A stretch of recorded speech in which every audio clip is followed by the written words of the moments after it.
くべきか心にうずく形のない何か本当のこと隠し続けいつもそばにいること選んだ今いるあや街もすべて受け入れよう君とならば差し違えることさえもいとわない神々の想像を描き譲れない戦いに挑むこの命を救わない僕の瞳に映した最後の人は君だと願って守り抜くを迷う強さが神を打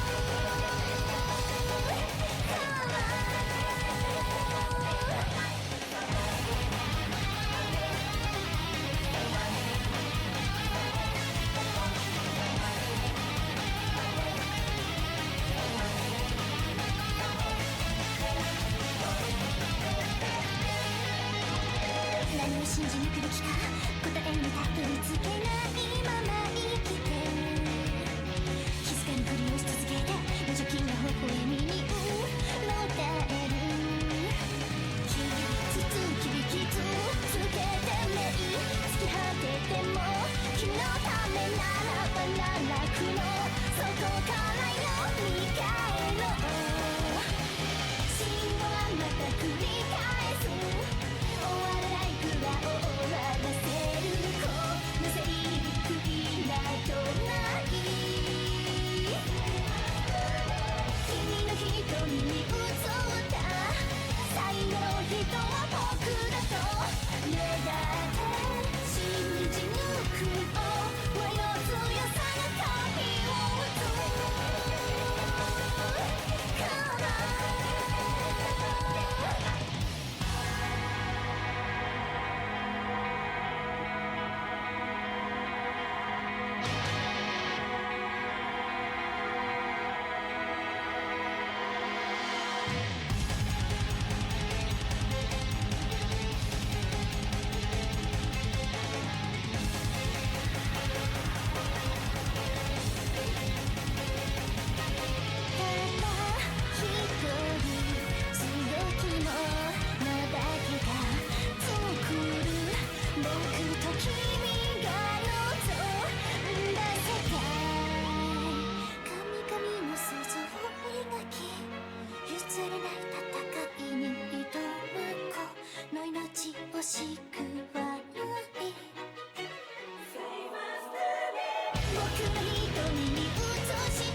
Ohayo gozaimasu, everyone. It's me, the Notepad Anon. Hello, everyone. My name is Notepad Anon. I usually write games for fun, but today we're not going to be writing a game. We're instead to be going over a few. Anime. It's really funny to talk about things with the word anime in them, because anime has such like a very strong connotation. Now, when I say anime, all three of you here, what do you think? You might be thinking a couple things. You might be thinking, I know anime. I know anime, obviously. By the Japanese. But you may be thinking, well, anime has to be... It's Japanese animation. So if I just type in anime, what pops up when I type in anime? Well, we've got popular franchises such as One Piece, Sailor Moon, Naruto, and of course, JoJo's Bizarre Adventure with John JoJo. And of course, how can we forget such popular things such as Dragon Ball Z? even new shows like Juju Kaisen. You know, Juju Kaisen. This is Juju Kaisen. It looks that way. Look, everyone, it's Pokemon. We all love Pokemons. It's Spy X Family. Oshi, no, I want to have sex with my brother, but don't worry, it's not that weird. Yeah. Generally speaking, anime, when people talk about anime, what they're actually doing, I always think of Toonami. 30-second Red Bull ad.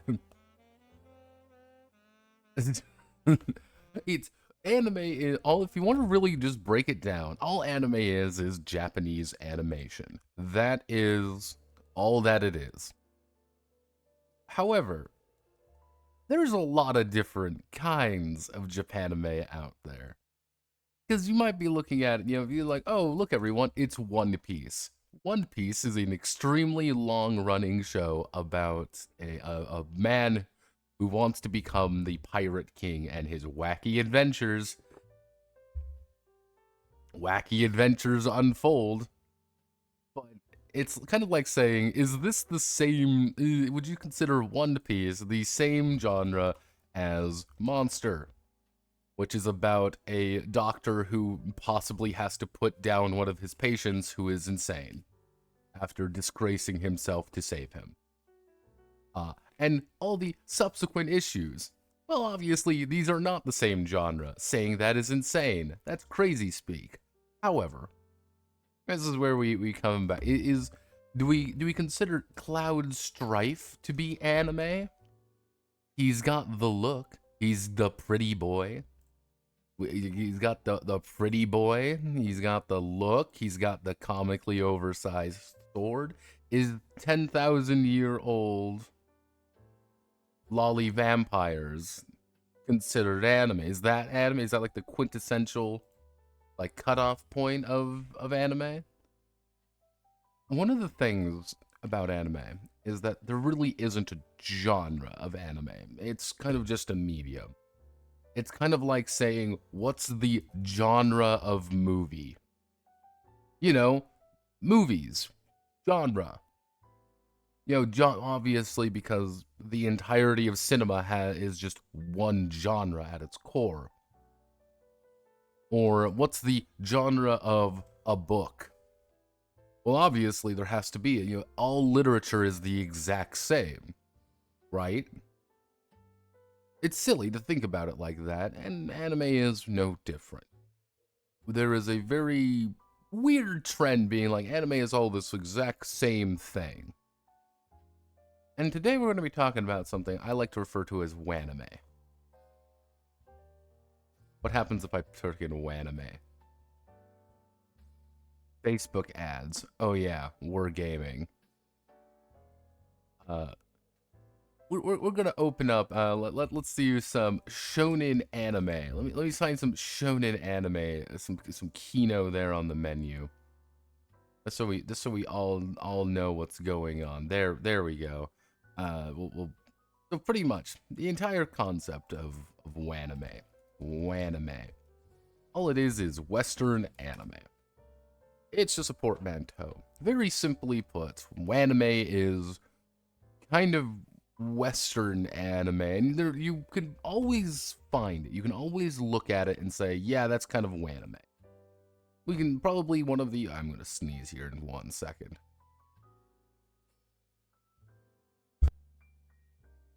I could sense it. It was coming. I was ready.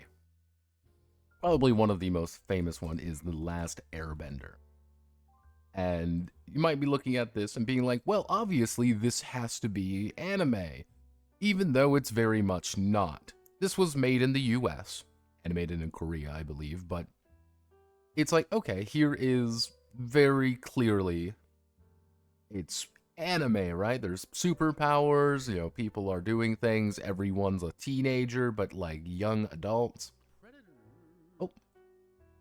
I'll say hello to my favorite. No, that's the stupid toaster. Well, say hello to my favorite anime protagonist, Naruto. Obviously, Naruto Manly.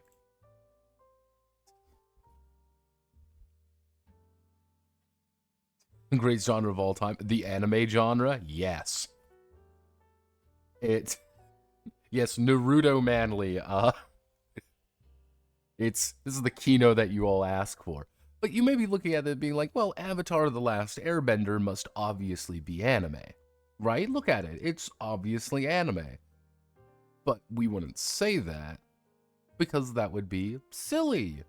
That would be goofy to say that because this isn't made in Japan. Clearly inspired by, but not really. There's a couple other examples you can kind of look through. A lot of Franco-Belgian stuff, like Wakfu, for example. Wakfu is probably another really good example of it. A little bit more direct because Onkama is directly related to, a lot of the Japanese animation. Hello, phone. But generally speaking, it has its own feel to it. It's a very different thing but my way of understanding Wanime is products that have the genre of anime. Now you may be thinking, Notepad, how can you have a genre of anime? Well, obviously, the genre of anime is anything that is, well, it looks like anime, it talks like anime, therefore it must be anime. And as we know, all anime is shonen slop. Shonen stuff being your My Hero Academias, you might be your Bleaches, your Narutos. These are shows primarily aimed at teenage boys, teenage boys and such. They are probably the most popular thing that people know about.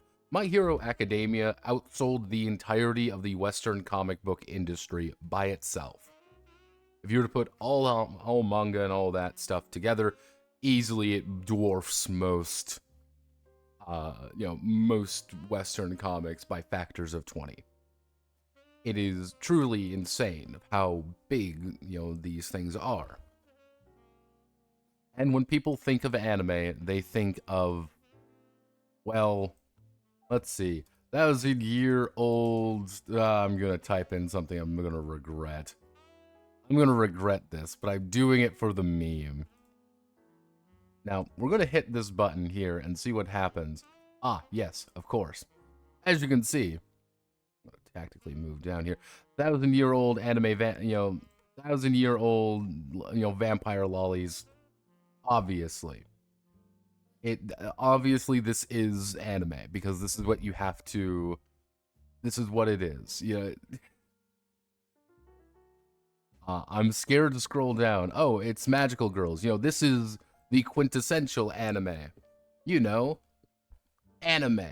The genre of anime. Or, you got your My Hero Academia. This is quintessential anime, as you all know. It's teenagers having superpowers, flying around and crying. That is what all this entire medium is, right? Because these are the most popular things. If you participate at all in these things, you obviously can know that that's kind of ridiculous and that's kind of silly. However, how do I want to word this? There's a lot of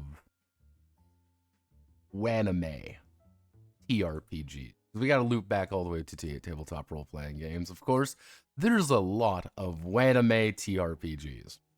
Games that have the genre of anime. They have no other defining features other than just being la anime. What is OVA about? OVA is about being la anime. Well, you can play anything in it. What is Fight Spirit all about? Well, obviously, it's about the sports anime. It doesn't really have a set, tone or anything. It's about the sports anime. Because that's what it is. Even though Fight Spirit's kind of weird. Well, we'll be going over you later. Even things like Fabula Ultima. Fabula Ultima does not have any personality to it. I fucking hate Fabula Ultima because I think it's boring as shit. I think it's just boring. But it's just like, oh, well, obviously it looks that way, so it has to be anime because it looks that way. It's Final Fantasy XIV, and as we know, Final Fantasy XIV is the quintessential anime. Because that's all it is. Anime 5e, obviously, because there's a little slime there, and he's fighting a dragon, and look at it, it has to be 5e. Yeah, no, well, it has to be 5e. It has to be anime. I think that's kind of the biggest thing when we come to it. Big Eye, Small Mouth is anime. It doesn't really have anything else. It's just anime. There's a lot of these genres, a lot of these games that I've kind of gone over time. Oh yeah, I forgot about that have the defining aspect of just being anime. It's not anything more than that. It's just the anime. And I'll even say that JTRPGs are notorious for this sometimes. The Konosuba RPG is not very good. And the Konosuba RPG is not very good because it doesn't lean into the fact that it's Koda fucking Suba. But yeah, you see this a lot. In kind of when people are trying to make a Western Western, anime game, being like, oh, well, all anime has to be the exact same, and they will always name out the exact same inspirations, I've realized, because they'll say, oh, well, I'm inspired by Studio Ghibli. Always Studio Ghibli. Every single time. I don't know why. Every single game I've realized is inspired by Studio Ghibli. I want everyone to know my favorites. Let's all watch The Wind Rises, everyone. The quintessential Ghibli film, in which we learned how the Japanese Zero was built.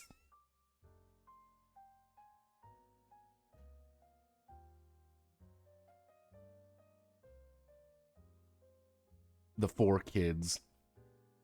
Not even like, yeah. Yeah, it's not anime unless it has underage girls that are totally of age, you guys. I swear it's not a weirdo. It's pedophilia, not pedophilia, you guys. I see that a lot. Just people say, oh, I'm inspired by Ghibli, and they don't really elaborate further because they all do look and feel different. And sometimes they cite like very specific ones, and I know they're actually caring about something when they actually cite something specific. Because, hey, I'm inspired by Princess Mononoke is a little bit different. This is a little bit of a different vibe than, hey, I'm inspired by Porco fucking Rosso. Because these are from the same company. You may like, well, they obviously look the same. Like, they're not. They look quite different to me. They have a different vibe to them. I don't like that word. But this is kind of the idea, is that people say, oh, well, it's just, it's Japanese, it's an anime tabletop role RPG. It's this very blanket term that can be anything I want it to be, because all anime is shonen stuff. There is no other genre other than that. And the 3 games we're going to be going over today are about that. We're going to go over 3 games. And all of them are a little bit unique in their own way. All of these are not made by Japanese people. I want everyone to remember that. The first one is Cloudbreaker Alliance. This is Cloudbreaker Alliance. You might have heard of this one. We are also going to be going over, come on, Break the RPG. Again, I want you to internalize the look of these games before we really kick things off. And we're also going to be going over fucking loads. These books are all fucking huge, by the way. Valor, Heroic Roleplay. These are the 3 games we're going to be going over. So I want to ask you all, three options. My setting is inspired by My Neighbor Totoro and Naruto.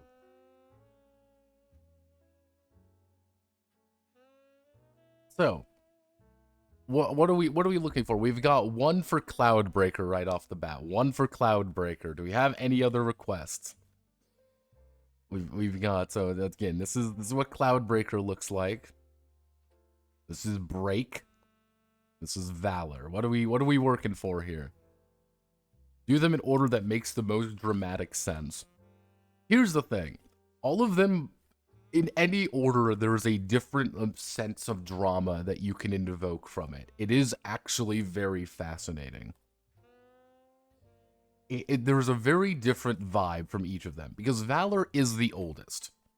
That's the thing you have to remember. Valor is the oldest in 2015, and there's kind of a story behind why Valor is the way that it is. Break and Cloudbreaker came out this year. You know, they both officially came out in 2024, and these are brand new games. So again, there's a couple ways to, so it looks like people want Cloudbreaker. Okay, so you know what, we'll do Cloudbreaker first. How about that, everybody? Everyone loves Cloudbreaker. Not yet, Break. So Cloudbreaker Alliance. Cloudbreaker Alliance. Now, you may be looking at this and immediately say, well, this is obviously anime. Well, here's the thing. This game was written by C.J. Leung. And this is a interesting story we need to talk about, because you probably, what we'll do, we'll do Cloudbreaker, Break, and then into Valor, because generally speaking, it's interesting enough to talk about all of them. So, CJ Leung, you know CJ.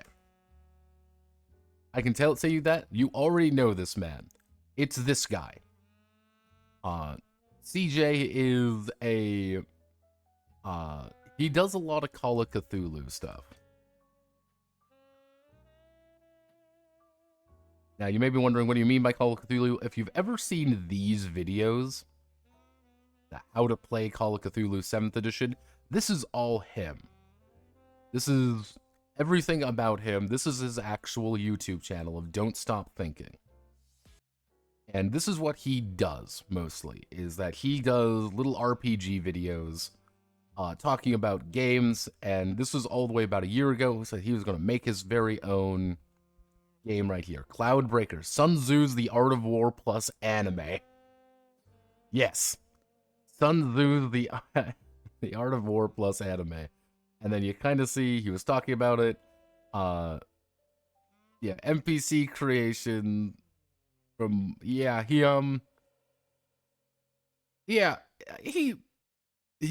morphed into D&D, as you can kind of see with that, and then suddenly it was 3 years, and then a year ago he started really kind of doubling down on this way of doing things. So he used to have a Patreon. I don't know what happened to the Patreon. This is him, though. If you want to ever do this, he does do his thing. He also has another channel called Cool History Bros. Yeah, myths and legends from Asia and the rest of the world. Now, this is important. This guy lives in Australia. From what I've gathered, this guy lives in Australia, and he is from Malaysia. He's a Malaysian expat living in Australia. Seems a little bit confusing, don't worry about it. But generally speaking, this is Cloudbreaker Alliance. You kind of see here, you can play it right now, all the playtest stuff. And one of the first things you're going to notice, and I want to tell you all this right now, one of the first things you're going to notice is that Cloudbreaker Alliance is... Hi, Notepad, you're very Konichiwa today. Exactly. Let's see. Kill. One of the first things you have to realize with Cloudbreaker is that Cloudbreaker does not exist in a world without Dungeons & Dragons 5th edition. This is a really weird note to make, and I want you all to understand this note. It's not necessarily me saying, well, CBA, Cloudbreaker Alliance is just a 5e hack. That's not what I'm trying to say here. I'm saying is there is a shit ton of design principles that go into Cloudbreaker directly from 5e, and that was on purpose. I don't think that was a omission. And it's a full thing of how to convert everything over. Interestingly enough, though, because he's put a conversion from A to B, you can technically make a conversion from B to A. Yes, you can convert if you follow a lot of these things. Download the conversion playtesting here. This is fully on how it's supposed to look, by the way.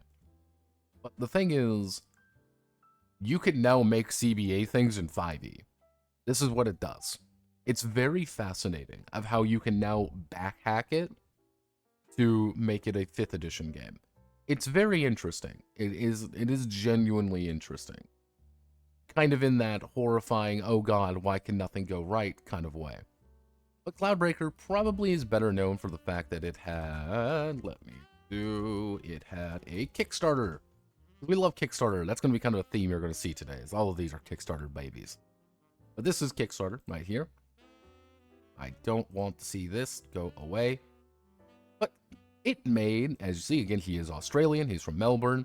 It didn't actually make that much money, relatively speaking. Like, really relatively speaking, it did not make that much. It made 50 grand, which some of these games are hundreds of thousands of dollars, millions of dollars. This is 50 grand. This is not like a super project that everyone made 8 gajillion. This is not a gajillionaire project. And as you kind of see here, it's kind of talking about all the lore, kind of like, why are we kickstarting it? We need more funding. We don't support AI. We are creating ecosystems for other creators to participate in content creation. So the absolute highest 4 people bought the $300 version. But if you buy the 200, Australian dollar, the 129 USD version, to give you an idea, there are 15 people who bought that. There's people who bought it way bigger, but this is kind of a retailer edition. And people, they reached their goal. They got little standees in here. You got a special flash drive. You got all the super cool updates for everything. Don't you want all... They didn't hit everything they wanted, because what they were going to do is a public animated tutorial. They didn't reach that. Hey, we didn't reach the 12 mission campaign, a full campaign, or a big video tutorial, because that's kind of the big thing, is like, it's a big video tutorial. Like, it was big on videos, and you kind of see here, this is him literally talking about the game, how to do the live play with a VTuber, because that's what he is. Yeah, also creator of the Channeler class, because he makes 5e content. Like, don't forget, he makes 5e content.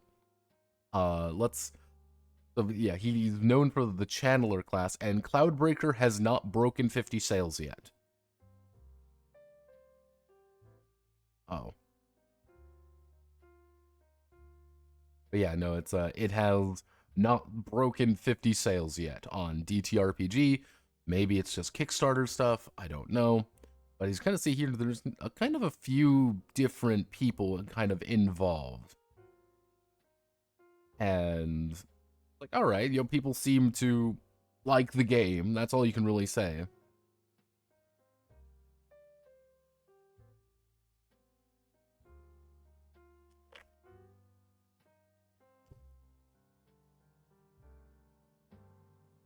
Yeah, that's really all there is to talk about, because, like, CJ doesn't talk about much. He's actually a pretty fine person. I didn't find that he secretly eats children. I didn't find that he's actually a super communist who wants to kill all the, everybody. He seems to be a normal fucking person. He wrote a tabletop game, and that's it. There's nothing more exciting about him. Yeah. Again, just know he is a proud Malaysian man. Welcome back, Ironside. What do you think they haven't broken 50 sales? Jesus. Didn't they make like 4 mil? They made $50,000 on. They made $50,000 on Kickstarter. Like, that's important. They made $50,000 on Kickstarter, and then they have not broken 50 sales on TTRPG. I don't know where else Cloudbreaker is being sold. I will note, however, he's very pro LLM. I'm not too surprised about that. AI art bad. That is a very popular thing to say. Do not think about it too far. But yes, again, it's one of those things that always makes me funny. That, again, he's a very proud Malaysian man who lives in Australia. I don't know why that's funny to me. I don't know why I find that amusing. But generally speaking, CJ seems to be fine. I don't really see anything wrong with the guy. But yeah, let's see. I mean, Cloudbreaker Alliance. I want to buy Cloudbreaker Alliance. Where can I buy this game? I can buy it on DTRPG. Of course, Dicebreaker. Dicebreaker is the BuzzFeed of tabletop news. Always remember that. Okay, so itch.io. It's on itch. It's on itch. So we don't really have any idea of the sales on itch, obviously. A billion people can buy this on itch.io. Or no one can. It is impossible to really get a good idea. Let's see, $25, $10 there. Let's play a game. I want to do physical games, new and popular, top seller. Let's go to top sellers. And I mean,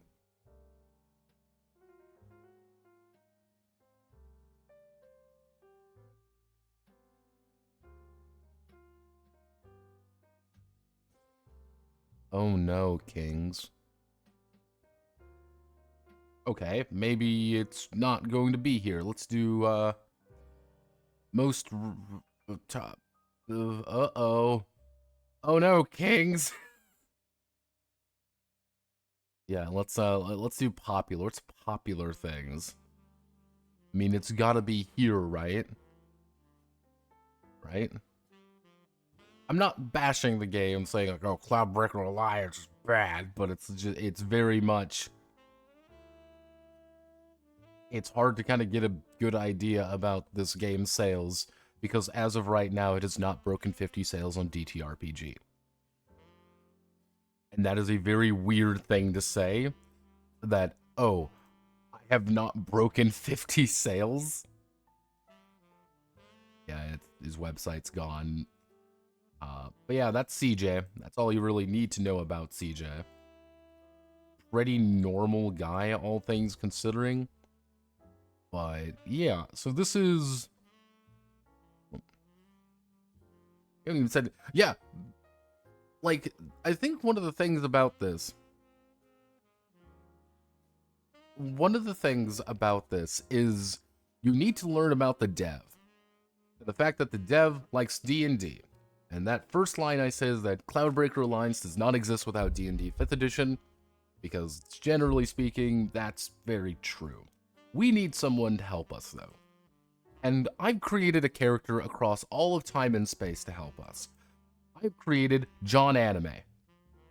Now, John Anime is a very important character, because John Anime is the exact same character across all three of these games. And all you need to know about John Anime is that he is big, he is tough, and he hits people with a weapon.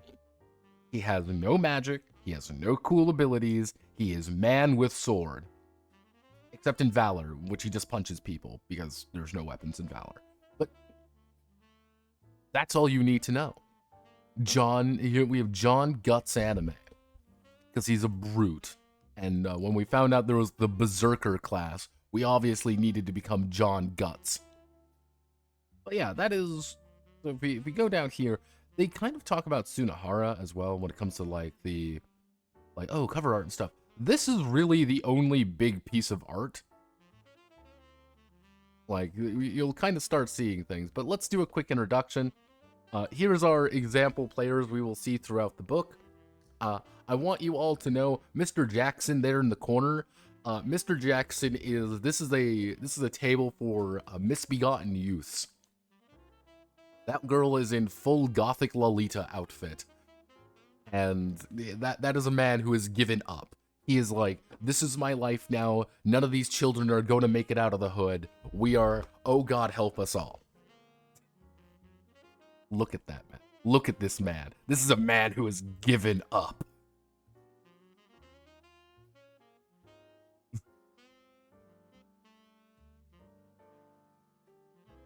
He also, yeah, he likes Call of Cthulhu, and that's the weird part, because he cites Call of Cthulhu, the Decadence. So, yeah, it's a tabletop role-playing game, you know, the players and the GM, pretty simple stuff, and I do like the fact that here's the thing, they do very clearly, like, lay things out of, like, this is for the players, this is for the GM, here's how you do things, alright, cool. They give you, first thing you get is an example of play, 10 pages in, kind of after those first few colors, you know, first few pages, this is what you learn. These are our, these four are our forgotten youths of society, and Mr. Jackson, as you can clearly tell, Mr. Jackson is staring off into the fucking void, because there is no God here. But, now we get into just the basic rules. I want you all to remember this. This is the basic rules. At its core, this is a 2d6 system. It's 2d6 versus a target number. That is all you need to know. But notepad, that's completely different from Dungeons & Dragons 5th edition. It makes a little bit more sense in context. Anytime you need to make any check, you're going to take 2d6, you're going to roll, and add the results up. If you have edge, you roll it twice and pick the best result. Why, I don't know. If you suffer a setback, advantage, disadvantage. Easy enough to understand. But one of the first things that I kind of started seeing was the idea of the mastery bonus. This is your proficiency bonus. 2d6, so Sword World then, he cites it, but it makes a little bit more sense in context.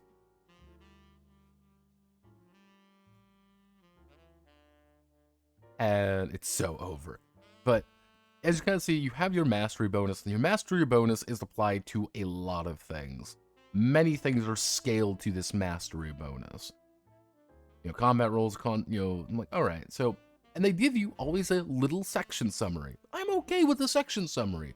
This is clearly laid out for people who may not have played a game like this before. And I'm like, okay. This is what a majority of the artwork is. It's a little odd. I am not a huge fan of the way that this game, like, presents itself. And you maybe say, no, man, that looks a little goofy. It looks a little silly. Like it's poorly animated in Flash. And the answer is, yeah. Yeah, you're gonna see this quite a bit. But at the end of the day, the most basic thing you need to know. You have your attribute. If you are trained in a skill, that means you get to apply your mastery bonus to it. If you aren't trained in a skill, you don't. Thus, as you see here, I have 3 strength, I have endurance 3, intimidation is higher because of an item I have, but like I have empathy 3, so I have psychology 3, artistry 3, but I also have appeal 5 because I have +2 mastery bonus and I'm trained in it. That's it. You even have toolkits, which are also going to be based on the quality of the kit, plus if you are actually trained in it. That's really all you need to know when it comes to this. I don't hate this idea. It's very simple. It's very cut down, and you're going to notice that a lot. If there is ever an opportunity to remove something, they're going to remove it if they don't feel that it's entirely appropriate. But we're still going to add things. Contested roles. This is one thing that some people get incensed about, some people don't.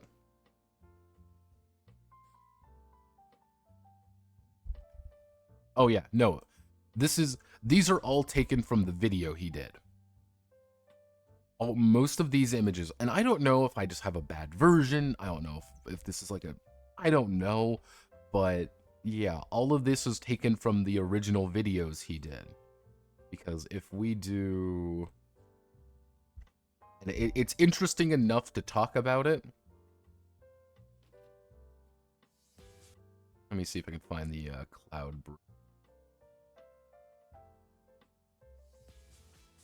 Game Master, if you need more clarification, then you can combat rules.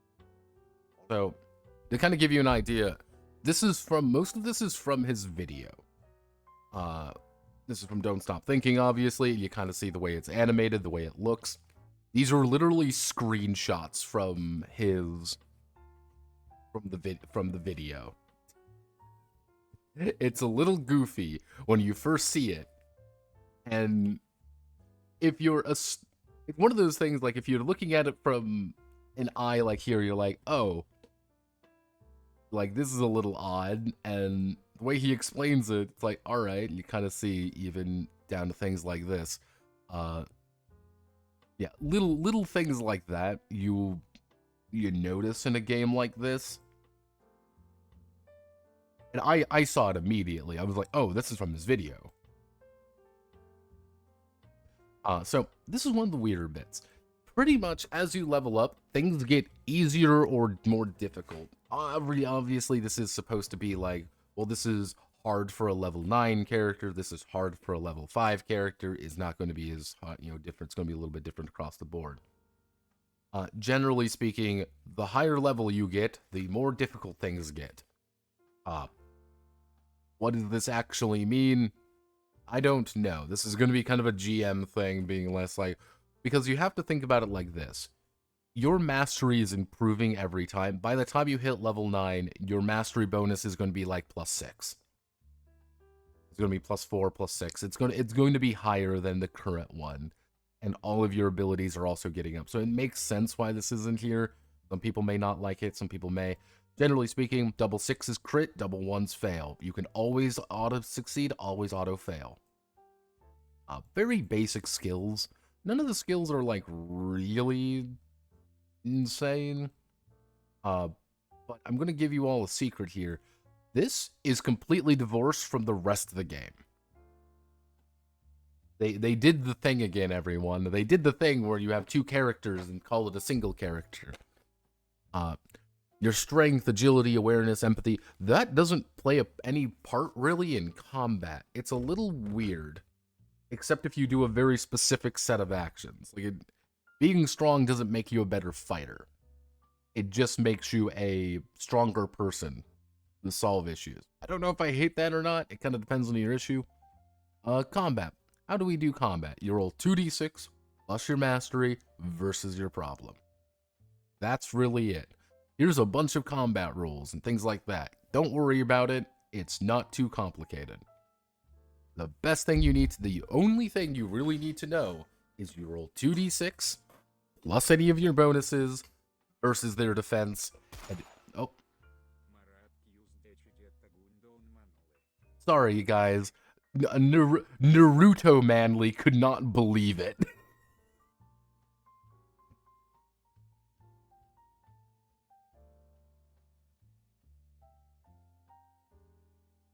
Sorry, Naruto Manly. You couldn't you couldn't dodge that one. But major attack, very basic. Anytime you roll excess damage, so let's say for example you roll over you roll a 9 instead of 8, you would do an additional +1 damage. That's really it when it comes to like major attacks. Now you have some other options, such as being like using a minor attack. If you use a minor attack, minor action, you can do a follow-up. If you do a follow-up, you don't get any excess damage. So you can technically attack twice per round. I do not hate this. You do some things have simultaneous attacks, where you just roll against both. This is technically on a grid, but also not on a grid. And yes, it does actually have zone of control. Yeah, why is there zone of control? Don't think about it too hard. Don't think about it too difficult at all. This is probably one of the weirder aspects that's a little bit difficult to understand, that I got a little bit confused by. But the basic gist is sometimes you're going to need to make rolls versus a physical or mental effect. So, generally speaking, you're going to say, hey, I'm going to roll plus my mastery plus any relevant bonuses versus fortitude. Whatever it is, whatever you rolled up here, you get to add that plus the effect bonus damage minus their fortitude.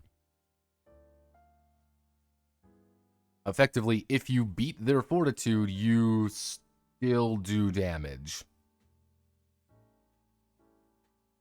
Yeah, this is one of those weirder bits. Because she failed to hit this person, but they aren't afflicted by a spell that does this. Because what this actually is saying, is you cast a spell, you do auto damage, maybe. It's a little bit odd, poorly written, is that you have to make a effect spell. If you make a effect, that is then you are whether or not they are, whether or not they are actually affected. Hey, you beat their physical fortitude, they move back. You fail to beat their physical fortitude, they aren't. They'll still take an absurd amount of damage because you cast Meteor on them, even if you fail to hit them. Mental effects are kind of the same way. It's a little bit goofy the way that it's worded. Like, alright, nothing too extreme. He was shot down. Yeah, the Russians on Russian violence is very common here. Then they kind of talk about missions and campaigns. This is one of the more weird things, and I want to explain this. So, generally speaking, you start a mission, you do the roleplay section, and then we are on the mission. Let's go on a mission, everybody. Going on adventure! Da-da-da! The big thing, though, with Cloudbreaker is that everything is timed. Now, you may be thinking, Shadow Dark TM? No. Cloudbreaker has time, like a time limit on a quest. That is a in-universe time, not playtime. That's a little bit weird to word it, but for example, the Minor Troubles. It's a copper grade mission. You have 1 hour in-world to do this. You get 100 experience points, 200 credits, and these are your objectives. We need to locate the miners, we need to do all these things, and if we do, we get some more awesome gear. Anytime we take a short break, it's 5 minutes. Anytime we are trying to get someplace or trying to do something, it might take time, it might take a couple minutes. If we take a long break, it's 30 minutes. This is an interesting way of effectively time blocking, because that's all this is. This is a block of time. You have 1 hour worth of actions to do. But a session might be 2 to 3 hours. You might be playing the game for 3-4 hours, you're just trying to manage that hour's worth of time. This is a little weird. And I can almost guarantee you that some players are going to balk at this.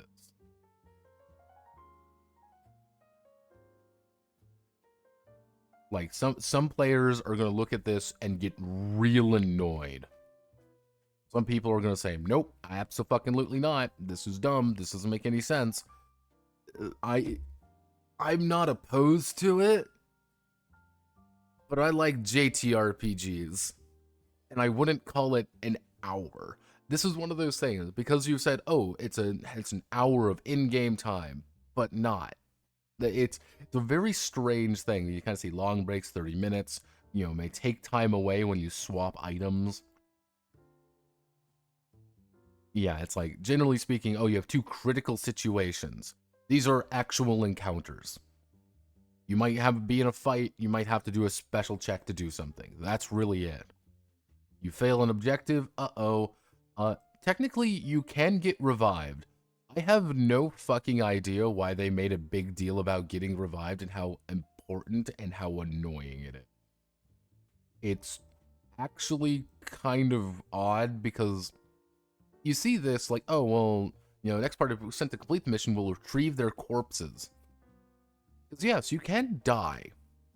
And if you die, you can get resurrected. And it's not too difficult to get resurrected the first time. And they do a big thing about, oh, well, we got to, corpses retrieved by the guild and things like that. Yeah, it's a very specific way of doing things. So, let me move on to character creation. But I want to tell you something very important. That was not the actual rules. The rules start on page 11. Well, actually, chapter 11. You're going to learn how to play the game in page 211. I have no idea why. I do not get why. For some unholy fucking reason, CJ here has kind of decided to put, like, core rules and stuff like here way later. I'm going to see why that's kind of a weird thing, but just kind of understand. I'm going to, if there's, like, little notes or something I need to make, I'll make sure to tell you all. But I want to make sure that you understand this book is laid out very fucking weird. But let's talk about how to make a character. Make sure you get your character sheet. They kind of talk about pre-made characters. Most of the pre-made characters are very simple. You see them throughout the book. They don't look bad. They're fine. This is clearly the main character girl. I can almost guarantee you.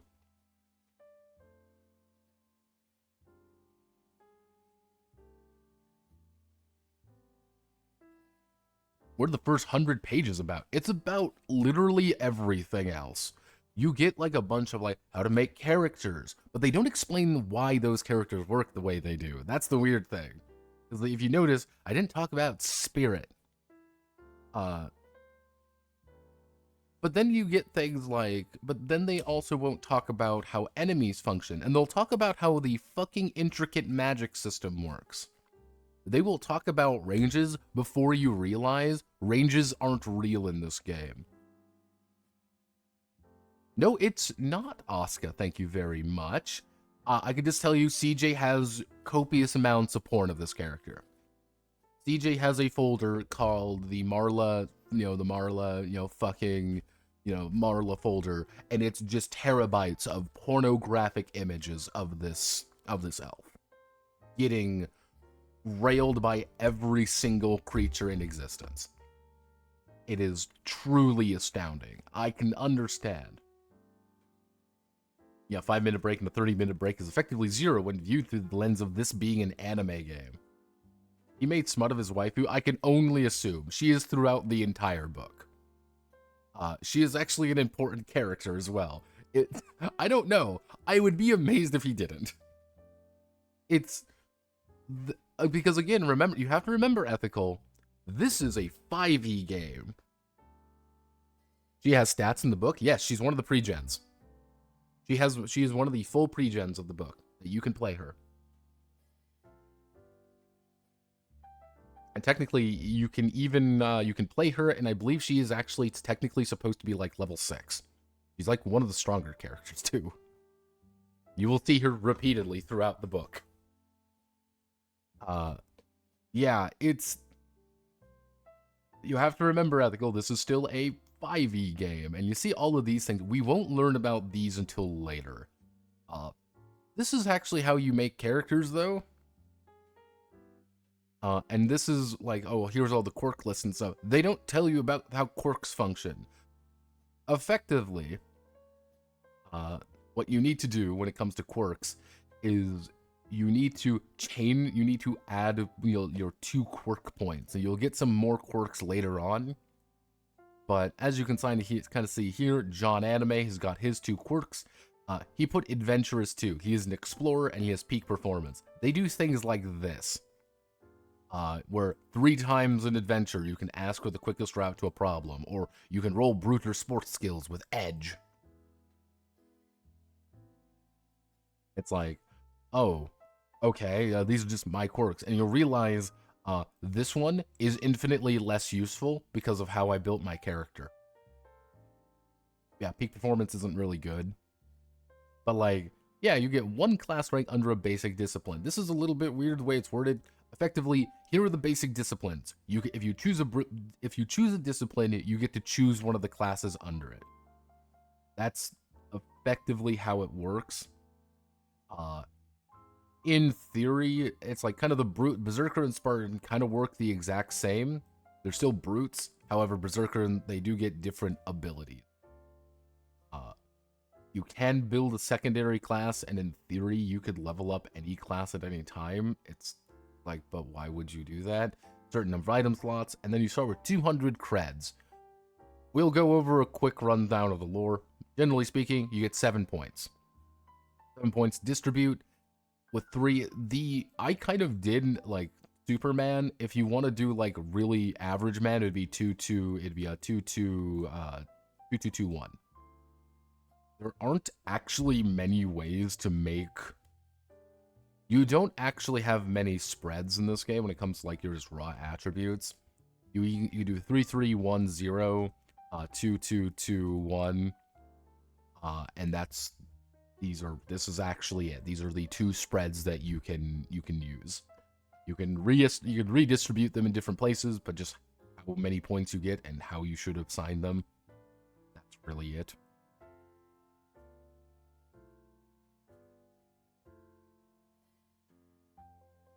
I believe it's Marla. Pick 2 skills, and then pick a toolkit mastery. I'm human, so I get more things. Now, as you can kind of see here, most things is you only have a base HP of 15. It does not matter what you are, doesn't matter who you are, you get 15. And then you add armor bonus as health. I love armor as health. Always will, always have. I think it's real nice. John Anime does not actually wear armor, so he starts with a 20 in his health. You don't learn about this. I don't know why. They do not talk about this again. You will need to come back to this page repeatedly for a couple different reasons. But as you kind of see here, depending on your stat block, you get different, disciplines and fortitudes and things. Resolve is a little weird. They don't do a really good job of explaining resolve, but generally speaking, if your hit points reach 0, you're out of the fight. Your mind hits 0, you're out of the fight. Anytime you rest, anytime you are needing to recover, let's say I'm at 15 and I'm at like 5, and I want to recover. During my rest, I'm going to say, okay, I'm going to recover this. Like, I'm going to recover this. I reduced my resolve to boost these back up. If my resolve ever reaches 0 and I die in any capacity, I'm dead.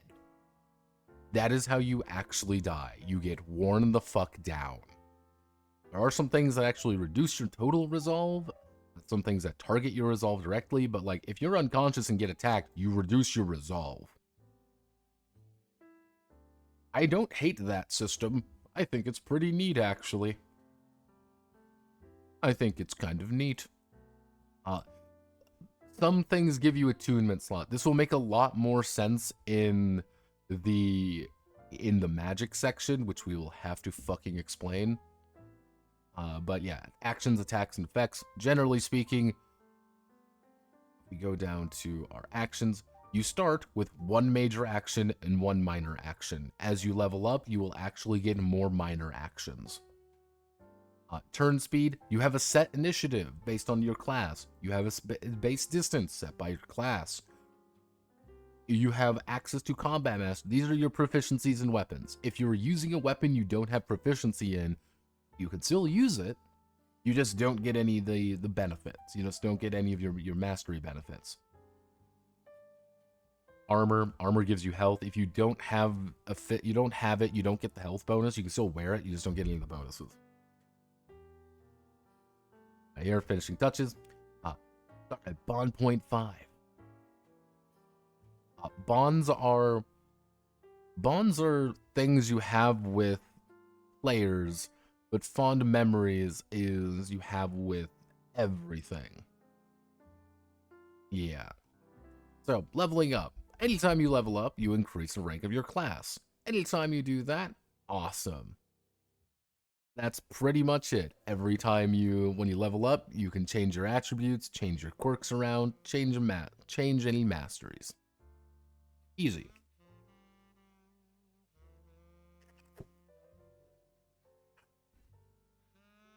This will make a little bit sense later on.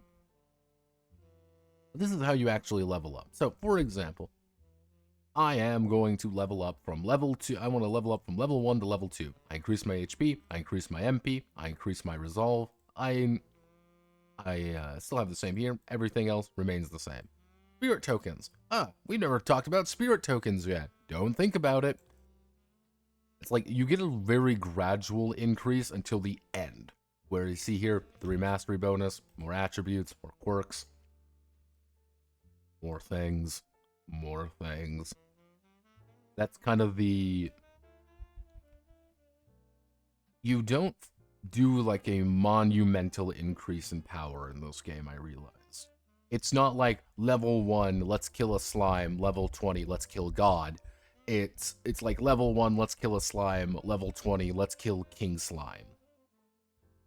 Like, you're way more durable, but you'll also realize you're really not. So, kind of a modification, bonds and fond memories. This is like, again, bonds and fond memories feel like they were added way later. Okay, you can have a maximum of 50 fond memories. Cool. Effectively, you can get fond memory. This is a currency. You get fond memories. Let's say I have 50 fond memories. I can spend these things to get something. Oh no, I'm going to spend 20 of them to get edge on my roll. I'm going to spend 10 of them to get a spirit point. I'm going to spend 30 of them to flash back to get an item. This is effectively a meta currency. I wish they did more, but don't think about it. Bonds are kind of the same way. Effectively, bonds are... Bonds are your relationship to others. The higher it is, the more close relationship you have with them. Easy enough to understand.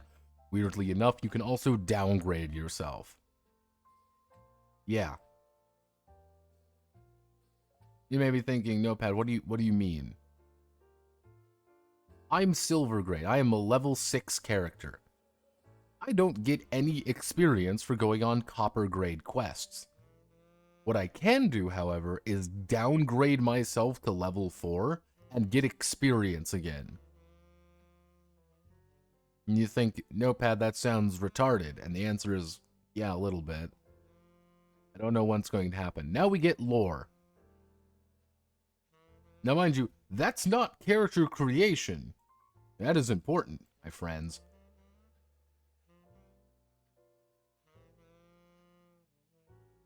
This is important. Happy points? Here's the thing. This is not how you make characters. As you notice, like, oh wait, Notepad, there's like no ability to actually like make a real character because you can't choose any of your attributes or figure out what any of these do. Yeah, I know. Let's go through the lore. I'm going to give you a very basic rundown of the lore. So, a long time ago, the clouds fell down and everyone fucking died. The end. However, with the advancement of time, the Cloudbreak, the Cloudfall, decided to come back, recede a little bit, opening up the lands for people to explore again. Thus, the Cloudbreaker Alliance showed up to help everyone across the 4 regions. You have Fairyland, or Feyland, where all the elves live. Ooh, elves! They're all also cyberpunk. Yeah, they're cyberpunk elves. Don't think about it too hard.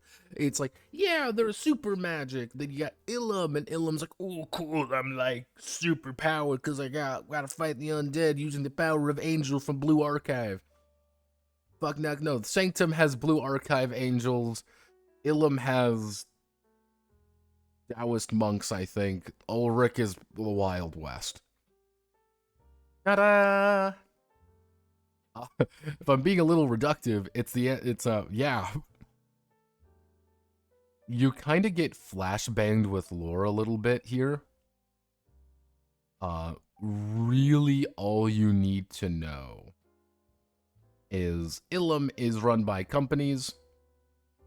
The elves are run by elves, so they're all racist toward one another. Sanctum is run effectively by a military junta to protect it from the rampant undead, but it's also founded by Blue Archive. Yes, it's a Blue Archive angels in this game. Why? I don't fucking know. And Ulrich is Orc Land, Savage Land, Wild West, Fantasy, exciting everything. It's also Monster Hunter. These are the Council of the Cloudbreakers.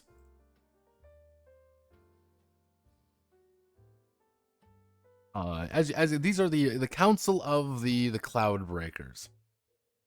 We've got the Orc Man, we've got Elf Man, we've got a rat girl who is scaled to size effectively in the book.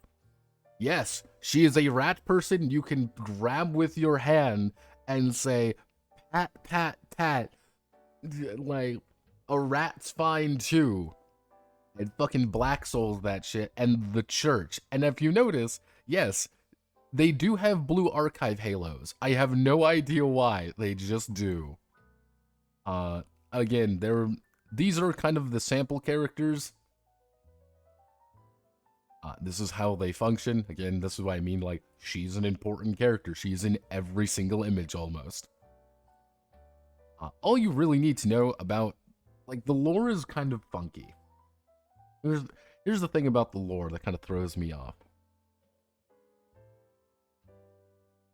The thing that throws me off about the lore is that the lore is fucking schizo.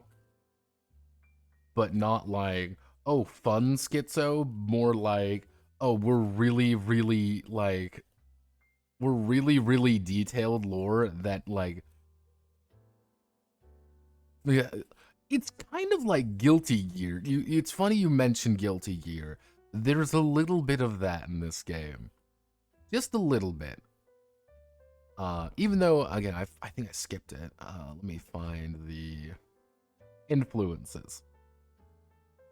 So, this game was influenced by Pathfinder, D&D, 5e, Sword World, Call of Cthulhu, the Doctor Who role-playing game, Ryutama, Double Cross, Fate, made the role-playing game, obviously, but also Final Fantasy, Soul Blazer, Ogre Battle, Tales, Great Ace Attorney, World of Warcraft, and Genshin Impact. Yeah, there's a bunch of just weird... They cite the fucking Iliad. They cite the Iliad next to 1001 Nights and Water Margin and JoJo's Bizarre Adventure. When I say this game's a little schizo when it comes to its inspiration, I'm not trying to be exaggerating. And I feel that's important because that summarizes the lore. It's very schizo tech. Because when you see this image right here, when you see this, what do you think?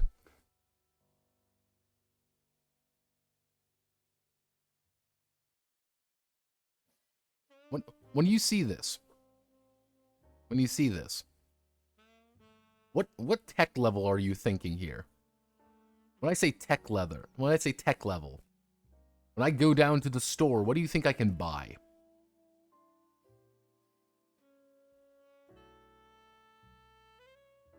Obviously guns. There are guns. Like a bunch of a gun and a sword. China. In the same place. Yeah, it's a little bit funky because they kind of talk about like, oh, well, here's Seed of Sanctum. Here's what Cloudbreak City is like. Everything. We don't have a real economy. Everything is based off of creds, which are credits. And how we don't use the metric. Here's the thing. We use the metric system. However, it's not called meters, it's called metrics. For one fucking reason, I don't get it. They decide to change meters to metrics. There's no difference. Like 1 metric equals 1 meter. 1 gram equals 1 gram. I have no idea why this is the case.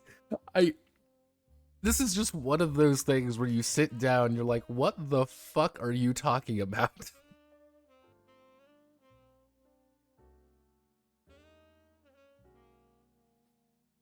Yeah, like, it's, you look at it, you're like, why did you call it metrics if you're just going to make them metrics?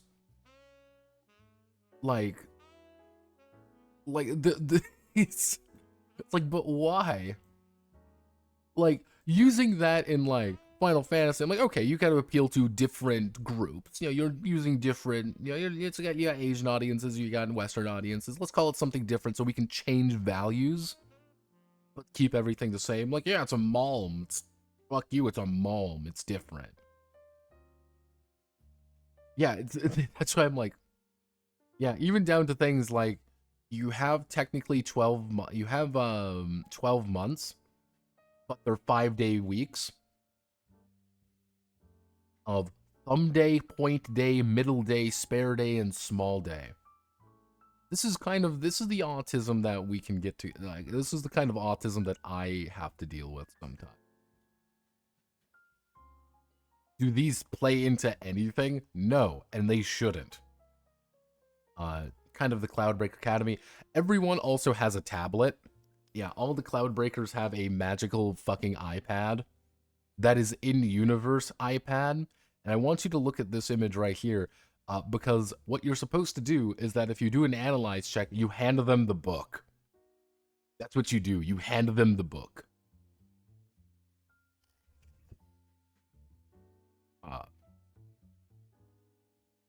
Yeah, there's a lot of, like, little, like, weird things that, like, clearly this guy had... I can almost guarantee you CJ has written this lore way before this game came into existence. And I think none of this is more, like, very evident than right here at the Hero Crisis. This is during the Hero Crisis, because there was the Cloudbreak Crusade before the Cloudbreak, you know, Cloudbreak Guild, which is the Cloudbreak Alliances. The Cloudbreak Guild Crusade literally tried to kill a bunch of people to stop the clouds from killing people. They were literally stopped by everybody and then ended. But so the Cloudbreaker Alliance has only been around for a couple years, relatively speaking, because they had to dissolve it. They literally, and you look at it, you're like, what the fuck? Why is this here? This is never mentioned again, really. It's never talked about again.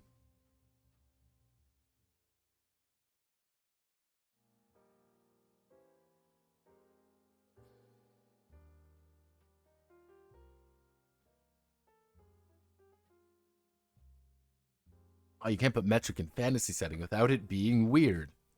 Yeah, on the other hand, this is an anime game with the, this is again, you gotta remember that this is one of those weird anime games where you sit down and being like, does this really matter? Like, no, it doesn't. You can just say it's metric and no one cares. But yeah, kind of like it's a metal-based, you know, grading system, nothing too exciting. Be nice to each other. And here's the yes, how do I keep forgetting? Welcome to your reception desk. Yeah, there are just computers. I want you to remember that. There are just computers in some places. Like an actual, you can just buy a fucking iPad.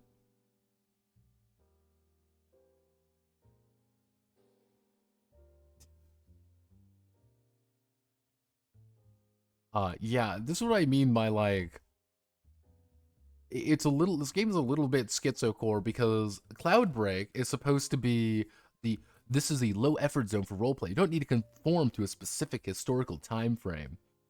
Phaeland is futuristic 2200s. It's Star Trek and the Black Panther movies, but it's magic. But Ilum is actually 80s Jackie Chan movies, while Sanctum is Edwardian Britain and Taisho Japan, while Uruk is the Wild West. Because why? Because it's one of those things, like, you look at it, you're like, okay, this is... You look at this, I do not immediately think, ah, yes, futuristic 2200s. I'm going to bring out my gun now, but I'm also cowboys. Like, oh. So, generally speaking, you might look at like, oh, it's the Tav, you know, it's like, ooh, pure, it's arcane magic and all these things. This doesn't actually mean anything. This is just their weird definition to, like, justify calling them life forms. You're sapienoids. It's a like, you're like, okay, fine, whatever, I'm in. Life forms of Feyland, you have elf, dwarves, and Paracelians. Elf. That's the elf, you know, you're like, oh, you can, all of them do get things, like, oh, all elves have this, you all can, you know, kind of identify things, you don't sleep, sometimes you have mental compasses. Dwarf, you have metallic, you can levitate metallic objects, and you can smell metal. Yeah, they're the youngest one. They do mitosis because they were created 300 years ago. Yeah, you're all descended from the same person. Yeah.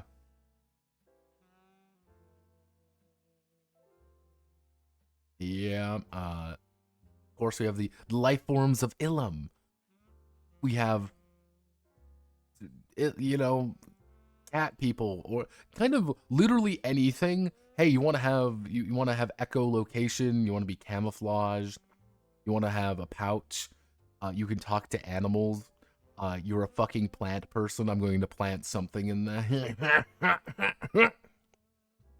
I give them credit, they at least look decent, they look interesting to play. Artificiums, they get a bunch of different abilities because they are living toolboxes.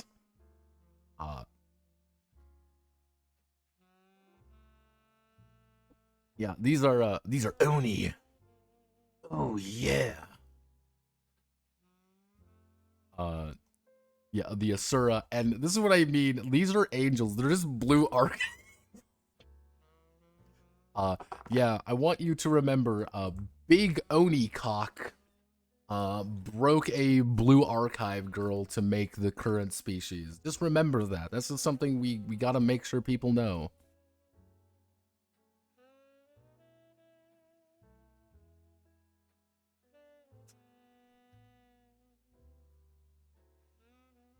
Was that construct just no gun, no life? Well, the thing with these guys is quite literally any object that lives too long will turn into one of these guys. If you have a statue that's just around for 100 years, there's a chance he might just wake up one day and be like, hello, it's me, I'm alive. Yeah, is there any good explanation to this? No.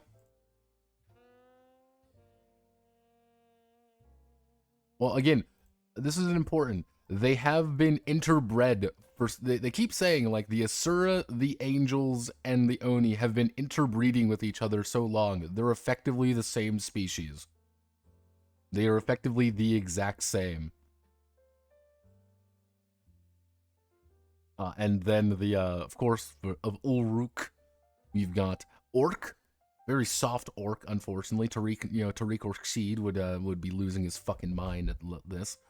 Gorblin, look everybody, it's a little cute goblin. I want to beat it with a hammer. You kind of see fear. They get a bunch of different little traits that they can go with, and then trolls. Trolls look a little bit funky. They're clearly World of Warcraft trolls. I don't hate it. They can't regenerate. All they do is get the ability to find static electricity. No one knows where the fuck humans came from. They came out of a cave, and it was like, it's humans. Technically, you can play a sentient weapon, and that is possessing someone's body. You can choose to play... Now, this is probably one of the most bizarre species of this. I have no idea why these exist. It is very funny, though. These are a corpicle. A corpicle is actually just these three little fuckers together as a single person.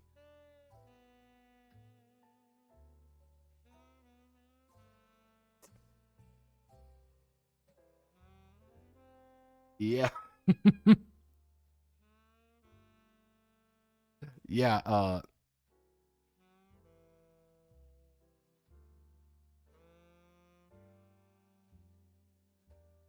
yeah, yeah, Pokels are not very good, but you can fuse together to become a real human being. Uh, However, the joke is, biologists and even biopharmaconists cannot explain how this life form functions. They literally have no idea how the fuck they work. They just work. It's like, okay, that's very weird.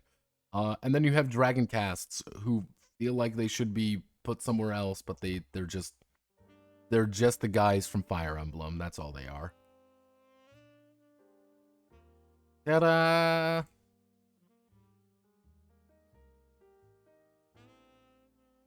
It was an excuse to have chibis be canon. Oh, don't worry, we'll get the chibis. It's a gem. Legitimately, it's a gem. Why do they always do chibis? Draco, that's anime. Chibis are anime, therefore it has to be in my anime game. A the Four Swords reference. Honestly, it could be a Four Swords reference. It could be a... Like, there's kind of a couple different ones that you could kind of justify. But then we get to quirks. Quirks are... Some quirks feel like they're decent. Other quirks don't feel too useful. This is why I kind of talked about with, like, Adventures feels a little bit wonky. Because, like, oh, you can roll Brute or Sports skill with Edge. Or Explore. Here's the thing. I have an ability from my class that gives me Edge on all Brute rolls. I shouldn't take Adventurous 2 because a class feature literally negates half of my ability. And it's like, oh. That's kind of silly. And I couldn't think of any other good ones because these do something. Also, every single person should... All I'm saying, every single party member should be greedy. Notepad, what do you mean every single person should be greedy? Because of this line right fucking here. This makes this ability... This makes it immediately funny. Because they don't actually... You and each of your party members earn an... They don't say it doesn't stack. Technically, if you have 4 greedy party members, you get 40% more money by virtue of just existing. Yeah, you're a bunch of assholes who get, get paid 140. Who get paid 140 gold for a $100 mission, and you get bonuses on things. We noticed this, and I was immediately being just like, "Oh, they're on to me," because I would take this immediately. Yeah.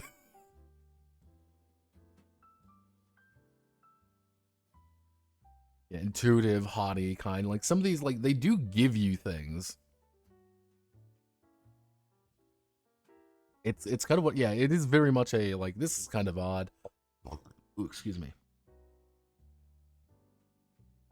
Yeah, this is second. The first are players who are not adept at role-playing their character, but still want to gain beneficial quirks.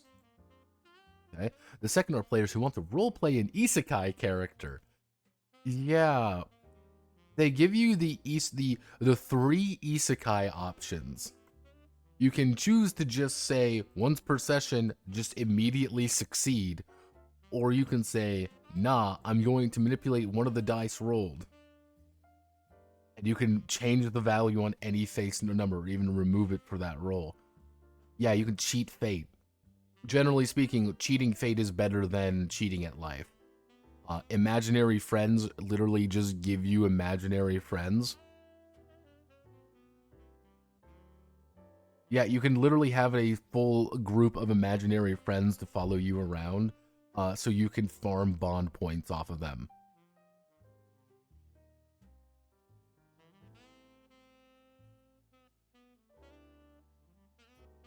You can have fuck anime. You can have 3. Wow, John Anime. You have 3 JoJo stands.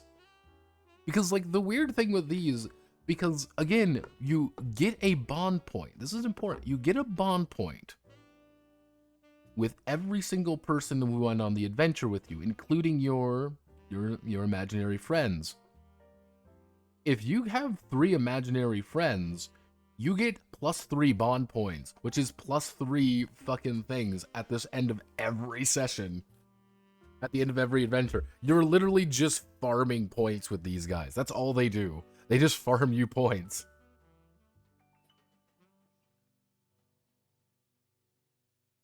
Yeah, the concepts, gimmicks, reactions, background. Yeah, this is Marla. Marla is our, yeah, this is why I say, like, Marla's our main character, and she is actually higher level than everyone else. Then we have her brother, Siobhan. He's adopted.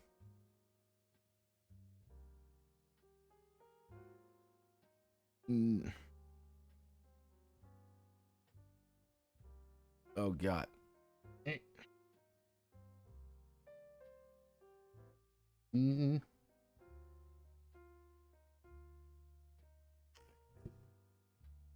Naomi Kanabo. Do you get it? She's a Oni girl. Ew. And she also wants to have sex with this cat boy. Whatever the fuck he is. Also, here's Vic Jetstream. Vic Jetstream is big orc lady. Frenchman. This is a dwarf who wants to be a magical girl named Tabia Pendo. Which at first I read it was Tabia Pendejo. I was very sad. Yeah. No, disciplines and classes. We kind of already talked about what a discipline in class is. So we're just going to do like, you can swap classes. Some things give you instant features, some things give you advanced ones. Generally speaking, though, if you have a primary class in something, if you choose to adopt a secondary class, you get all the abilities. You don't get any of the bonuses. Whatever your primary class is, though. That's all you would end up getting. You know, level 5, it's features of a second class, you have ranks in. Yeah, it's technically anytime you level up, you just rank up a class. So you can have multiple classes at once. Why would you do this? I don't know. It's a little bit back and forth on it. Also, I do really like this. Your feature, you remember. Good job, CJ. Yeah, here are the basic disciplines. So this is what a basic discipline looks like. Actually, here we'll go all the way down to my one. No, that's not the right one. Nope. I want to find mine, not a thaumaturgist. We are Spartan Man. Nope. We're getting there, everyone. There we go. So this is the Brute. Your turn speed is your initiative. Movement is how fast you can move. Your max movement is how far you should be able to move. Most of the time, you only are going to be using your minor action to move around. But if you use a full turn, you can move 2. Sometimes some people can move 2, can move 3, I mean. Now, this is your physical 2-hit. This is your ability to resist physical things and mental things. That's it. This is all you really get. Maneuver mastery, they don't talk about until much later, but there are certain abilities which have scuffle or not. So, you kind of look at this, you're like, all right. So, your basic ability, you kind of look right here. Everyone gets grit. I chose to be a berserker, so I get bear power and violent interpose. Here, spirit tokens. What are spirit tokens? They don't explain spirit tokens very well, but as you do combat, you will build these spirit tokens. You can spend these spirit tokens to do things. Right here, for example, I have Spirit Burst Grit. Whenever I receive an instance HP damage, I can spend 1 spirit token to reduce damage by half. That's it. That is my ability. I can say, nope, I don't want to take damage. You all on the same page? I repeat, elf, angel, douchebags, orcs, and furries. Your fetish race is what I abstract turn speed. Dwarferito. It's literally, again, it's one of those things like, oh, it's all, turn speed is just your initiative. Because everyone has set initiative. And it's like, okay, like, here's your, oh, even like, here's suggested starting items. You don't have a lot of money. I didn't. Yes. Most everyone gets a spirit burst sometimes, but like, here's mine. Like, oh, you have brute. You get edge and all brute skull rolls, and then violent interpose. On the other hand, we were to go over to Spartan, I get all edge and all sport skill rolls. And then defensive interpose, which is the same thing, it's just a different way of doing it. And you kind of see every time you level up, you get more ranks. More ranks gives you more stuff to play with. That's really it. It's everything is kind of laid out for you. Very laid out in that way. Probably like martial artists are here. They get a bunch of abilities to beat the shit out of problems. The problem is they can't really wear any big armor, and they shouldn't wear big armor. Magical girl arcanists who blast people with magic spells, and they get a bunch of attunement stuff, which makes a little bit more sense later on. Thaumaturgists, they get more. They pretty much, these are your healers. These are your priests. Generally speaking, they are using these. Healing is a very weird thing in this. It makes a little bit more sense when we get to how spells work. Champion's kind of like your warrior paladin. I guess that's the best way of thinking about it. They're paladins. They are supposed to get in the fight, stay in the fight, and survive the fight. Your Spartan berserker are supposed to get in the fight, stay in the fight, and kill them before the problem really does anything. But yeah, you get attunement slots, you get warcasting, you get a bunch of different abilities, and then you get a man who hits you really hard. I'm going to beat you to death. The class. They don't get a lot, it's like, they don't need to get a lot of things, because their entire job in life is to beat the shit out of you. Repeatedly. That's the plan.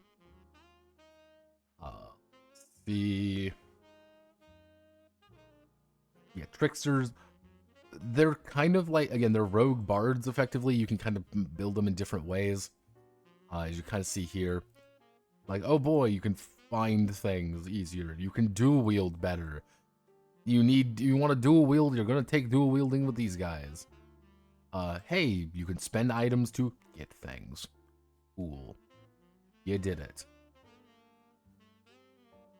Chandler this is actually his class from D&D 5e.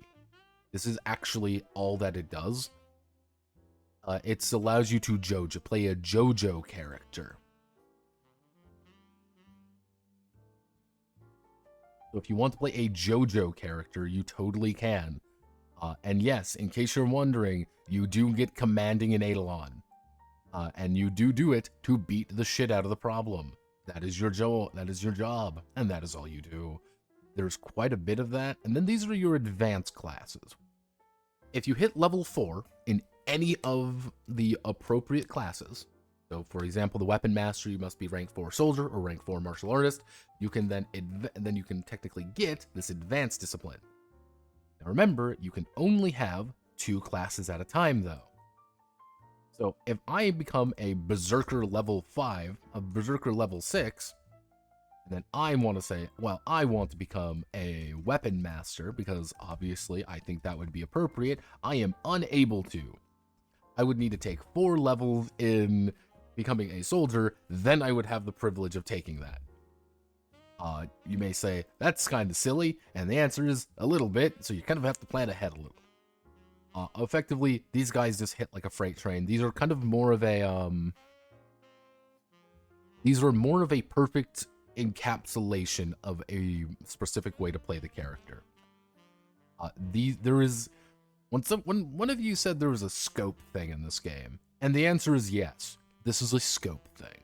Get ready for scope creep, because it's not just, oh hell, you get 2 classes. It's you get 2 classes, but there's also advanced classes, because effectively every discipline is 2 classes. You get the same abilities. However, there are different ways. Also, undead are a major problem in the setting, and everyone knows they're a major problem. You want to know what happens when you say, I want to be a necromancer? You get a hammer and you beat them to death. You go bang, bang, bang, not plap, plap, plap. You go bang, bang, bang, and then when they're dead on the ground, you say, yay, we killed the undead person. Yes, you can play an annoying necromancer, and you should throw a rock at them. You want to play a martial arcanist? That's what Marla is. You notice how she is completely fucking cracked? And she gets a bunch of different abilities because she can just punch people to death? Yeah, I know.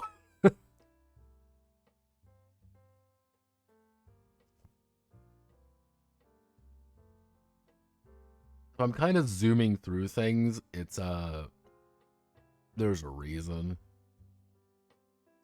Yeah, no, it's like, I want, like, as a brute, technically I could become a Dominion, but then I would get an Eidolon. Like, it's a little weird, but, like, okay. I didn't get Eidolon from that, but it's like you get a living weapon. That's all that would happen. You get a living fancy-pantsy weapon.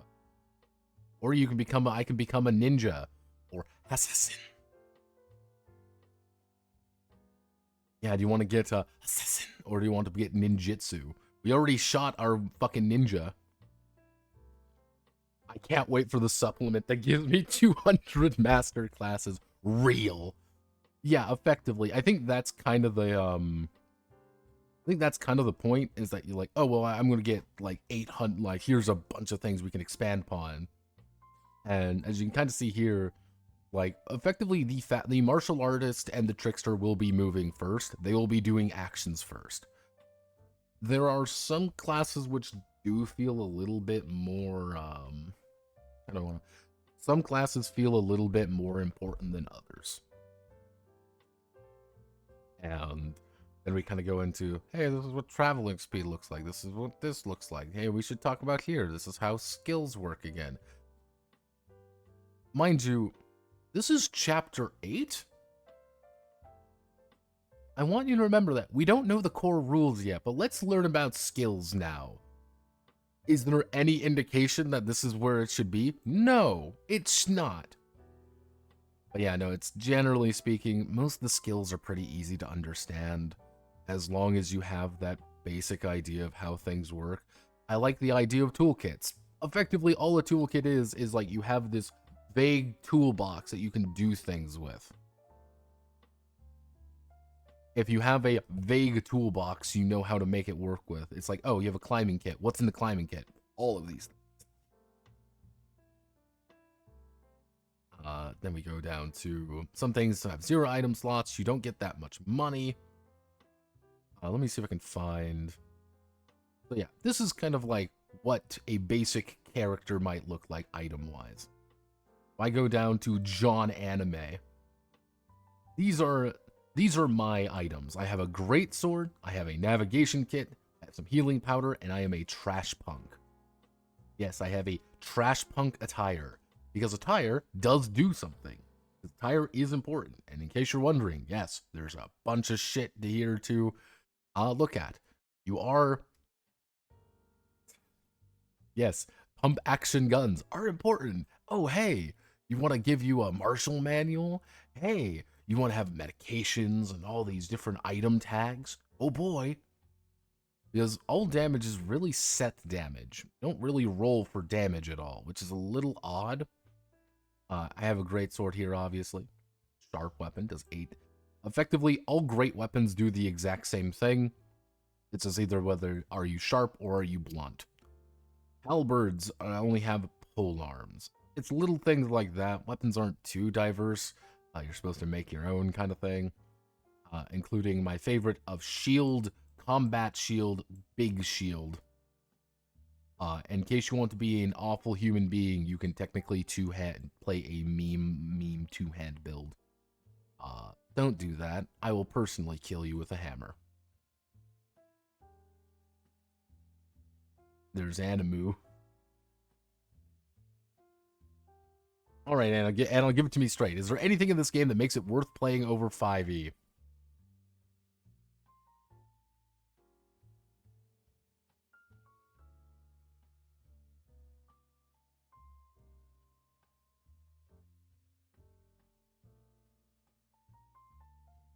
How do I want to word? Do you want to play 5e?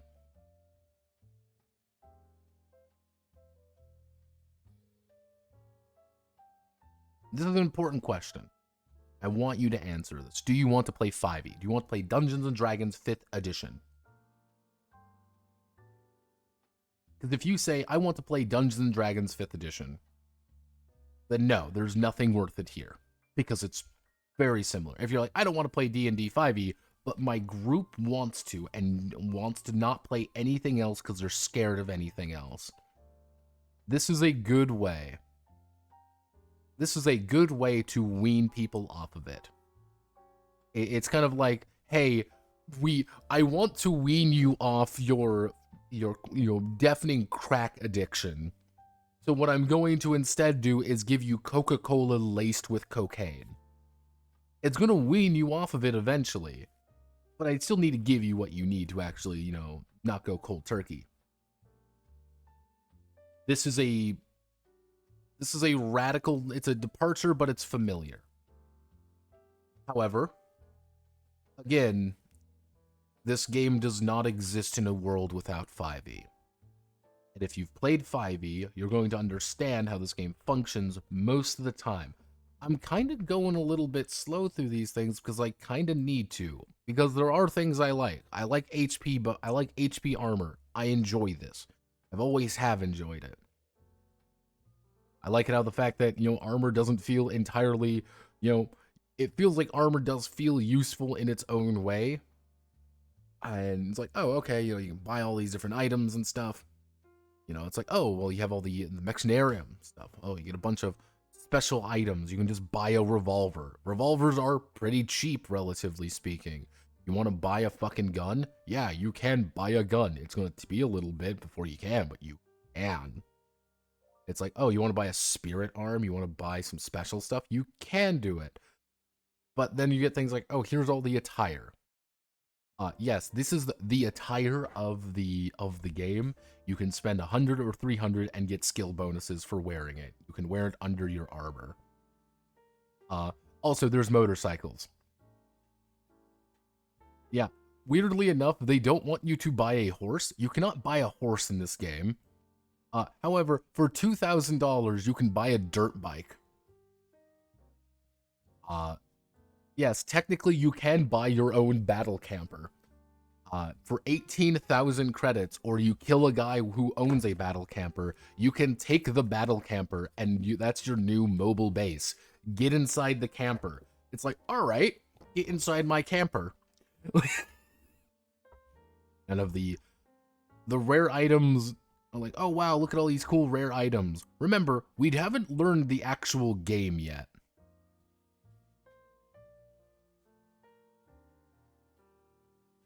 This is important. Never mind, it's a boy, in my opinion. Enemy Vidya, and I have a choice between young busty angel lady or small clumsy tomboy demon girl. Never mind, it's a boy. Say no more. But yeah, now we get to magic and spellcasting. I'm going to explain magic and spellcasting infinitely easier than the fucking game does. You get attunement points. Congratulations, you get attunement points. You can choose any magic of your choice to attune to. Oh no, you say, I want to have fire and water. I can use all fire abilities, I can use all water abilities. Cool. But let's say, for example, I get fire, wood, and earth. I get all of these things together. I unlock toxic. I can use all the spells from these 4 categories. I unlock all of these together. I get toxic, I get lightning, and I get ice magic. I get every spell available here. That's it. You can do cosmic magic, though. If you choose to get cosmic magic, things go infinitely worse, because these are your fucky wucky magics. That's all it is. It's a very complicated way of trying to explain it, but at the end of the day, that's all it is. I like this magic system. I think it works a lot better than D&D's fucking Vancian system. Because you have MP, and I like MP better. It's just the way they have to explain things in the most obtuse way fucking possible. So, very basic things you have to understand. Some spells will grant you tokens. Some things will grant you tokens. Do you have a spell glyph token? Yes, you can reduce the cost of MP of spells by 5. Do you have a barrier token? You can reduce HP damage by 5. Boom. The idea is that you can effectively reduce the cost of things down by spending more special tokens. You may say, why would you ever want to do this? Your mind reaches 0, you pass out. You can kill yourself casting magic. It's very easy to kill yourself with magic. Yeah. Ta-da.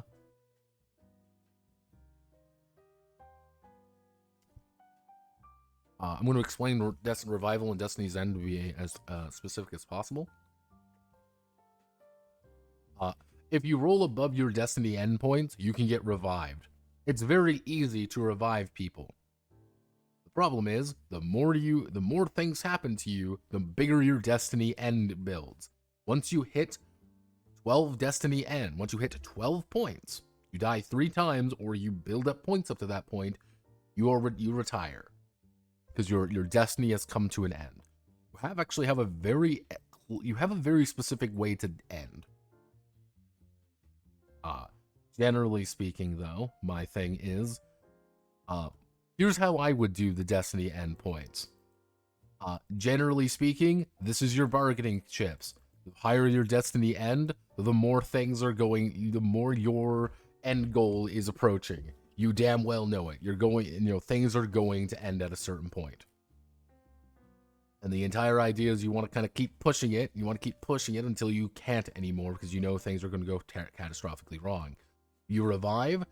Reviving just costs money. It's a big fucking expenditure. Sucks. The higher level you are, the more you're going to go bankrupt trying to get revived. That's it. Because this is like a really convoluted way of reviving people when it doesn't really need to. Oh yeah, don't forget, this is how you actually fucking die.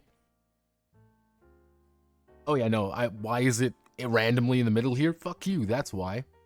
Fuck you, Baltimore. Oh yeah, isn't ice like the combination of all the elements or some weird shit? Yeah, because the reason is, it's really funny too, because the reason is because nothing resists ice. It is an incredibly, specific reason, but nothing resists ice. But kind of doing, a very basic idea. This is Fire Arrow. Hey, I'm level 1. I'm going to use Fire Arrow. I'm going to make a spell attack roll, and if I hit, I'm going to do 8 damage. What's my spell attack roll? It's...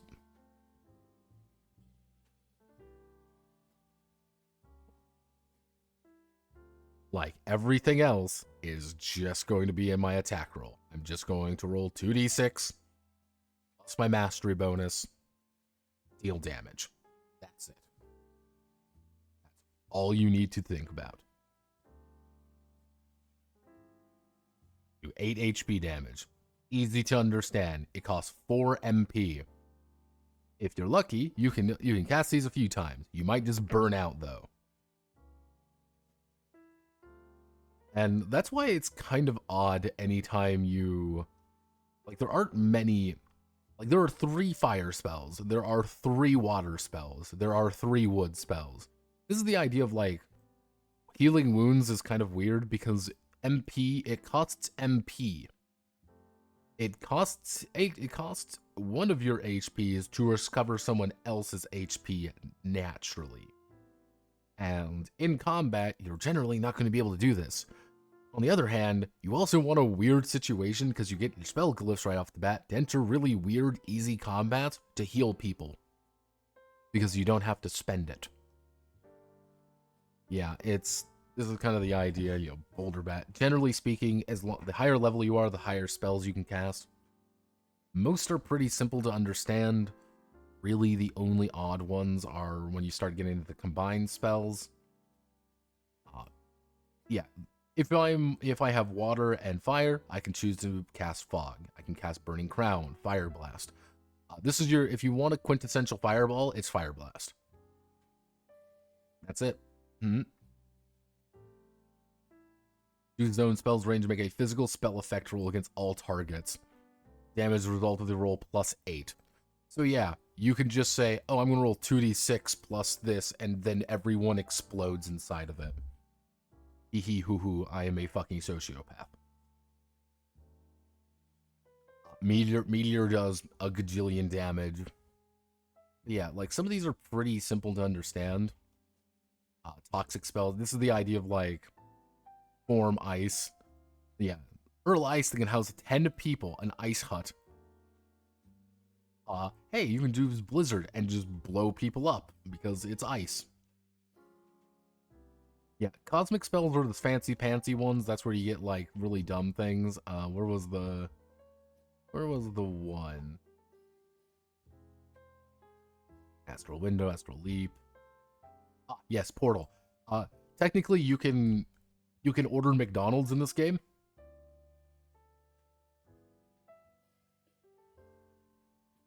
Yeah, because you can say, hey, I'm going to open a portal back to the Cloudbreakers Guild. So we can go back home whenever we want.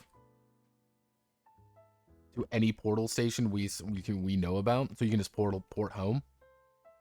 This also means that at rank 1, you can actually order things. So if you need to buy a piece of equipment in the middle of nowhere, you spend 5 minutes and then you can buy it. It's 100 credits. It's 100 extra credits, but yeah, it's there.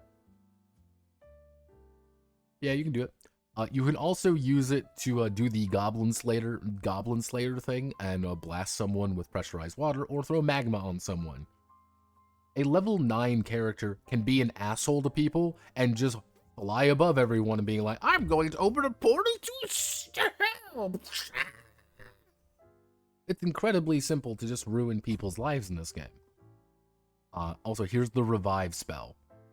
Yes, players can learn the revive spell, and yeah. This is the real revive spell. These are all just the ways to get someone up when they are dying. Uh-oh, my bones hurt. Like, get up. Like this, why? I don't know. Fuck you, Baltimore, that's why. Like, if you have higher level spells, you get some more cool things. Now we actually reach the core rules at page 212.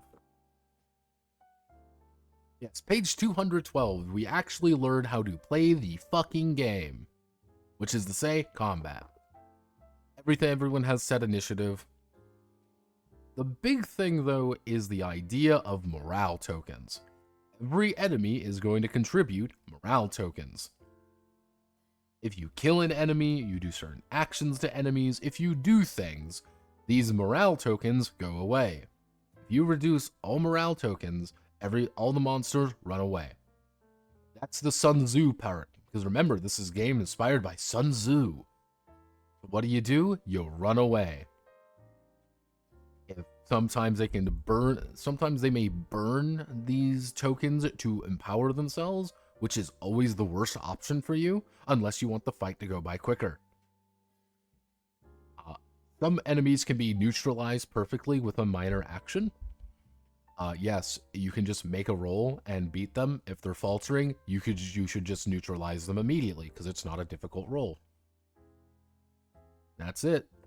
Ta-da! That's how you do it. Like, oh, well, you should try to play smart. Really, this game isn't difficult. It's an interesting way of doing things, but it's not that complicated. It's one of the things is most combat is actually this. This is how you describe most combat encounters. You have two sides on, you have two characters on both sides. Everyone says, it's time for a fight. And then all the melee people rush into the middle and start fighting while all the rangers start blasting. You can say only one side moves, both sides advance, or nobody fucking moves. This is actually how the game is broken up. Why is this the case?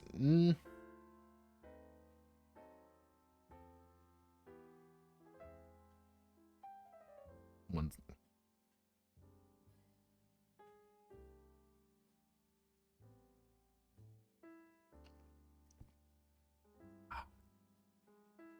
But yeah,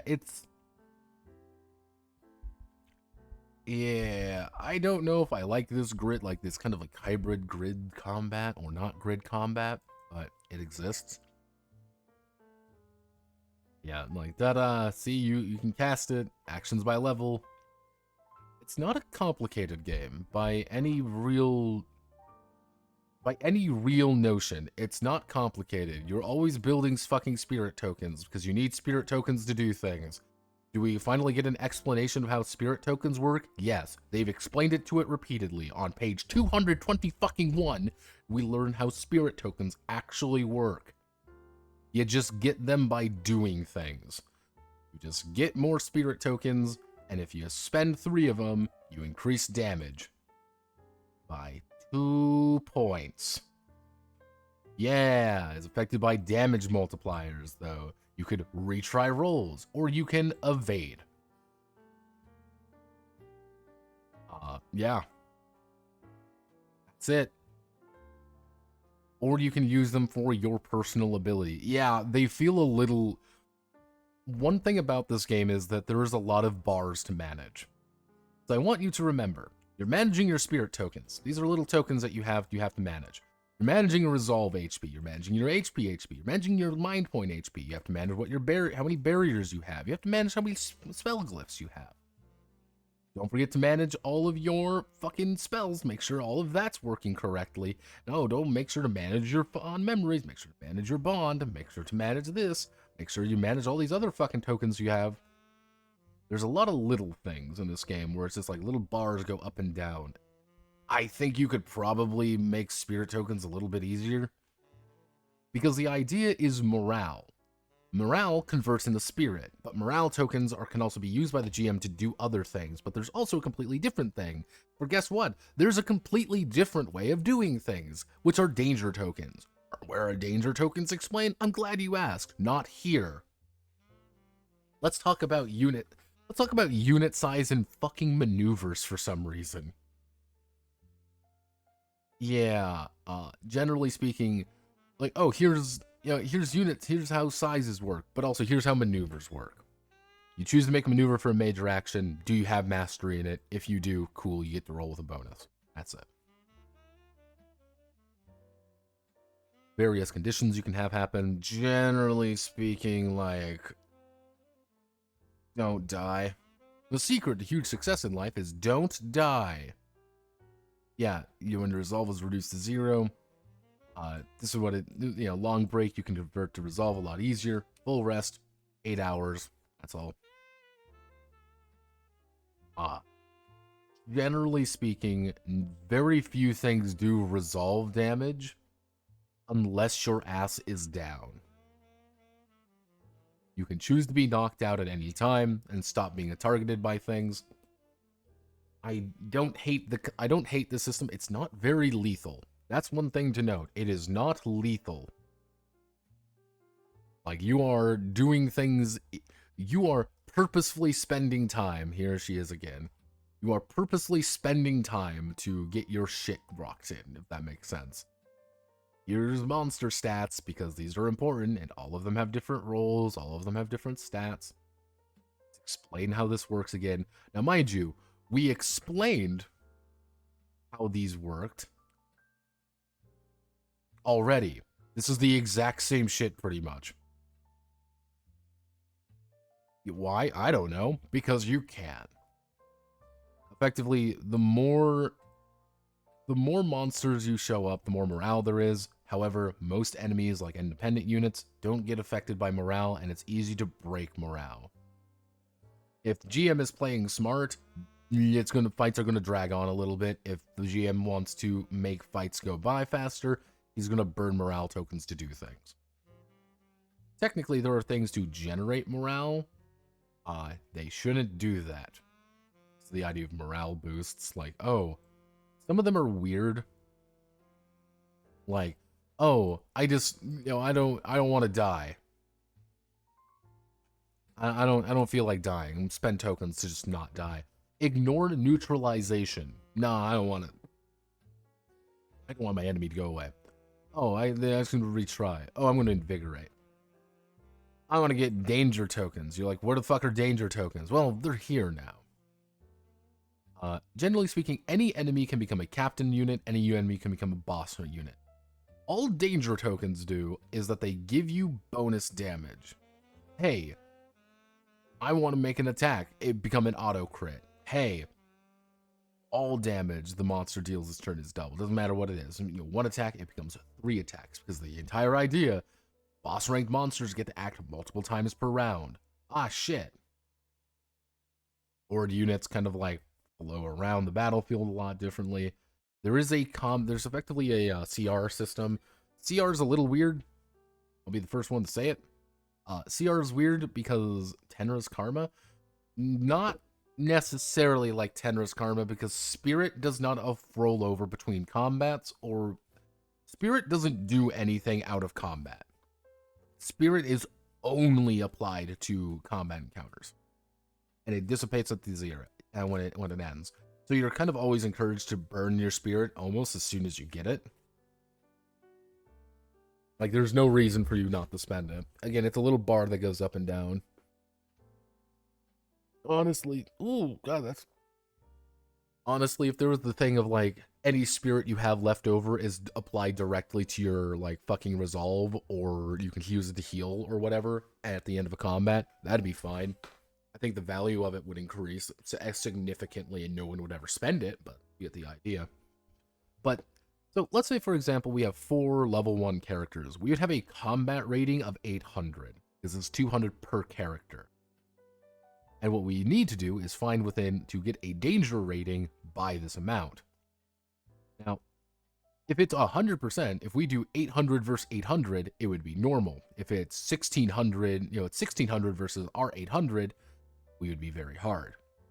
I have no idea why they built a pathetically easy, like, you're going to stomp these people within 15 seconds encounter. But yeah, this is what a you lose immediately encounter would look like. The enemy loses immediately.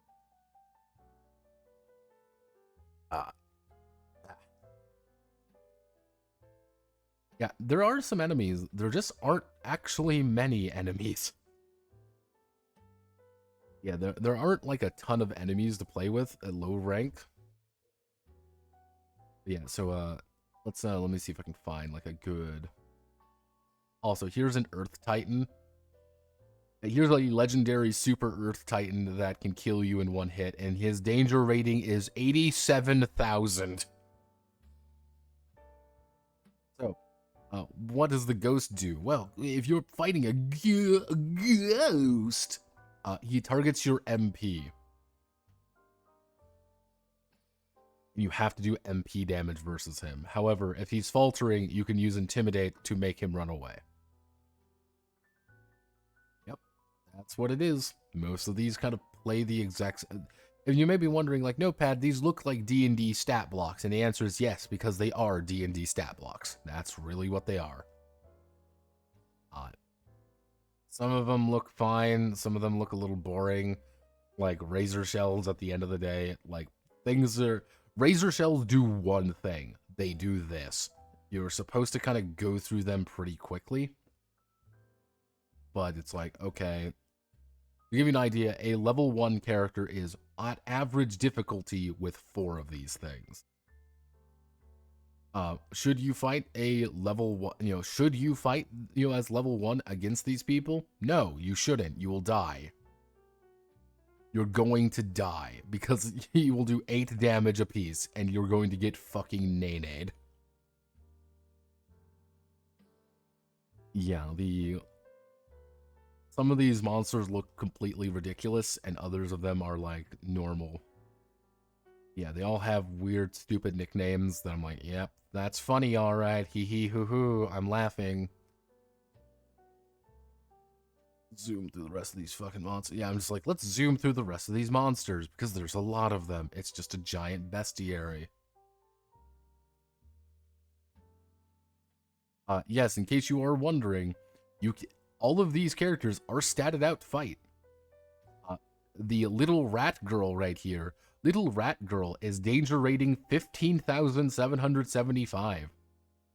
And yes, she can kick you. Her basic martial arts attack does 6 HP damage and breaks barriers. Doesn't seem like a lot, but you don't have that much HP, and she gets a +7 to hit you. She can also use unrestricted cosmic spell casting. Yep, hazards, kind of like how hazards work. Let me see if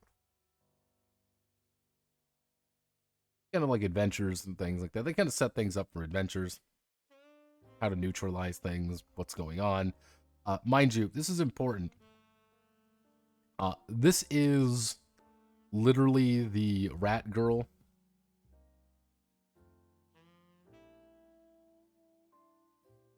Okay, straight up, how do danger ratings work? These feel like bullshit numbers. Also, just as we go back to danger ratings, this is a rat girl. This is her actual size. A little bit hard to see because we're here, but yeah, this is her actual size. We're at 100%. She is a tiny little rat person. Like, she's smaller than my hand, and she can kick you with a force of 1,000 fucking suns. So, effectively, a punk has a danger rating of 50. I have no idea why. There is no clear understanding of how it works. Except you have to remember, if he shoots you with a revolver, it does 8 damage. My Guts Berserk can take exactly 3 hits from this before he goes down. Contrasting, he does 8 damage. How much HP does he have? 20. We do the exact same amount of damage. Yeah. I really have no clue of like what the... I don't know how the damage ratings is judged. I think the damage rating is a little bit random. See if I can go up. Yeah, like it's just like, yeah, it's just combat rating. You know, that's all it is. It's just what it is. And that's because you get a lot more toys than them. I think that's kind of the idea. I think it's assuming like a full 4-man group. I think that's important. I think everyone's assuming a 4-man, like, group of people doing things. Because you're like, oh, well, these razor shells don't seem very dangerous. Yeah, but they also gave you a level 6 fucking party, which is like endgame to your party. That it's like, yeah, they don't seem very damaging to them because these guys have really high defense and they can just block everything. Yeah, I don't really understand how some... To give you an idea, let me see if I can find the... So, Cinder Blight, people, you cannot fight anyone past the Cinder Flea, effectively, at level 1, you should not fight a Cinder Flea. Yeah, Molten Lurcher hurt. Like, you shouldn't be fighting those. On the other hand, this is the weird part. This is something that I thought was very fascinating. You see, this is the Earth Titan. Earth Titan is 87,000 danger rating. He is the most dangerous thing in existence. And he can instantly kill pretty much everyone. +6, 10 Earth Spike. He can do a Titan Major Punch. Does 36 HP damage. Oh no, everyone's gonna die. On the other hand, by sheer technicality, his heart has only 100 HP. You can't kill it as at level 1 because everyone does set damage. Like, hey, I want to fight a forked tongue Buta. 2,200. Actually, that's not a very good example because they're all fucking ghost creatures. Fucking H. There, the Death Lobster has 80 HP, 250. Yeah, killing this thing would take for fucking ever. Unless you're getting crits and stuff. But again, you should just be... all you should be doing is neutralizing it with this. There kind of comes this weird moment where sometimes you just want to wail on the enemy because that's just the better option than neutralizing it. And other times it's just like make a target number 6 check and immediately win the battle. I have really no fucking idea of how the danger rating is calculated. I can be honest with you. I have no idea. Kind of gives you a little bit of the GM's guides here. They kind of talk to you about, hey, here's how GM handling works. Here's how you make a monster. And like you can kind of see like, oh, it goes like you kind of even see it's kind of seemingly random of how it increases, of what the actual danger rating looks like. It is seemingly random. Can I find a good, it's like calculating a monster. I guess that's what it's supposed to be. So, yeah, so, that is how you actually calculate their danger rating. It's based off HP and effective damage.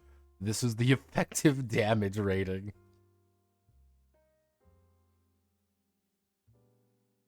Yep. Oh boy.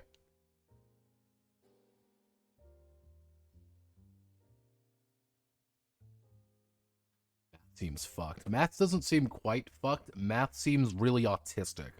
Like only he would understand it. Because effectively, let's say you have a effective HP with HP multiplier of its defense.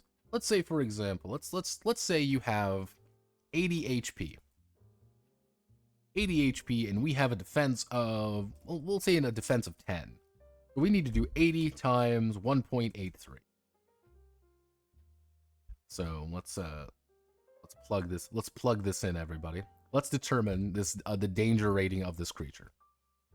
So we have 146.4. That is our current effective HP. So, then we go down to our effective damage. Let's say it has an attack damage of, let's say attack damage of 12. Attack damage 12. And then, let's say it's got a plus. Let's say it's got a plus 2. Let's say it's plus 2, so 10.72. So, 10.72. Let's see. At level 1 PC with 8 defense. So if we go down, use the method that deals most damage, BNS, monster simultaneously. Let's see, multiply number by 3. So it is 146 times 10.72. Let's type that in. So that would be 15,000. Our current danger rating of this creature is 1,500. And then we have to divide that by 3. We divide that by 3. Our effective danger rating would be 523. Because the entire idea is just based entirely off of how much damage you can do to a level 1 enemy. And you can increase the effect based off the effect of the attack. That is how it actually would work. So a Bale Weasel would have a danger rating of 800 based entirely off of belief damage. And then we do kind of then we have a sample adventure. Pretty easy stuff to understand. I even double checked. Yes, this is entirely correct. Here's let me see if we can find Marla. I have some sample characters. But yeah, that is Cloudbreaker. Here's the thing with Cloudbreaker Alliance. Let's talk shop.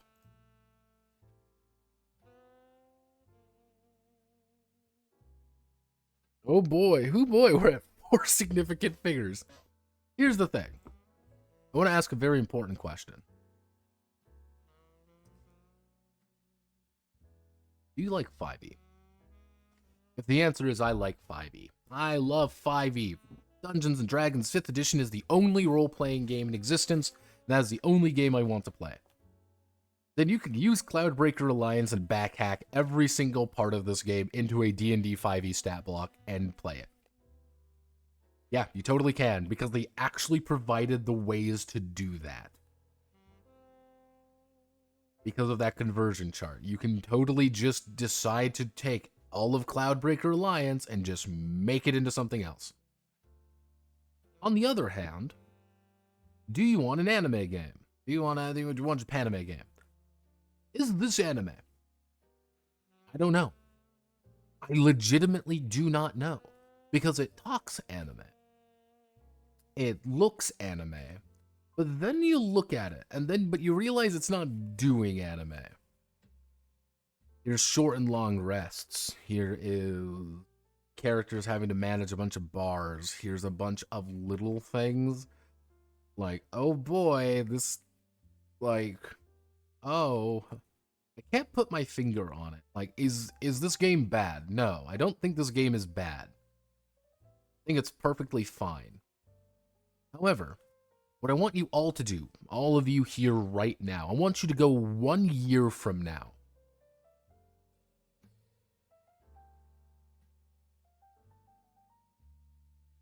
I want you to look for 1 year from now, 4/13/2025. I want you to put a note. I want you to say, ask Notepad about Cloudbreaker Alliance. And I want you, in that year's time, when that little note comes up, I want you to look at it. And I want you to ask yourself, what the fuck is Cloudbreaker Alliance? Because I do not know if this game is going to make any fucking impact. Because I don't know what the... Who is this game for? That's what I want to know. Who is this game for? Is it for 5e people?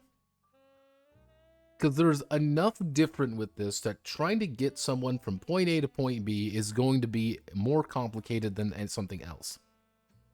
I want to play this game.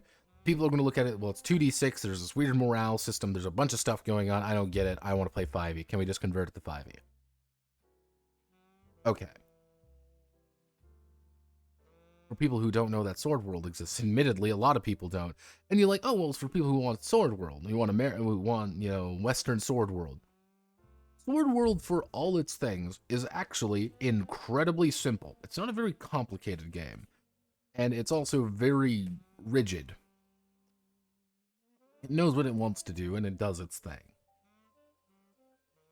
Cloudbreaker has effectively four different settings, with wildly different assumptions in each of them. A bunch of lore, a bunch of things going on all at once. And I kind of go back a little bit and be like, what the fuck? Like, yeah, you want what? You don't want to play Blue Archive Angels? You don't want to play Cat People? You don't want to play all these different things? You're like, what the fuck? Like, I couldn't really get into the lore, really, because I'm like, I don't care. It was very interesting how I just did not care about the lore at all of this game. Is the lore going to be someone's jam? Yeah, I guess, but the thing that I keep going back to is that very simple question. Who is this game for? Is it for CJ's fans? Like, we have anime at home? But it's one of those things where it doesn't do enough interesting to say, oh, okay, this is its own interesting thing. It doesn't have that depth to be like, oh, well, here's something really cool and very unique. On the other hand, it's different enough that it's going to be difficult getting people who are petrified of trying to do anything new to try it. And is it appealing to anime fans? Is this like, oh boy, everyone, look everyone, it's anime. But I'm like, I didn't see anime. Because here's the thing. If this was not the cover, let's think it was just a fucking 5e cover or whatever.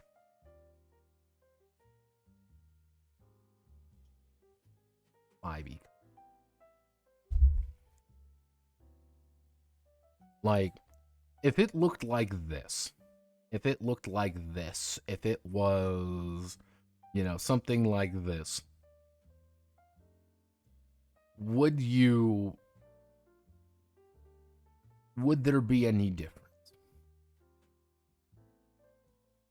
And I think that's kind of a complicated thing. If this was the cover, if it said fucking Cloudbreaker Alliance and of Anime 5e there, would any of you be like, oh boy, this is totally different and totally a unique thing and I must engage with this? I don't know. I genuinely do not know if this... Maybe that was the point? Like, it's really safe? But I really don't know what the goal... And maybe he's going to open it up. I know it didn't come out too long ago, relatively speaking. Cloudbreaker Alliance has not been out for very long. We're looking at like maybe a month and a half. And is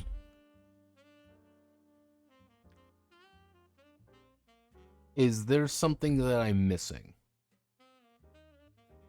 And maybe I am. Maybe I am legitimately just missing something. Like, there's a kit I didn't see, a thing, like a backer or something I didn't see.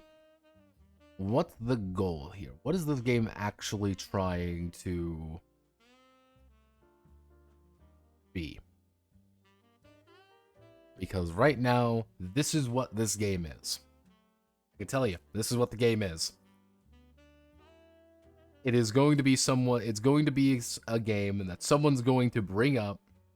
They're going to walk up and they're going to say, here's what you can steal for your 5e game from Cloudbreaker Alliance. And then they're going to post a conversion document, except everything's going to be reversed. And that sucks. I mean, again, maybe there's something in the works that's going to kind of give it its own little bit of an identity. I don't know, though. That is Cloudbreaker Alliance. Better or for worse. So, the next one we do is very... is kind of in the same, is rating anything Garex is rating with a party of 4. Hello, anything Garex. Thank you very much for following. And everyone here, thank you very much. We just finished Cloudbreaker Alliance. However, we are going to be moving gracefully onto the next hit new role-playing game of the century. Say hello to everyone to not this game. Go away, John Anime. I need to get other John Anime in. That up. That up. Say hello to loading documents. Because this fucking thing is 8 billion pages long. Say hello to Break. Why do I want to go over Break? Yeah. Break. Actually, I gotta say Break. Yeah. You gotta get the right, umph behind it. Because if you don't get the right umph behind it, it's not the point. So this is Break. Now, first things first, I want all of you to look at this game. It's the Isekai TTRPG. I've seen this, it's the Isekai TTRPG. It's somewhat the Isekai TRPG. You can play an Isekai character in it, but I want all of you to, right now, look at this cover. Look at it right now. What do you see in this game? No spoiler warning, Wuso. What is this game? Just tell me from just the cover alone, what do you think this game's about? I want to know. I'm saying this because it's interesting. Because the secret behind this one, the secret of this game is what I like to call tone clash. And it's a very specific section that has very strong tone clash issues. Game about nothing. Oh, it's about something, all right. Reverse harem? Not quite. But so who did this game? So who did Break? Hello, crazy woman. So if we go to Break TTRPG, and it has a very exciting word. Or this is Break. This is Break RPG right here. So we're gonna go here. No, we don't need that. Now this was on Kickstarter. This was a big Kickstarter, and this is one of those things that I wanted to do these two games together today for this very reason. Because Break and Cloudbreaker kind of came out at the exact same time. And they had a very similar vibe. For a while, I thought they were the same game. Yeah, you may say, well, that's stupid. They look different. But it's just like, I thought they were kind of the same game at the end of the day. Because they were like, okay, it's just kind of this Wanime style. There's a secret, though, with Break. Break made a shit ton of money. Like, Break made a good chunk of money. It made about $600,000 USD. It made a pretty penny, relatively speaking. It made, again, this made about $550,000 more than Cloudbreak. And you kind of see here, there's a lot of things going on. It's 470 pages. It's not really 470 pages, but it's 5e, new, gaming parents, old school, cool. I have no fucking idea why you would ever play this with a kid for one very important section, and it's really fucked up. But it's like, oh wow, look at all these things, and it's like, oh, well, this looks very soft. I'm going to be very direct with people when I say this. I do not like, also, here's one thing a few things to know. Questing Beast, you can pay him $500 and he'll say fucking Fatal 2 is the greatest game of all time. Remember that. He's any award winning. He'll you pay him money, he'll say anything is amazing. His opinion is shit. It's, generally speaking, you're like, alright. Like, oh, easy to play game. But here's one thing I want you all to understand. Notice that little thing. Weird thing to note. Break is an OSR game. I want you to know this. Very important. Break is an OSR game. But no, Pat, this doesn't look like an OSR game. No, it is actually a full-on, legitimate OSR product. And it's very strange because of that. And when I say OSR, I'm meaning old school Revolution and all the whole 9 yards. And if you're ever thinking of, hey, OSR games, it's like mudcore, everyone's like dirty and grimy and pieces awful to one another or whatever. It doesn't look that way, but it does play that way. That's an important thing to note. So, who's behind Break? This is something we always like to do. The main person you might say is Grey Wizard. You're like, who's Grey Wizard? Well, it's technically this guy. This is Grey Wizard. He's Mysterious Path. He's based out of UK. And he is an artiste. This is an important thing to note. He is an artist. Most of the actual game is made entirely, game artwork, I should say, is made by him. And the game doesn't look bad. I don't care for it. This is not my look. It might be yours. It might not be yours. I don't know. It is. This might be something you enjoy. I did not. I didn't care for the look of this game. Yeah, this is Grey Wizard. Couldn't really find anything. This is Reynaldo. I couldn't find anything on Reynaldo, because Reynaldo likes to hide himself a little bit. But I found a little bit more. I think this was the guy who did a lot of the writing. Because if you look at the credits in the back of the book, Reynaldo Madriñan, writing plus rules, editing, design, and art. This is Grey Wizard, this is Reynaldo. I think Reynaldo wrote the game. Carlo did the art. Here's the thing with Reynaldo here. Now, Reynaldo is kind of an odd duck. And you want to know how I knew this? This is Reynaldo. Freelance illustrator, he's all these things. Like, okay, all right, nothing. But then Junior kept popping up. Reynaldo Junior. I'm like, okay, so he's a junior. Fine, whatever. Easy enough to understand. Then kept seeing Break on... I started seeing Break a lot on OSR forums. You know, I just kind of see here. You know, Break, you know, kind of thing. There's a bunch of little things, like, even like this, like... It kept popping up on various little things. Yeah, right there, like... Wisdom from, like, oh... Reynaldo Gaming. It's the exact same... It's the same guy. Reynaldo's been around for quite a while. But the thing that kind of got me, which was a little bit interesting, is...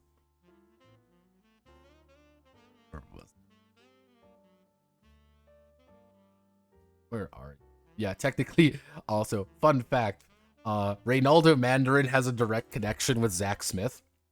Yeah, I just want to know everyone to know that, because I find it funny. Is right here. This is just a little weird note. Reynaldo, if you find Reynaldo right here, Reynaldo Perez Mandarin Jr., right down here. This is an Axe book. Reynaldo has written for Axe, or at least has some influence on it. He has written for Adventure Conquer King system.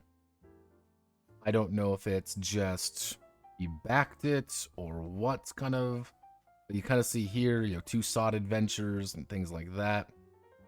He's clearly backed this, and I think he is, if he's not a direct writer, he clearly is in the OSR sphere, if that makes sense.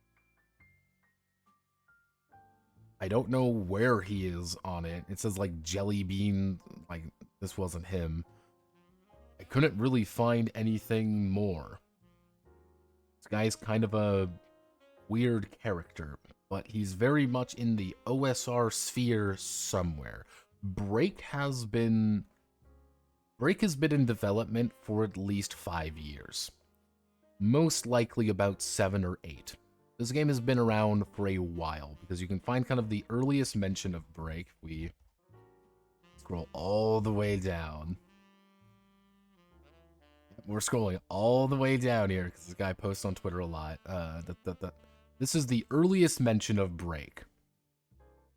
See, 2019.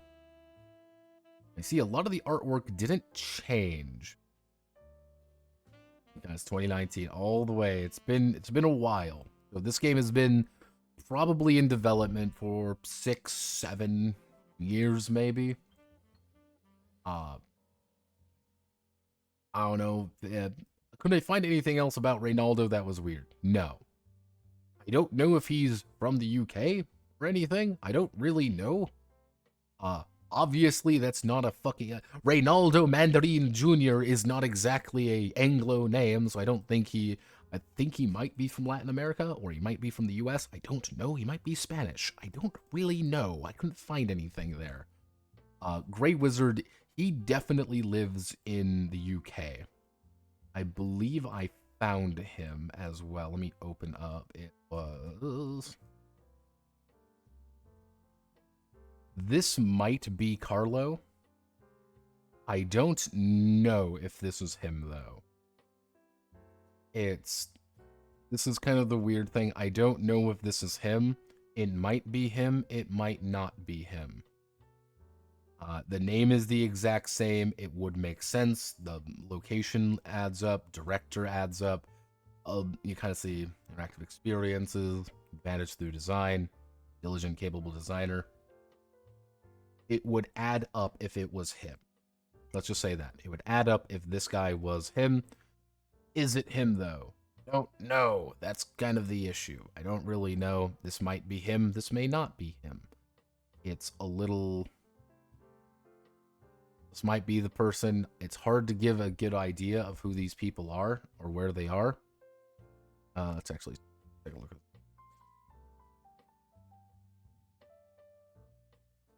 Mayada, freelance visual designer.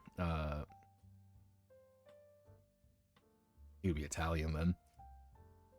Italian living in London, wouldn't be the first time. Again, it's kind of a who knows kind of thing. It would fit. Everything fits in that regard. But take your pick. Could I find anything weird about any of these guys? No. They seem perfectly normal people, just involved in the OSR sphere somewhere. Zach Smith. Zach Smith was the Veins of the Earth guy. He got accused of raping a woman. He got accused of raping a few women a few years back. He didn't. But if you ever... that was a funny thing. He kind of got exiled from the TRPG community based off literally false accusations. And his life was in fucking ruins because of it. If you ever want to read a very fun article on that, I can link you a Medium article on it. Veins of the Earth with Scrap Princess. Who was it? It was, what did he do? He did something like that. It wasn't Veins of the Earth. There was another game that had a very similar name. Underdark, was it? I can't remember. But is the game fun to play? But is it the fun to play? Well, I'm gonna let you as we go through this game, I'm gonna let you all kind of make a call on that. I'm gonna say it's very interesting. So this is John Anime yet again. John Anime, the anime protagonist. He's a champion. He is human native. He's from Berry Kingdom.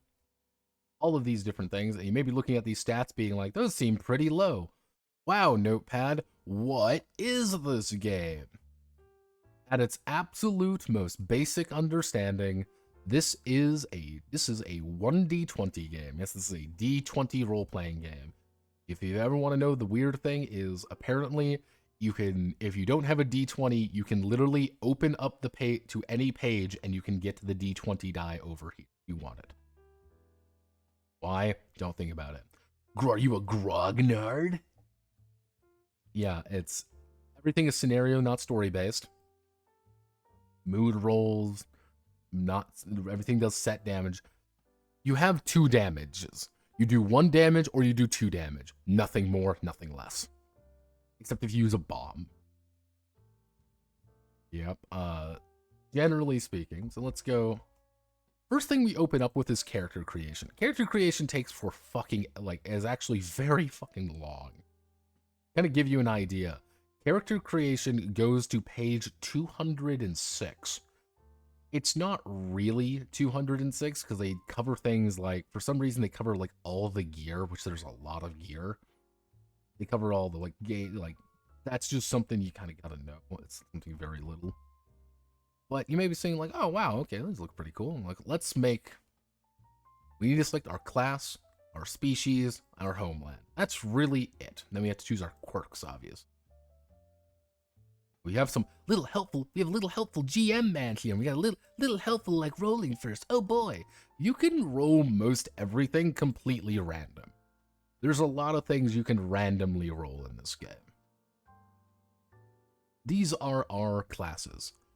Your class and all your stats are set for you. You don't roll for any of your stats. So, these are the basic classes are, you are a support bottom bitch character. Get on knees and sucky bitch because you are everyone's bottom. Fighter man, rogue man, agile fighter man, meme, wizard, other meme. You are literally playing a warlock from 5e. To tag yourself. Yeah, so the Factotum's main gimmick, I can kind of go through all the gimmicks effectively. A Factotum's gimmick is that they are the support class. They have a big backpack, that is their gimmick, and they can put a bunch of things in their backpack, and things do not target you because you're supposed to be a mundane person. Every character starts with some of these starting abilities. Everyone usually has about 2 to 3. If they have 2, they're usually bigger ones. If they have 3, they're usually pretty small ones. At every level, at 2, 4, 6, 8, and 10, you get 1 new elective ability. Some of these abilities are really interesting, like healing, or hey, you can choose consumable materials, or organized team efforts. Yay! You hit level 6, you can get a super cool ability. Generally speaking, you don't get many abilities. You get very few. These are all the abilities you can use. These are all the items you can use. So this is one thing to note, and I'm going to use this as an example because everyone has the same aptitude. These are your skill. These are effectively your attributes. Your attributes are never going to be high. And this is important because this is a D20 roll under system. Sometimes. Anytime I want to make a check, I'm going to take my D20, I'm going to roll, and if I roll under my attribute, I succeed. And as you can kind of see, you don't level up that fast, you level up kind of slowish. 6 per, pretty much. You just double whatever it is. But you kind of see it's like, oh boy, like pretty much max level, you have a 55% chance of succeeding. Or at best, about a 65% chance of succeeding if you are playing a factotum. You get effectively 5 abilities, because advanced abilities can be used to take different things. You get 5 elective abilities. Oh.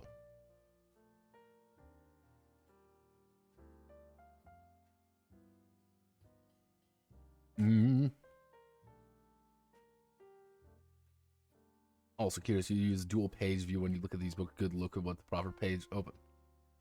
Factotum is class of oh god, the woman arc, the Ghibli face. Because I don't use dual work because they didn't set it up properly. They didn't set it properly up to do dual page view for most of them. If there was a blank page right here, it would be fine for PDFs.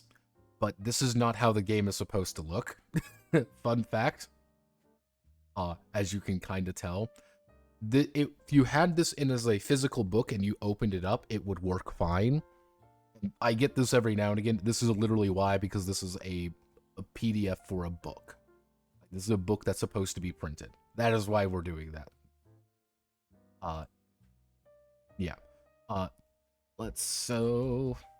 Yeah, like, generally speaking, classes aren't too extensive, but again, it makes a lot more sense if you realize, hey, wait a second, these are supposed to be OSR classes. You're not really supposed to even hit beyond level 5. Rogue is rogue. You rogue it up. You move faster. Kind of like very basic abilities. Nothing too exotic. Champion is Big Man McHuge. That's his ability. He's Big Man McHuge. He can use every ability, and even like the highest attribute I've ever seen was 14. And yeah, like, you're not huge on these. It's only like 14 but you can really kind of see your aptitudes as your like saves more than anything. Yeah, you don't really change your aptitudes all that much. They're all nothing of them is super big.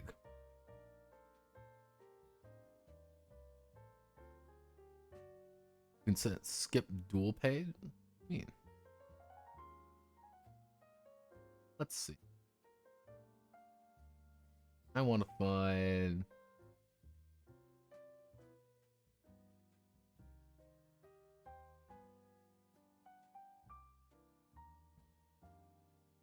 You have to remember as well, I use a janky ass version of doing things. Do I have to do that?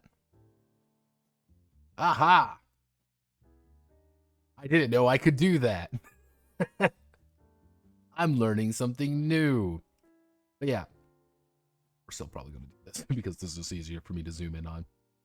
But yeah, generally speaking, like, nothing too drastically exciting here. It just seems very plain. Most of the classes make a good amount of sense of what they do. As you kind of see here, like, nothing above that the weird ones are, how do I want to word it? You look at it and you say, oh, look, everyone, it's the quirky battle princess class. But there's a problem. I have continuously said this is a major issue for me. And you have to remember, this is a me issue. I've become so, like, hardened and so, like, my hate builds when I see things now. Open 2 tabs of the same document. Why?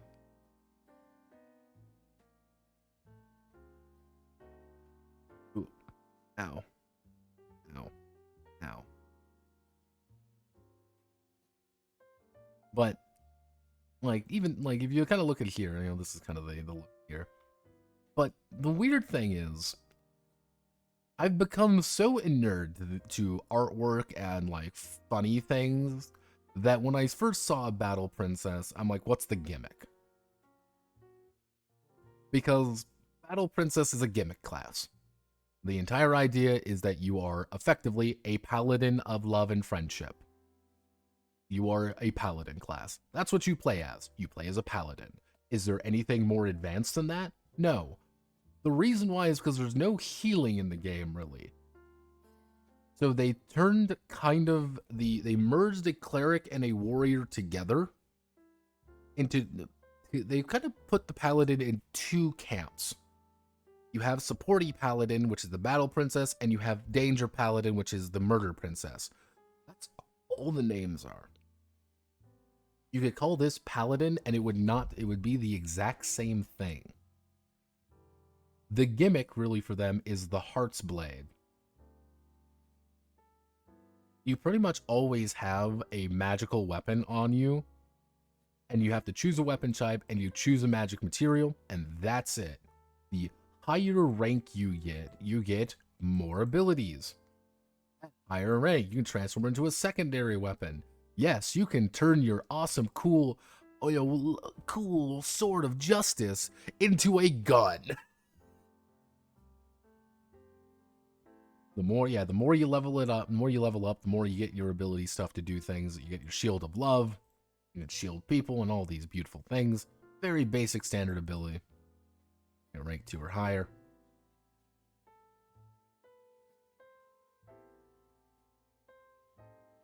Yeah. They are literally supposed to be kind of more of like a supporty class. And I look at it and, again, my heart of steel, my mind of steel breaks me.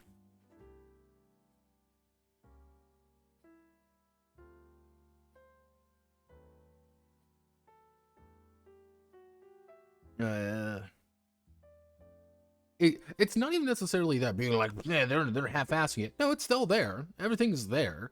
It's just they called it Battle Princess because that's going to be a name people remember above Paladin. Even though the Battle Princess's entire gimmick, because remember, this is an anime game. Don't worry, audience. She's secretly 2 million years old.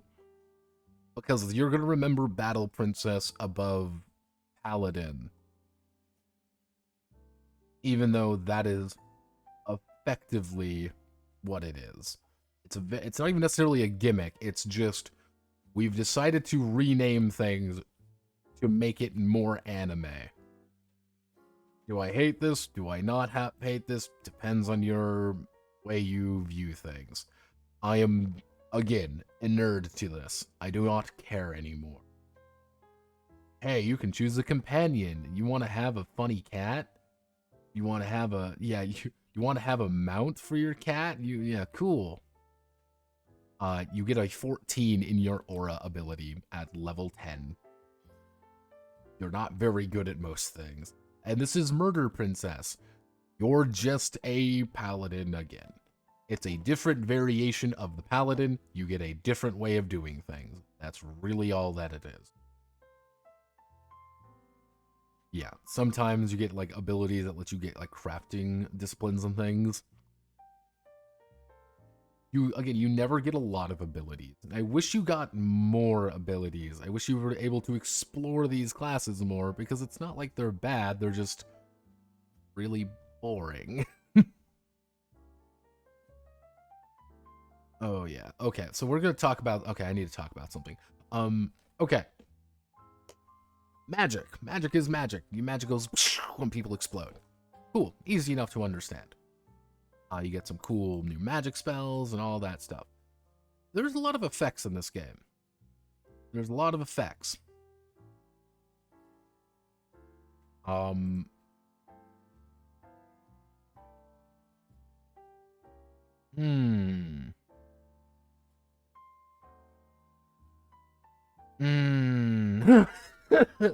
gonna talk about something here.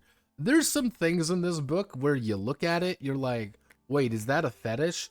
And it's like, I'm like, there's like a 50% chance it's a fetish, okay? There's like it's a solid coin flip.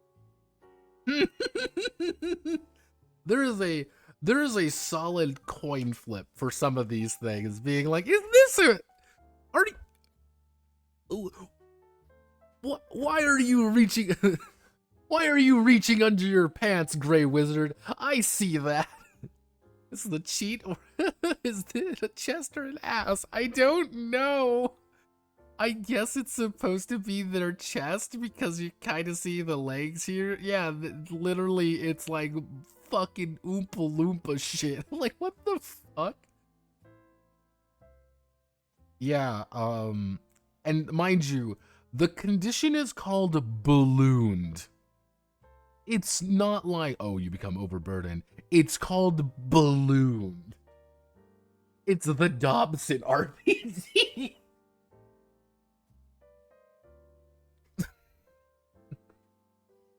It's the fucking Sonic meme where he just looks at you. Yeah, it's, there's a few of these. Yeah, there's a few of these. Well, I'll point them out. Victims of this particular are quite buoyant and easy to move around. Why not get creative? Turn an enemy or reluctant ally into a makeshift blockade or emergency flotation device. Use it on your friends. Hee hee, it'll be funny. It's useful. You should use it more. Being like, Grey Wizard, why are you doing?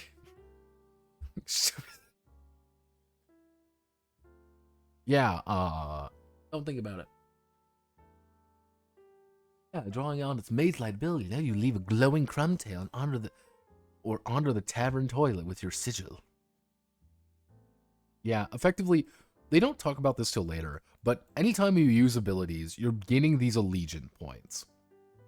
Every time you use abilities, you are saying, I'm building these up, building these up, building these up. The more you build, the more you get. Effectively, the more you cast certain kinds of magic, the more super abilities you end up getting. The personal fuck cloud is here. Yes, and you actually start mutating, depending on it. Why? I don't know. Shadow puppetry. Yeah, there aren't really super duper spells in this game, I've noticed.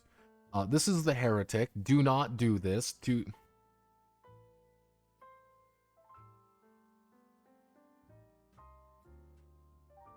a whole, so it implies it happens a lot. Look, I'm most appalled by the fact that this is a half-assing it. You want to add a fetish in there, fine. Be brash and be blatant. They were bold enough to make a condition. I'm pretty sure this is the only way to get ballooned in the entire book, but they made it a condition. No, there are other ways to get ballooned. Because the thing, there are some things that say just inflict a condition. This is the thing. There are things that just say inflict a condition, or there's a problem here. You can make an entire dungeon of just turning people into balloons. You could... And the game's like, yeah, you can totally do it. There's nothing wrong, right? I mean, it's not like you like this or not, right, guys? I mean, it's not like not into it, but like you are. I mean, I'm not gonna say anything, but like I like it when they do it with the pipe. But yes, heretics are effectively warlocks. They do have a cool idea. Effectively, you're calling upon different spirits, the sealed names, to do all your abilities, and all the sealed names do have an actual look to them, and they all do something different. But at the end of the day, they're just spells. Also, this is a game for children. Remember, this is a game for children. Yeah. Yeah, these are the species of the world. Now, this isn't, again, one of those things where we have to look at. So we've got all these. We're just going to go through them all. Welcome to human, native, Giga Chad. As you can see, you're my drive above all else. Yeah, human. You can tell he's human because he's there wearing nothing except his tactical, like, ball sack. The big thing that you get is you start with an ability.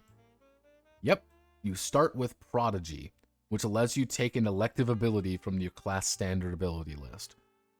95% of people are probably going to choose human, because this is really fucking good.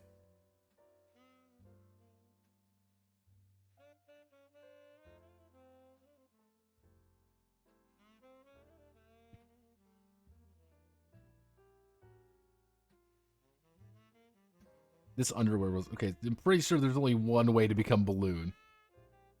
We'll have to look for more ballooning. So yeah, this is really all a species is. It's literally 2 abilities. Because you have to check... and even there, it's like, oh hey, you know, at rank 6, you have the option of choosing to get this.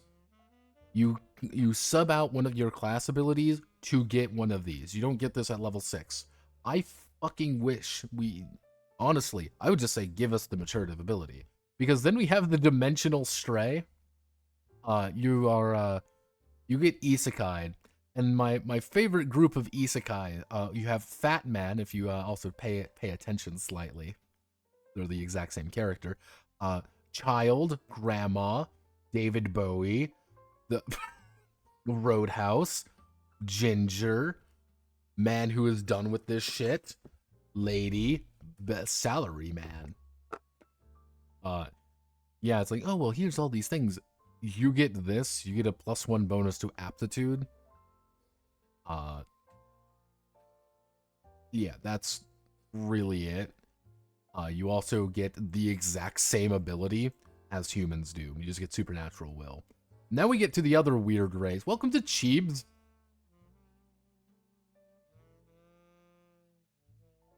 Is that the Hero TTRPG about an anime? Balloon Quest? Odd. Yeah, welcome to Cheebs. I have no idea. Like, most Cheebs are so short they can't even look a goblin in the eye without standing on their tippy toes. But this doesn't stop them from being intrepid explorers. Yeah, now mind you, remember, your stats are determined entirely by your class, not your physical features. Because yes, these are Cheebs. I do not like Cheebs. Why does it have a diaper? Like, I do not like Cheebs. I think all Cheebs should be beat to death with a hammer. And the thing is, really, is that it's just it hits the uncanny valley too much for me, for these guys. The uncanny valley has been hit. What if we made Lalafels creepy? Honestly, like, Lalafels aren't as creepy because they look not quite human. They're a little bit different. They're just a little bit. Even Ellen are not that creepy because they at least have, like, animal ears from fucking Terra. Like, I don't know about these that just do not... I can't do it. And their entire thing is that people have to make an insight check to notice them. And you are small. But yeah, like... Yeah, always bet on the little one. This is insane. Yeah, this is completely fucking bonkers. They're effectively halflings. They're just awful. These are the tieflings of the setting. Again, we beat tieflings with hammers. Yeah, no, in defiance of their shadowy nature, Tenebrates are often forthright, earnest, and easy to trust. Kill them with hammers. Like, they get dark sight. That is the secret. They get dark sight. They're the only species that get dark sight naturally. Alright, that's fine. Hey, look everyone, I'm a cat person. Meow! You can also just play a Khajiit. There's really no, like, hey everyone, you can play a cat man, a Khajiit, or whatever the fuck's going on. Yeah, I don't really... You want to be a furry? Want to play a furry? You can play a furry if you want. You get a purview, because purviews are dumb. Prometheans are just Giga Chads who are turning into dragons, possibly. They're just big and scary and huge, and they are like one of the largest large species. Yeah, you can grow back limbs. Regenerated limbs, you must use a session of downtime to heal an injury. Yeah, so you can just get your limbs and shit cut off, which is important, which we will talk about later. Welcome to the Grun. Hello, Grun. Jesus, they're all bargained for in Final Fantasy 14 races. Oh no, my toddler has... Oh no, my toddler has been ballooned. Make anime furries. Yeah, the Grun are... Like, the Grun are weird. Like, I don't hate the way they look, because they look clearly inhuman. But, like, the weird thing with them is, like, why are you here? You don't look like any kind of Animu species that I know of. They're actually just kind of ugly, but they're actually pretty good. Like, honest to God, if you were playing a fighter person, play a Grun, you get an extra hit. Get one additional heart before you start dying. And supernatural might is really broke. Goblins, there are no rape goblins, for better or for worse, because goblins reproduce by mitosis, and that is actually a gimmick. You can break things a lot easier. You are small. You can see in the dark, one of the only two species that can do it, and you can kind of bullshit things. However, if you choose to have a maturative ability randomly, just randomly, you can choose to just make a spore randomly throughout it. You get an actual, like, goblin companion. You can have an entire set of companions which are just you, just copies of you, because that's how they reproduce, is through fucking mitosis. Yeah. Also, here are dwarves. I hate dwarves. I think they look horribly.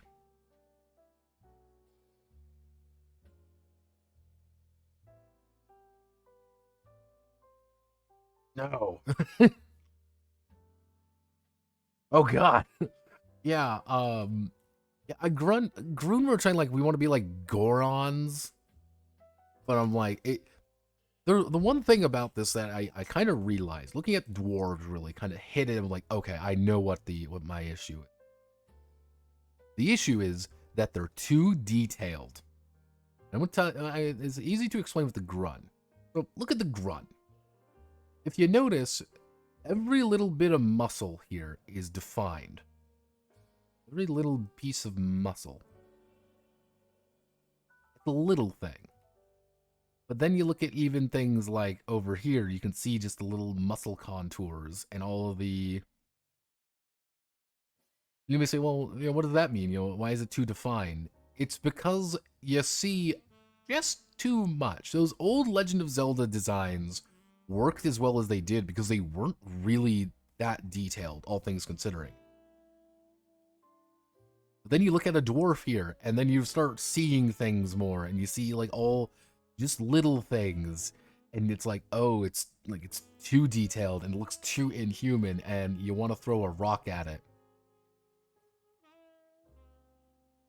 You see what I mean, though. It's like, it's too detailed. I'm like, ugh. That's why this art is not doing it for me at all.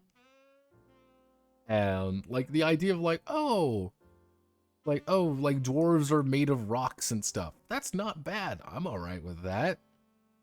But also, here are elves. Elves look fucking goofy as shit. Literally just due to the fact that they have giant noses. This is like some Steven Universe-ass proportions going on here. But again, it's just way too hyper-detailed, and I can't put my finger on why it bothers me so much. Yeah, they don't die, and they also have...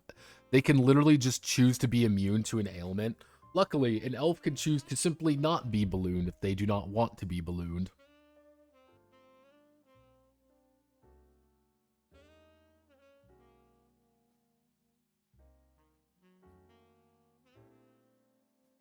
Balenciaga.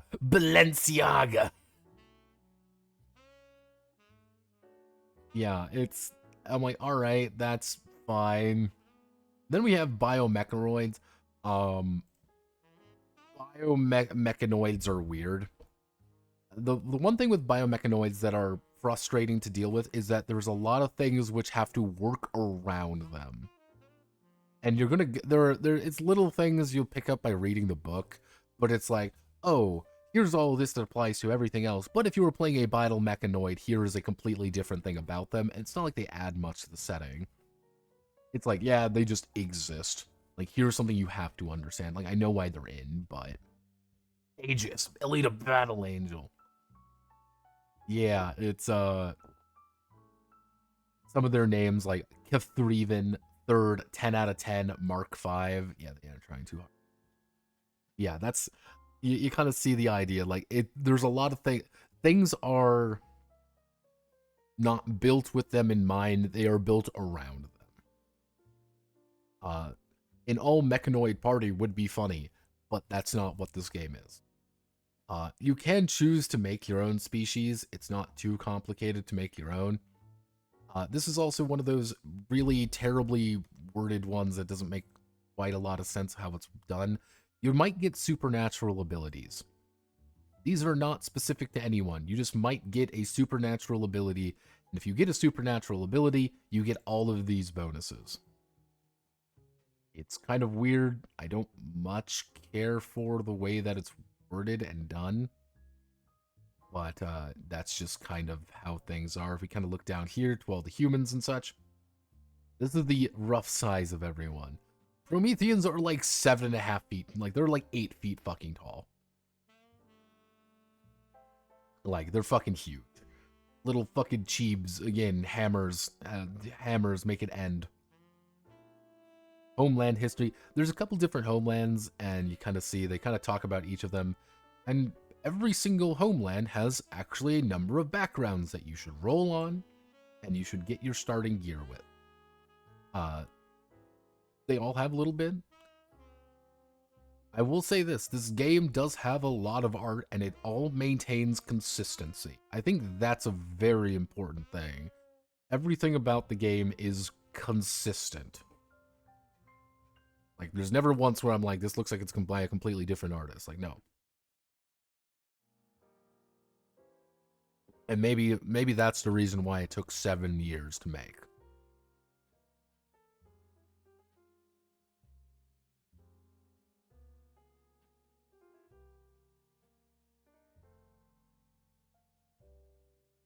Yeah, maybe that's it. I chose to play a war deserter because I wanted a mighty weapon and I wanted a medium armor.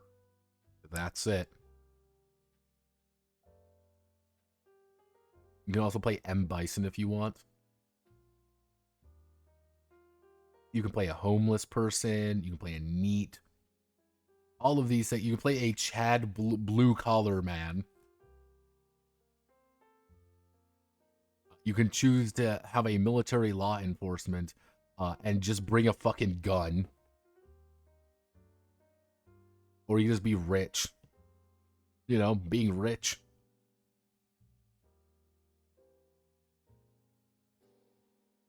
Yep, we got some basic traits. Traits are really undercooked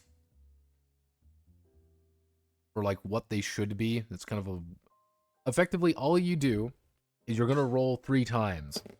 I rolled a 2, rolled a 9, and I rolled a 13, I would have gotten a +1 might, +1 deafness, and -1 grit. That is all your traits do. You roll twice on here and once on here, and it's like, oh well, you can roll or choose. Good old John Anime rolled +1 deafness, -1 deafness, and +1 grit. So he just has 10 grit now. At most, throughout, if you do everything perfectly right, at most, you will have a total of 16 in an attribute. If you do everything right with these trait rolls. And it's very specific. The lowest you can have is, I believe, a 4. I believe it's a 5. But yeah, it's like, oh, you have to roll on the quirks table. And the quirks table do give you things, depending on your race, and they all are slightly different, and all of them do give you different bonuses and different changes. Some of them are a little bit different than others.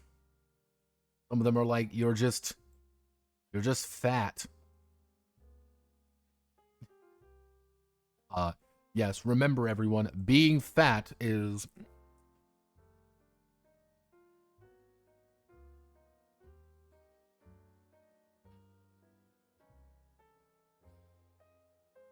Mary fuck kill dwarf chi groon. Fuck. Kill chi fuck dwarf Mary groon. Easy.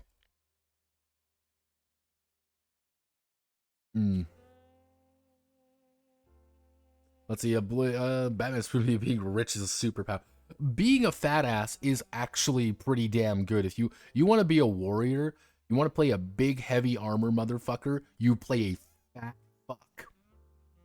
You play a big fucker, big fat fucker, because you get additional heart, you get a +1 to your grit. This is one of the few stat bonuses you can get. And disadvantage, you can get up to 18 grit this way. You can be built different if you are just a fat fuck.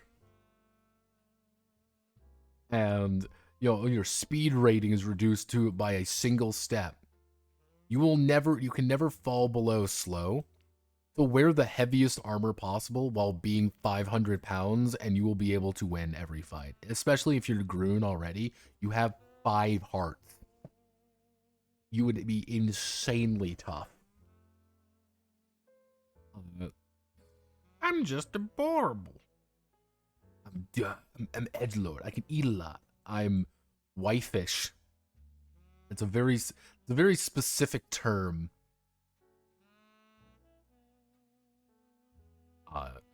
Yeah, you have wings, by the way. You have large feathered wings. Problem is, you are also going to die. Yeah, some of these feel a lot more than others. I got Mage Breaker. Just randomly rolled for Mage Breaker. I could nullify all magic against me. Literally, you have to make an aura contest to heal me with magic, but magic is, you don't also heal people with magic.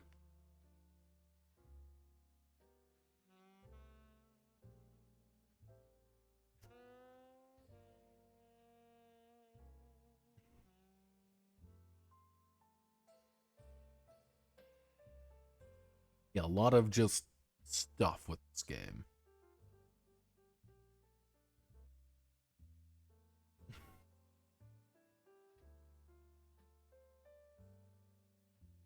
Yeah, Sneasels. Yeah, you can get some more like exotic ones, or like, hey, I have robot traits. I have a mascot. I have a buster art. I have a battle scanner. Finishing details. You get some money. You get some outfit. Everyone can always use a standard weapon. Doesn't matter what it is. You can always use it. And then you just buy stuff.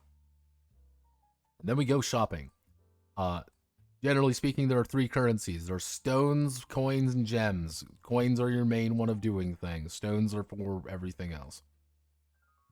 As you can kind of see, generally speaking, you have about 1 coin equals 100 stones. You can carry a lot of things. Buy a backpack, please. this is the idea where if we roll to a standard weapon, doesn't matter what it is, a standard weapon does 1 damage. Doesn't matter what it is, does 1 damage. Roll a 20, get 2. A concealed weapon does 1 damage. Hey, unarmored. Hey, are you fighting an unarmored? You do 1 damage. You just have a roll of snag. Hey, mighty, 2 damage. Arc, 2 damage. Actually, no, it's 1 damage. Twice. Quick weapon, 1 damage. Master, 1 damage. Lash, 1 damage. Yeah, everything does the exact same amount of...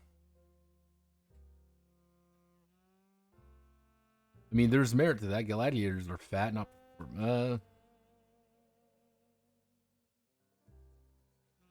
being fat. Optimal. Being fat is optimal. Of course it is. So, kind of the idea is, how many melee weapons are there? There's exactly 1, 2, 3, 4, 5, 6, 7. There are 7 melee weapons in the entire game. And unarmed, so 8. Oh wow, look. It's a squire sword, a tunnel truncheon. All of these do the same thing.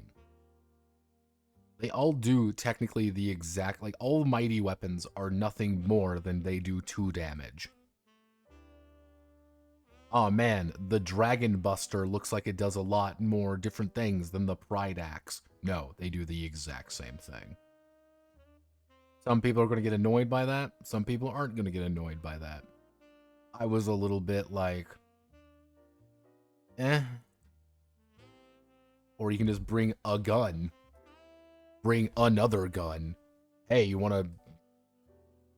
This is where things start getting a little bit odd, is that you can actually customize a lot of your weapons. They take a basic weapon and then add in more things. I can have a standard weapon, I can add utility features to it. I can make it rapid fire, I can make it dangerous, I can make it a bunch of different things to make a small weapon, make a basic weapon into something more advanced. That's something you kind of gotta understand, if that makes sense. You have to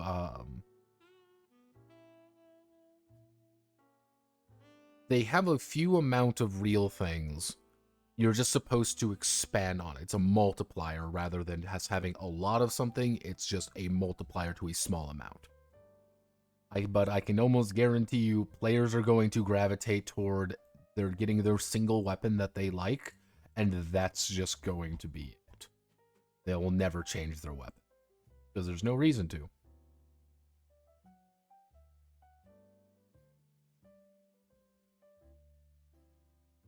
What melee weapons would you add?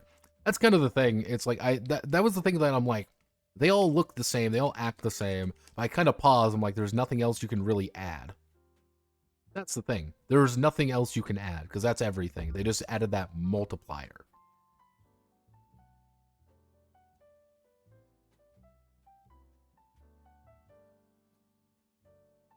Sling, boomerang, all of that stuff would be just thrown weapons. I would think adding in like some more like really specific weapons would be nice, but maybe that's going to be like a later on thing. Like maybe they're going to want to add more things in here. Even adding in like super huge weapons, that would be my thing. Here's a super huge weapon. And maybe that's the point, is that you're supposed to add those in later on for people. Armor's the same way. All light armor is technically the same. All medium armor is technically the same. All heavy armor is technically... One thing to note is that 99% of people are going to be medium armor. 99% of people are going to have that medium armor, because most characters can't reach above fast. If there is a chance you can go to very fast, you might go with light armor. But if you have the chance to get medium armor, you're probably going to get medium armor. If you're playing a warrior, you're going to go for heavy. If you are playing a fat man, you are going for super heavy as fast as possible, because there's no reason you shouldn't. Oh hey, I'm wearing bandit leathers of the Soul Skirmisher. None of these do anything different. It's not like, oh hey, it's like, here's some cool effects or whatever. They do the same thing. I think that's the thing that kind of annoys me about it more than anything, is it's like, you have all these like cool looking designs, they just don't do anything.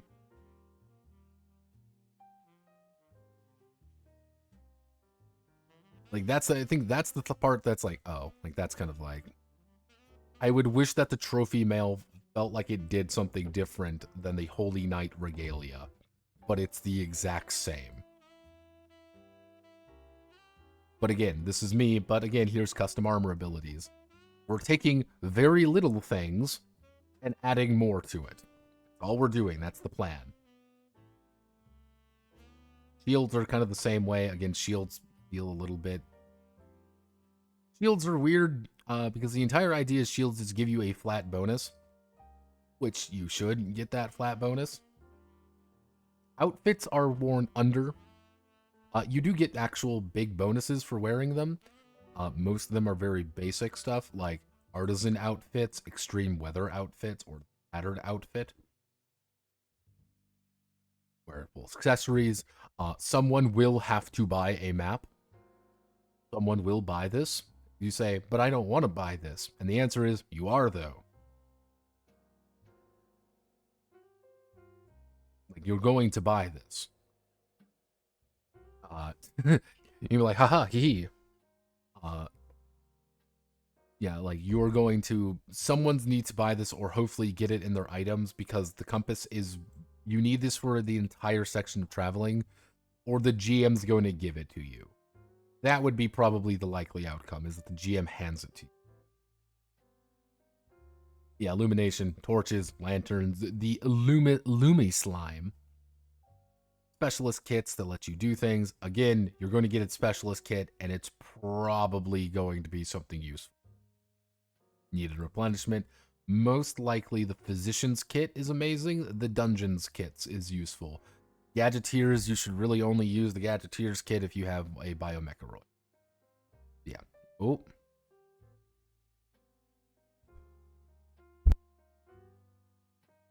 I can always feel it coming on. Consumable items, rations. You're going to have to track your rations, by the way, so get ready for rations counting.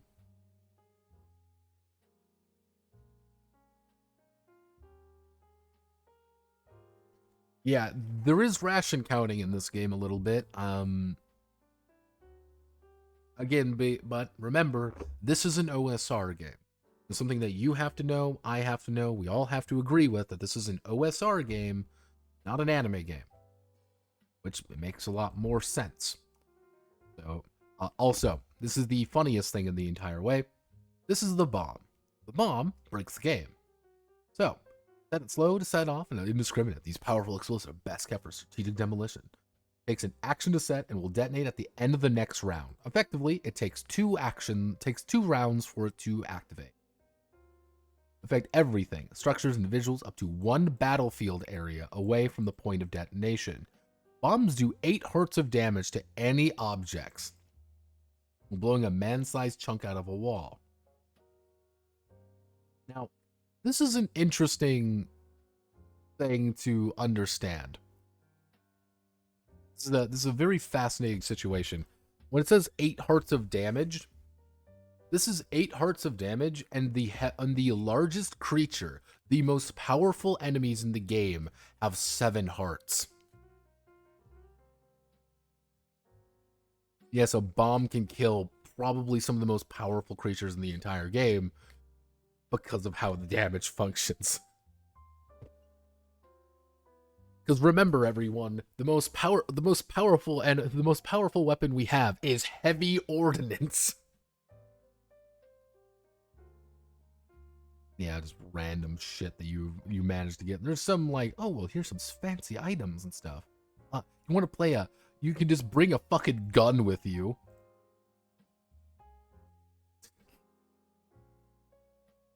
You can also bring your Game Boy with you. Oh boy.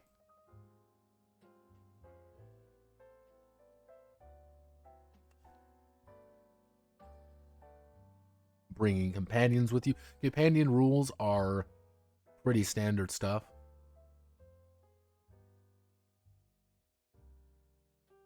Pretty basic stuff. You can bring out an entire group of children with you. And I want you to remember, the most important thing to remember is that children are adept at checking for traps. Always remember that. All scams have the young quirk. They are tattered out, standard weapons, shoddy, standard weapon with shoddy ability. Help you with simple tasks like running errands or eavesdropping, holding your torch.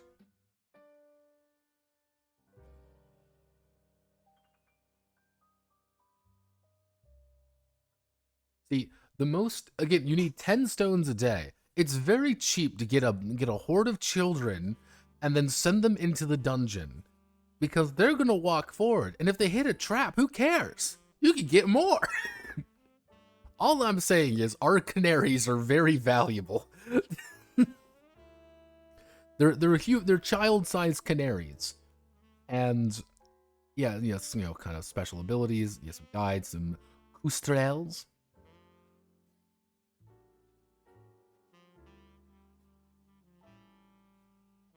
You can choose to get some pet creatures. You can buy a dog, a buzzer, a pudge grub, a fuzz coil. You can get one of those. A scree, a purr. The jumbug, the mokodo, rokodo, the largzard, the shaggy bumpo, or the grubbish, because the bumpos are paternal animals and will adopt unattached youth, which will then vigorously defend. All you need to do is buy the shaggy bumpo, tie your brand new canaries to it, and you're good. Your canaries can do whatever they want.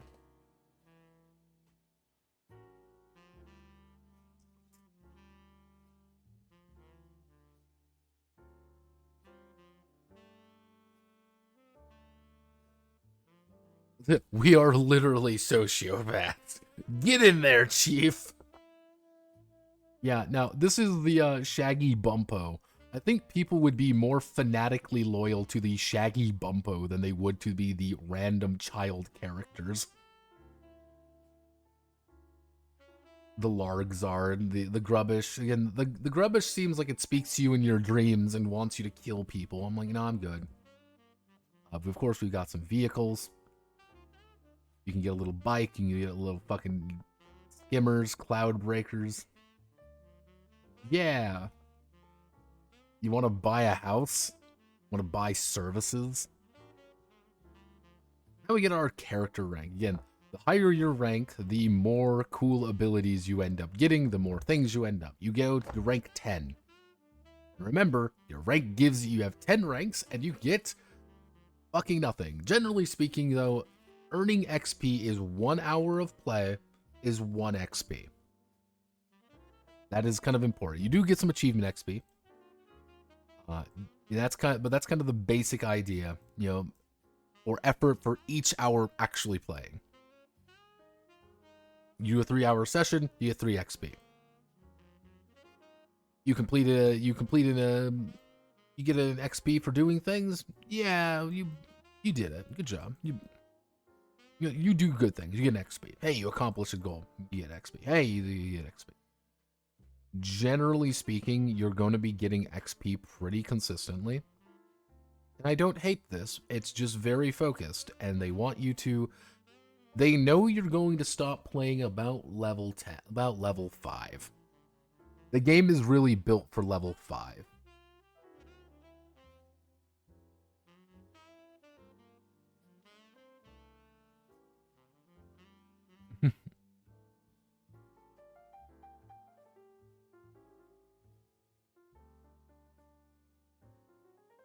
Now, the idea is, like, the more you end up doing that magic, the more actual of these allegiance points you get.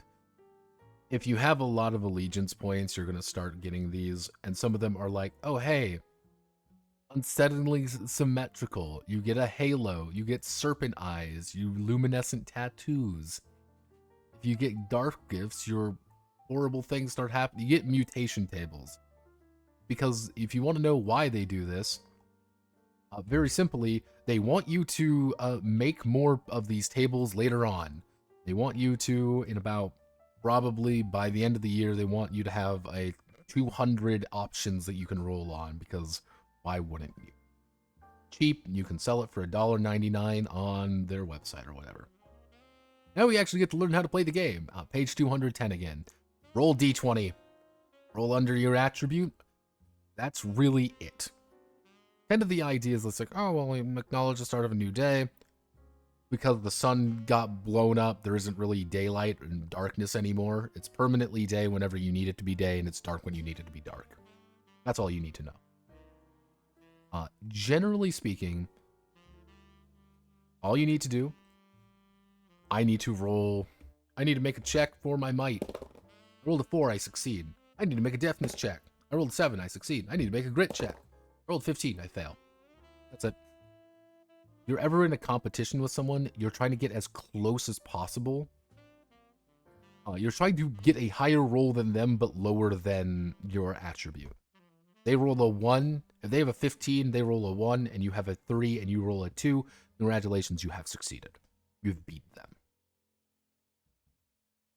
That's pretty much it. Most bonuses are going to be like +2 or a +4 if you get a major bonus. Yeah, get ready for the exciting world of +2.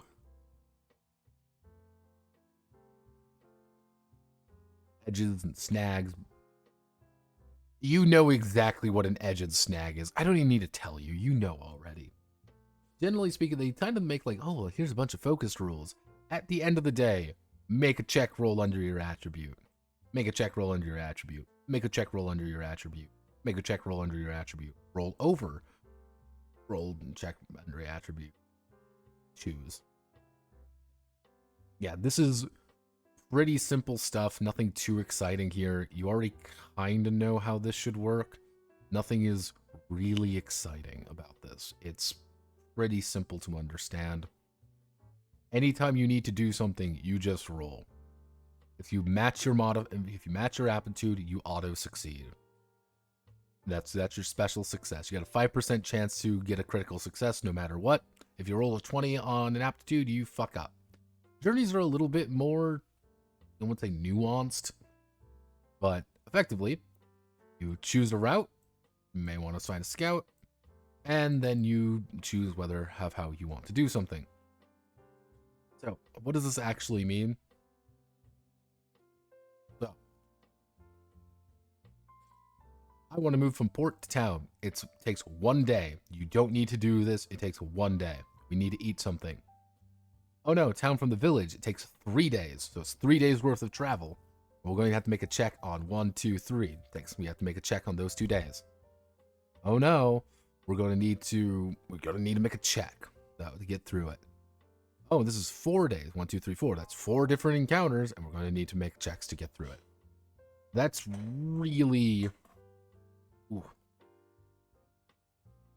Yeah, that's pretty easy stuff. Harmful terrain, like you might need to make a check. You might need to. That's why I say you will need navigation tools. Someone is going to have to buy this. It's a little annoying.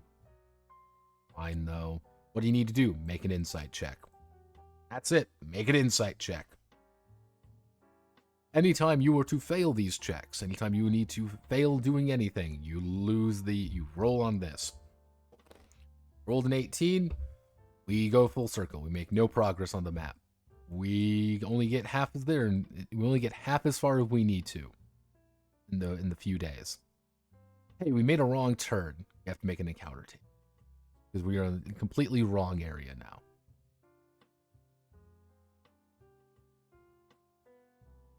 Most map encounters are random shit, effectively.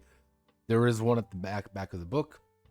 Roll on the chart. You get an encounter. There's a problem. You encounter a bandit. You encounter a merchant.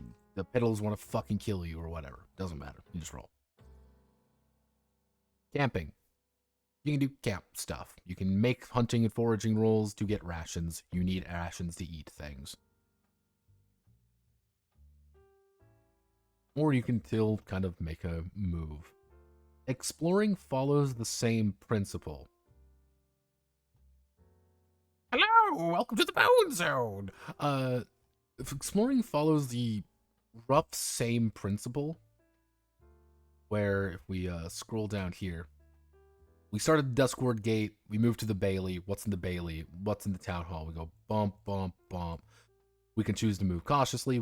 Depending on how we're moving, something in the Town Hall might know we're coming. Something in the Clock Tower might know we're coming. Or we might try to sneak past and get to the windmill early. There's a couple different ways of doing things, but the basic premise is simple. We're just moving through, selecting what we need to do. The big thing is right here. Get ready for orders. The best way to think about it is we are moving on the point map. We are moving to a place. The scout will reach there first. The scout is going to be able to make a stealth check to try to avoid getting seen and getting violated. The vanguard, if there's a bomb that goes off in front, the vanguard is going to take the damage. There's a bomb that goes up behind us, the rear guard takes the damage. Oh no, there's something in the middle.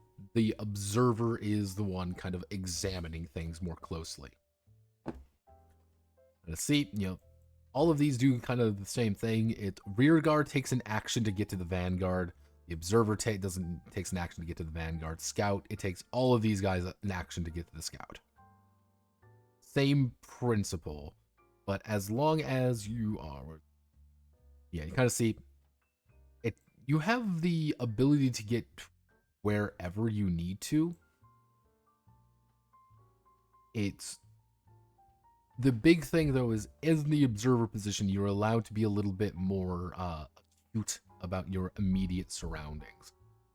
You want an observant person here, you want a tough person here, you want a tough person here, you want your rogue to be in the scout position. Yep, remember to assign your companions a PC position. Always remember, put the children up front. If they die violently, it's not your fault. Nope, not quite Darkest Dungeon. See, there's effectively two movement types. There is be slow and find things, be fast and don't find things, or get both, but may have to make a check. When I say there's two, these effectively do the same thing. It's whether or not you move fast or not, but you still get spotted. Or you have to make a stealth check.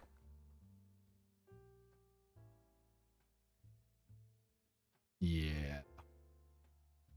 Yeah, it's just like, okay, notice while you're moving, ambush traps, hidden significant details. Nothing too dramatic here. It's fine. Like one of the ideas of like cautious movement is that you find everything without even needing to make a check. But if you're doing stealthy movement, you do make the insight checks. What are your 3 actions? I find everything. I sit around and do nothing. I move. Nothing too extravagant. Yeah, some things are like, oh, there's a guardian. It's a rock golem. It's a sentient hologram. There's a goops here. It's a child. Kill fairy. Yeah, most of the negotiations, it's an opposed roll at the end of the day. It is an opposed roll in which you need to make a check of choosing how you want to approach it. I want to intimidate you. I want to convince you. I want to deceive you. Versus what you are trying to you are trying to fight me. Whoever wins the most amount of them succeed. That's it.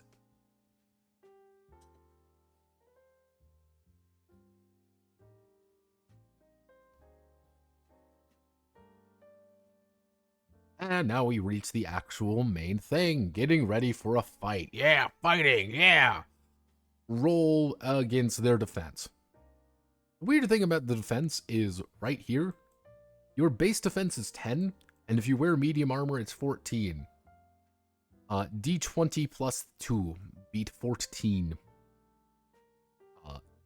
Do 2 damage. This game is with combat. There's a lot of with combat in this. It's very weird.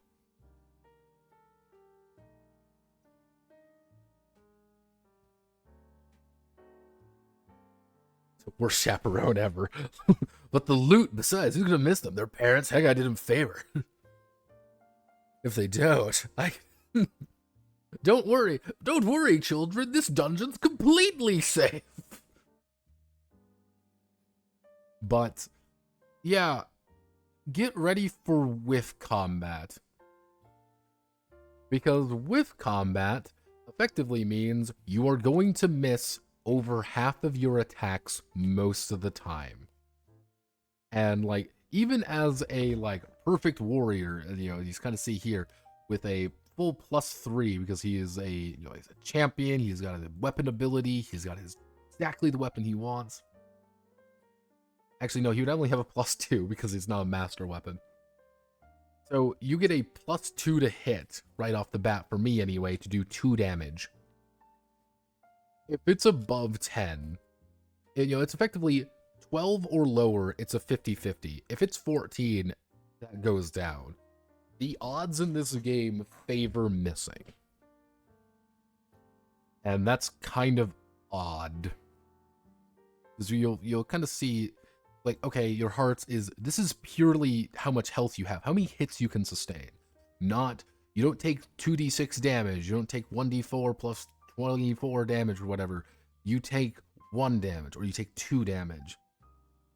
And it doesn't matter what weapon you use, bar if you are using a great weapon, because if you're using a great weapon, you get it. This is where things do get a little bit odd. Speed rating. How quickly you can change it. Okay. During the movement phase, you can move a little bit faster. How many battlefield areas you can move on your turn. You know, free to evasive action. High speed provides you with defense bonuses. Weirdly enough, being fast gives you effectively an AC bonus. An AC bonus that is directly equal to armor bonuses. Oddly enough, wearing armor is, I'm not saying armor is like, wearing light armor. And wearing light armor is equivalent to wearing medium armor if you know what's going on and you are fast. Wearing wearing no armor is equivalent to wearing medium armor if you are very fast. This is why I think everything evens out to medium armor. It's a really surreal experience because you don't get a penalty if you're slow. You just get a bonus if you're fast, so everything evens out to about a +4, roughly speaking, defense rating. It's just whether or not you are free to take evasive action or not. Yeah, it's like... You kind of see it right here, yeah, it's like, oh. You know, even if you were, like, the absolute heaviest you can get is a +10. And that is wearing super heavy with a large shield. You are dog shit speed. But even wearing like light armor, you can still hit that, and it's still like going to at least boost you up to medium. You're going to end up with about a +4, regardless of what you do. It is interesting, like armor-wise, armor and speed-wise. Just a little... It's such a good concept. All marching order. It's very specific, and it's something that you look at, you're like, oh, that's kind of an odd... It's such an odd little note that you don't think about it, but you're like, yeah, no, they're assuming about 14 AC across the board. Anything higher than that is you're an exceptional, and they're going to whiff attacks. This is where battlefields get a little bit odd. This is a battlefield. The absolute most basic battlefield in the world is right here. Actually, this would be the most basic one. It's not Darkest Dungeon combat. It is a variant of zone-based combat. Because all you do is that you start on one side, there's a contested zone, and there's an adversary start. You fight for the middle. You can change things up and make a fucking League of Legends map, but that's a custom area. But yeah, this is... Movement isn't as useful strictly by the move value. It's more useful in the fact that you are supposed to... It's more useful for the defense bonuses. So most of the time, you're going to move into the ideal area you need to be and sit there. If you are a big fat bastard with a huge weapon. Don't rush. Don't move in there. It's kind of a weird, it's a weird way of doing it. Like, it's like, oh yeah, these are just areas. And like, yeah, you can make custom areas, but you really shouldn't. Nice, simple, easy. Don't think about it. And again, most items are going to be in like one zone, so you don't want to make anything, roughly speaking, you don't want to make anything within 3 zones. Anything further than 3 zones, suddenly you can't use any of your range weapons against that person. It's just, it's a little thing. It's the little things. Because let's say I'm here and there's, you know, Z1, Z2, Z3, and then the enemy is right here. I physically cannot attack the enemy right now. No, none of my weapons, none of my abilities, nothing allows me to hit them. Because they are 1, 2, 3. Yeah, they are 1, 2, 3 zones away from me, so I can't do anything. All melee, they have to be in my zone. So it's like, oh, well, we don't want to make anything too large. We don't want to make anything too big. If you move, the party moves one spot as well. Nope. It's not party-based. If you get into a fight, everyone's by themselves. There could be a potential situation where, like, one person's in a fight but no one else is. But, like, in this situation, it's like, this is just one person standing here, and they could move to any of these spaces for one movement. Or if they had 2 movement, they go boom, boom. But why would you? Now, area conditions can be like, oh, you can only have very small areas. It's cramped. You can't do anything. Or, oh, it's harmful. You stand here, you lose HP, which you will die. Oh, you're isolated. Well, you can't move or exit very easy. Precarious, you are suffocating. You're sheltered from attacks. Yep. And that's really it. It's pretty simple stuff. It's, generally speaking, it is a... I don't want to word it. It is a group initiative, if that makes sense. Players go, enemies go. All players may do their own actions. They can either move, they can sit there, they can do whatever they want. But every player makes an action, then all the enemies make their action. If you get ambushed, enemies go first, you go last. That's it. It's not a bad initiative system. I don't hate it. Ow, that's not how my back's supposed to stand. Ooh, let me stretch. Big stretch, big stretch. It's very interesting, though, because, again, you don't hit very often, but hitting is really good. If you are able to hit anything, you fuck them up. And most of the time, you will be able to do 2 actions. Move, and then action. Except if you're slow, in which you literally cannot move anything. Hence why making a... It's one of those things. Hence why making anything worth 3 zones feel pointless, because you physically can't make it across the field in a timely manner. Make a d20, add bonuses, beat their defense. That's all you do. You do a heart of damage. Now we're going to get to, you know, we're going to get to something that makes this game a little bit strange.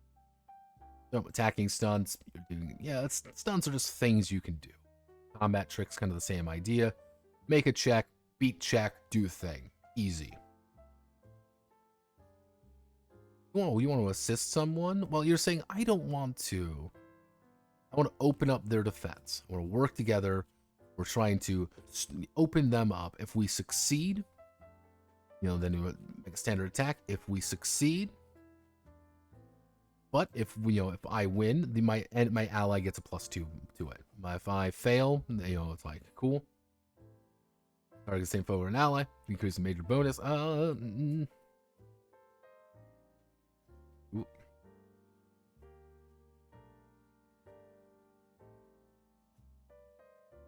Because again, even hitting someone once is pretty fucking good. And yeah, there's a lot of like, this is really what the most basic idea is. Defending yourself, attacking, trying to do an attack stunt where you're trying to do something useful. Where you're trying to help someone do something. It's very, rigid in a way. I don't hate it. I think it's fine. Now we get to, damage. Okay, so. I want y'all to remember this. This is damage. 250. So, again, look at these characters. I want you to look at all these characters. I want you to look at all the artwork. I want you to internalize everything that we've seen in this game so far. Are you internalized it okay? You know, the ha ha ha, look, we're all funny anime characters. Okay, this is where things get a little bit fucky-wucky. So, anytime you get hit, you're going to lose a heart. You start at the beginning of every fight with full hearts. Anytime you win the combat, anytime the combat ends, you get all your hearts back. Easy. You're going to have to roll in the injury tables. Alright, easy enough to understand. If you reduce an adversary's 0 hearts, you can choose to slay them or spare them. Okay. Well, what are injuries? Well, injuries have to be pretty simple, right? Well, this is the injury table. First time you hit 0, you roll once. Any subsequent attack, you're going to be rolling a second injury, a severe injury, or a critical injury. So, shocked. You're stunned. You miss your next combat turn. Armor crash. Your defense bonus is reduced by 2. You might go to as wounded. Reduce your maximum hearts by 1 until you receive treatment. Break your fucking arm. This could be the first attack. This could be the first wound you get. Break your fucking arm. Break your leg. Or get knocked out. But, oh, my astute observers, you may be realizing that's a 50% chance for your third injury. Near death. You're going to die within 2 turns. You're lying dying. An arm gets hacked off. One of your arm limbs is sliced off.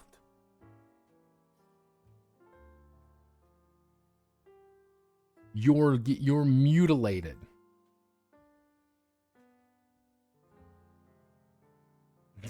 You'll die in 2 turns unless help arrives.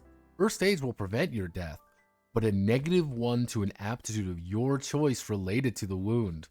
As long as it's there, it's a -1. You can treat it, maybe. Hopefully. Take some time, though. Mortal wound.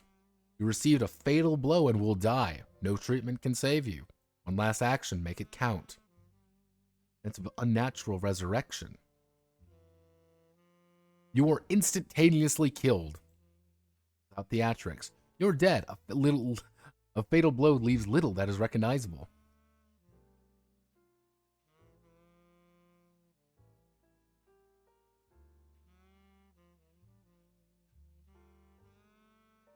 Now, this is what I meant by tone clash.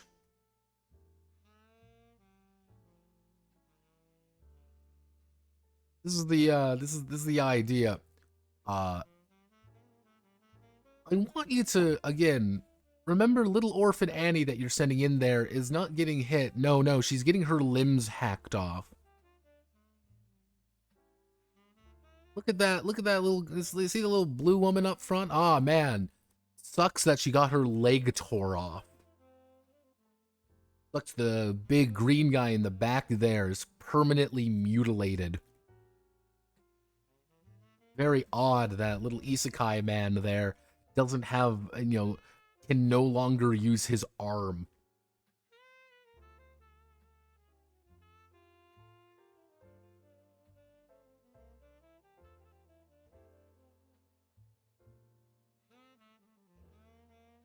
So strange.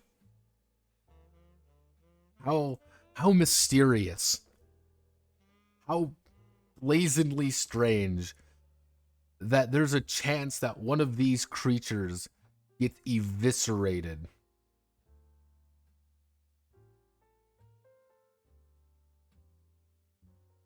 The very strange reality that there is a non-zero chance that when you take 5 damage, remember, 5 damage, you've taken 5 hits from 1 damage attacks, you've taken 5 hits, suddenly, this little creature right here is suffering from a mortal wound and is about to die.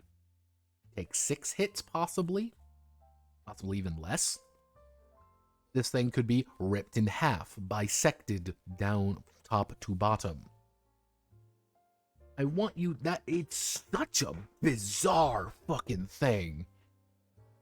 It's so fucking weird. As you look at it, you're like, nah, that's not how that works. Like, that's ridiculous. That's absolutely, like, not how any of this should, like, no, it's lying. Obviously, like, a joke or something.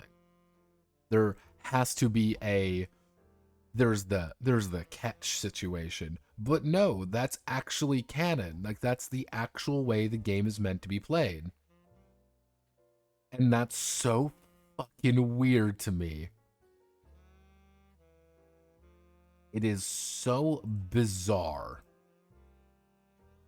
And you look at it, you're like, oh.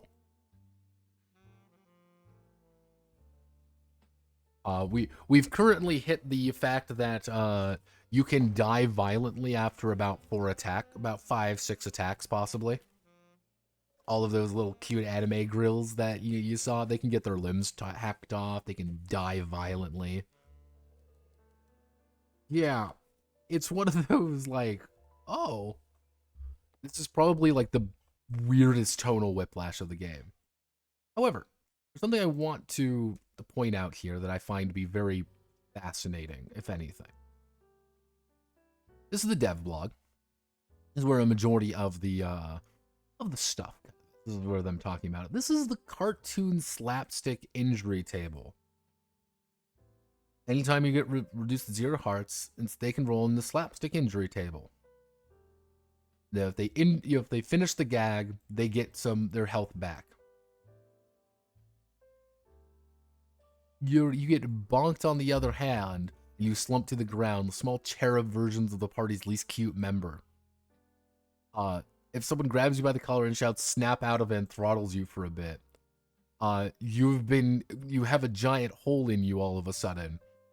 But if you drink a potion or something and then you just restore you back as you finish the joke, you will get turned into a pancake.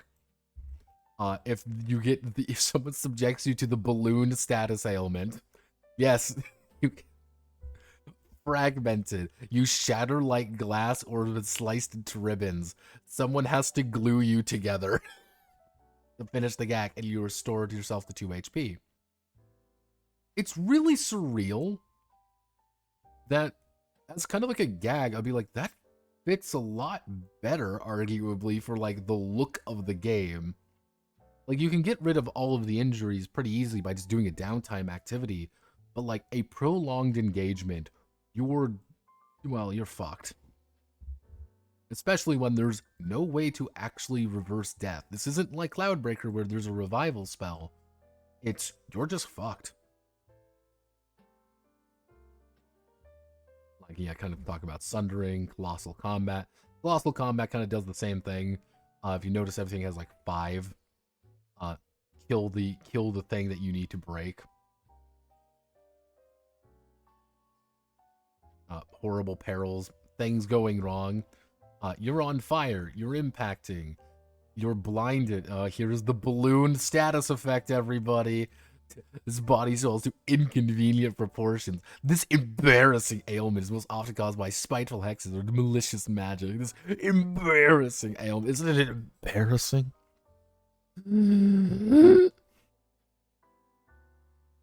Yeah, all ballooned. Wild cheebed. Yep, you become cheebed.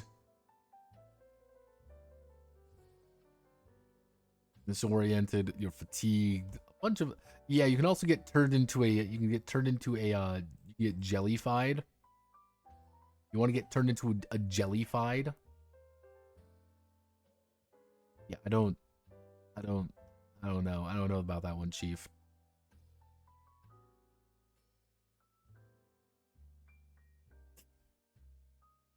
We're being asphyxiated, you know, toppling. I don't know about you, but again, like this like very cutesy anime game, like, you know, look at this, look at all the cute little artwork and stuff, being like, remember, this character is 2 seconds away from getting their limbs hacked off. Not difficult to recover, so, you know, it's not difficult. However, examining relics, kind of a lot of downtime activity. It's not too difficult to do all your downtime stuff. Social bonds and like reputations and stuff. The basic idea is that if you develop bonds, you get things. Your reputations, you get things. +2, -2. All you need to know. Crafting is really overdone, but not many people get crafting disciplines. This is really a mechanic for a very select few group of people who want to go down that route. The most basic idea of what you need to do, though, the most basic idea is it. You're going to roll, and you're going to make a check, and that's it.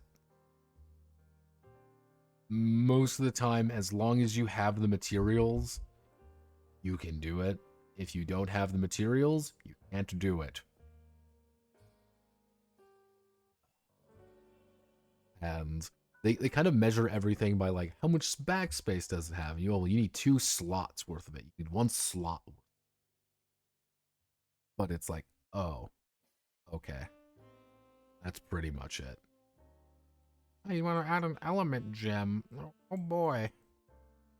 Oh, I want to add some melt shrooms.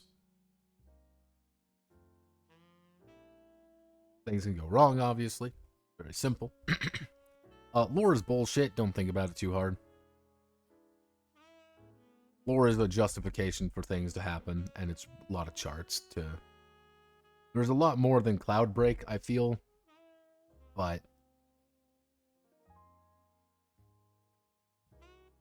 Yep, that's pretty much it. How to be a game master, otherwise known as get ready for 8 billion charts. We love charts, though. Charts are fun.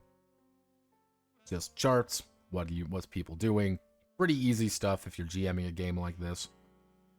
Even like, hey, how do adventure sites work? Kind of like, yeah, you're moving here. Guardians here. There's traps here. There's a skull over here or whatever. Oh, we need things. Yeah, pretty easy stuff. Let's see if we can find pretty simple stuff. When it comes to combat encounters, it's just like, hey, here's a think about what abilities. I don't think there's really even like a CR system or anything like that. It's just encounters. What are they? Are they friendly? Are they indifferent? Hey, you encounter a bunch of things in the woods. What's going on? It's a raider. Oh no. Rough raiders. Rough raiders. Kind of simple stuff. So this is the monster section. This is a lot of the remainder of the book, really. Yeah. Mooks. Users work together to control a boss. Roughly the power of a single PC. Local faction leaders. Mega boss. Quick facts. Yeah. So we're gonna... Yep. First enemy we encounter is the Asura. Literally a top tier super enemy that wants to kill you immediately. Let's here's a blaster mage. It's, roughly speaking, on tier with a rank 3 character. They have 3 HP and 12 defense. Rush them as fast as possible and you might be able to kill them in 1 turn. Yep, you might be able to kill this character in 1 turn if you have ranged weapons. Because you just go there, you shoot them 3 times, they fall over dead. Ta-da!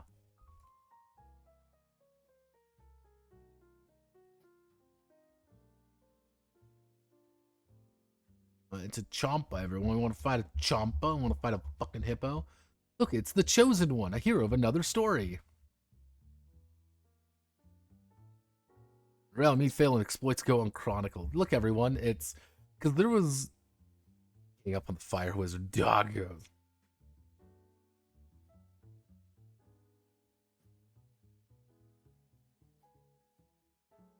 After my alarm was turned on, what I missed? You missed Cloudbreaker Alliance, and you missed most of you missed most of Break. From Chronicles of Yelda. The original one was a lot more obviously a Link reference, and I think they might have gotten in trouble for that. Because he looked dopey, and that was like the joke. But yeah, he's supposed to be, this is supposed to be up to a rank 6 character. More flame damage, you know, they got stuff here. A bunch of legendary gear, favored by fate. Blight demons. Oh no, what blight demons are we working with? Zombies.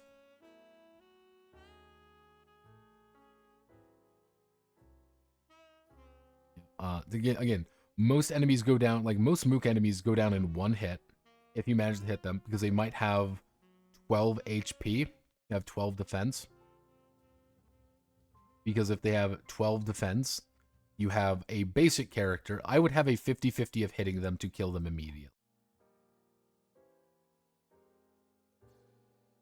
Yeah, most characters, like most things have like a few hearts. That's why like the bomb is really fucking insane. Because a bomb does 8 damage. A bomb instantly kills this thing. It kills most things almost instantaneously. And even like big attacks kind of like, oh, it has 1 HP. Roll and hit. Do you hit? Yes, it's dead. Oh. Gigagroon.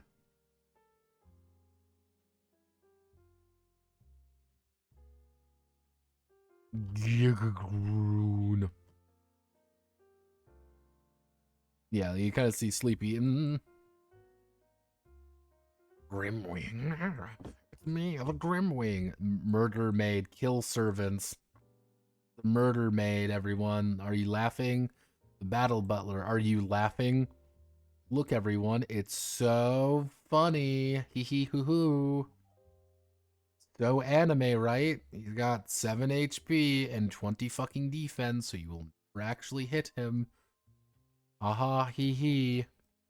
But you shouldn't be at the same time, because he's got 8 billion HP. Whiff, whiff, whiff. Ballooning not needed. Lunk. It's... I think the thing that I want to kind of get across more than anything, that even, like, powerful enemies... Oh, wait, how do I want to word this? End off. Maybe fun enemies to kind of end this off on. 7 HP, 16 defense. Like, yeah, I just don't get hit, because, again, if everything has to do 1 or 2 damage, mostly. What are you buying?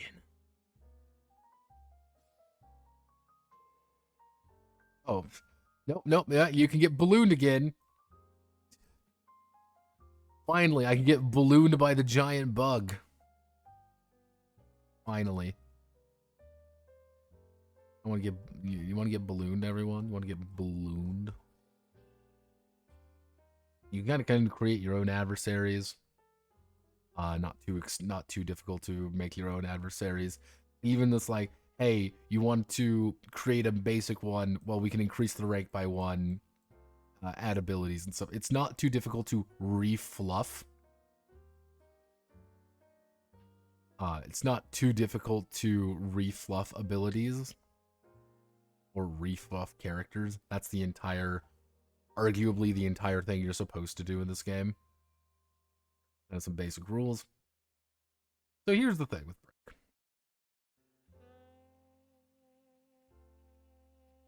So, what is it to get ballooned?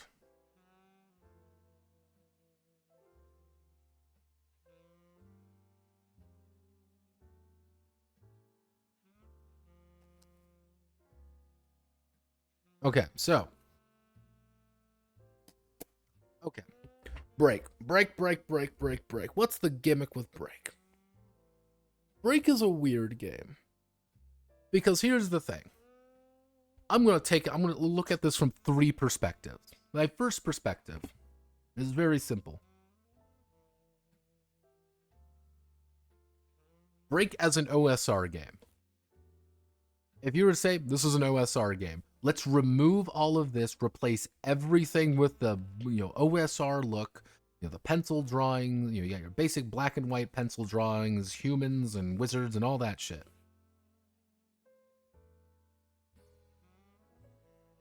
Like, so it's like, so it's just like, as an OSR game, does Break hold up? Yeah, I think Break does pretty decent as an OSR game. It's a very particular flavor of OSR game.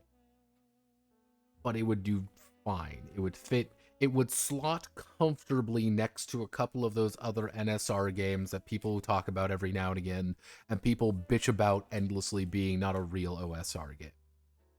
But it would slot very comfortably into that field.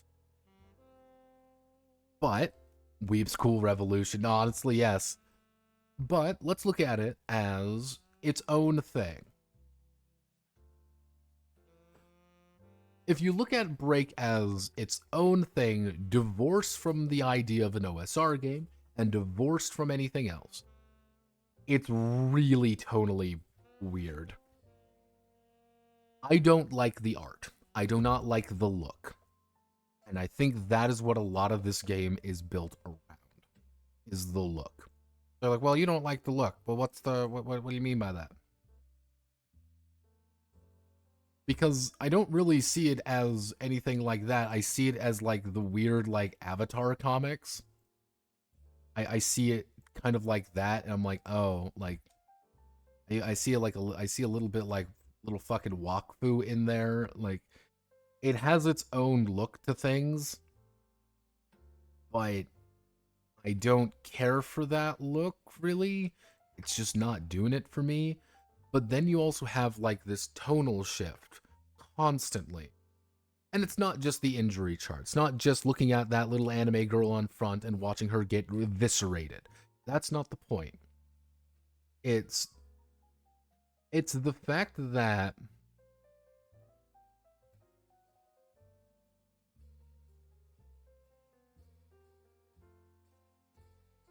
it's the fact that it's like, oh, well, let's worry about marching orders, about time, about our fucking timekeeping.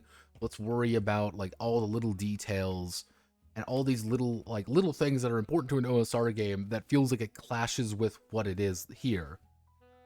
Actually, I genned something. I used the magic internet machine to create something very basic. And let me, I created this. Would this game be better?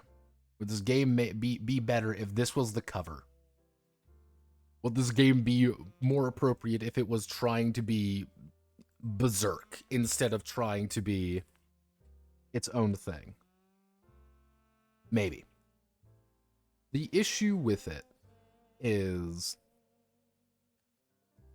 there's that tonal shift constantly throughout the book. Like, it's trying to be this OSR game.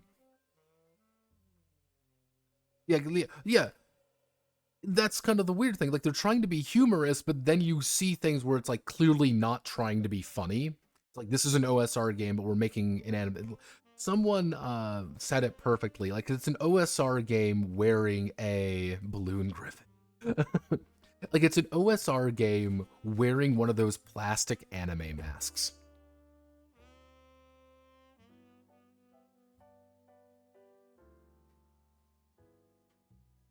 Like, I think this is, like, I think honestly this is a very good way of thinking about what Break is trying to be right now.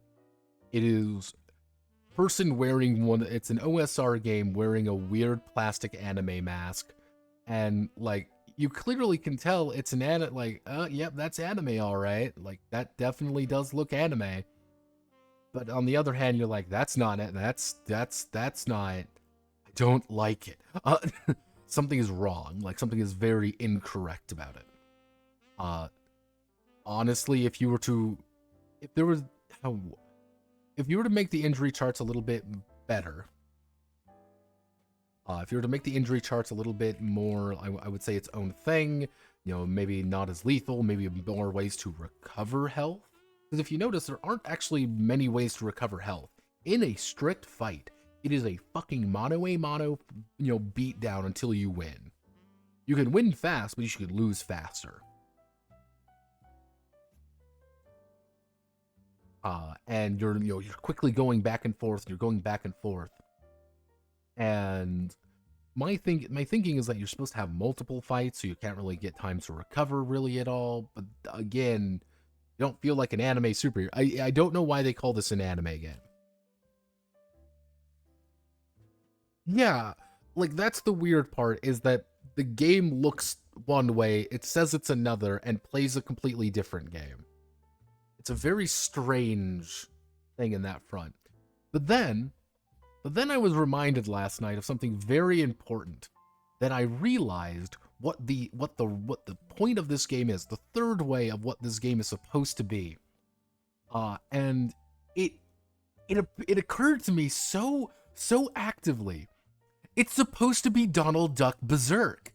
It fits. It's supposed to be this. And when it hit me that this was supposed to be what the game is actually supposed to be about, it was like, oh, it's this, and this is exactly what it's supposed to be.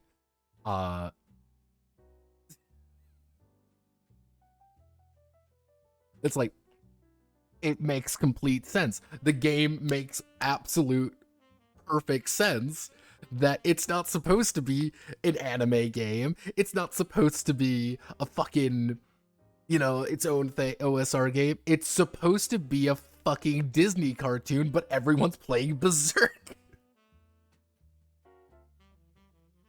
It's one of those things where, again, you have characters that look a little goofy. You can have the you can have the balloon status effect. On the other hand, it's characters getting their fucking limbs ripped off, and it's characters getting mauled and mulched.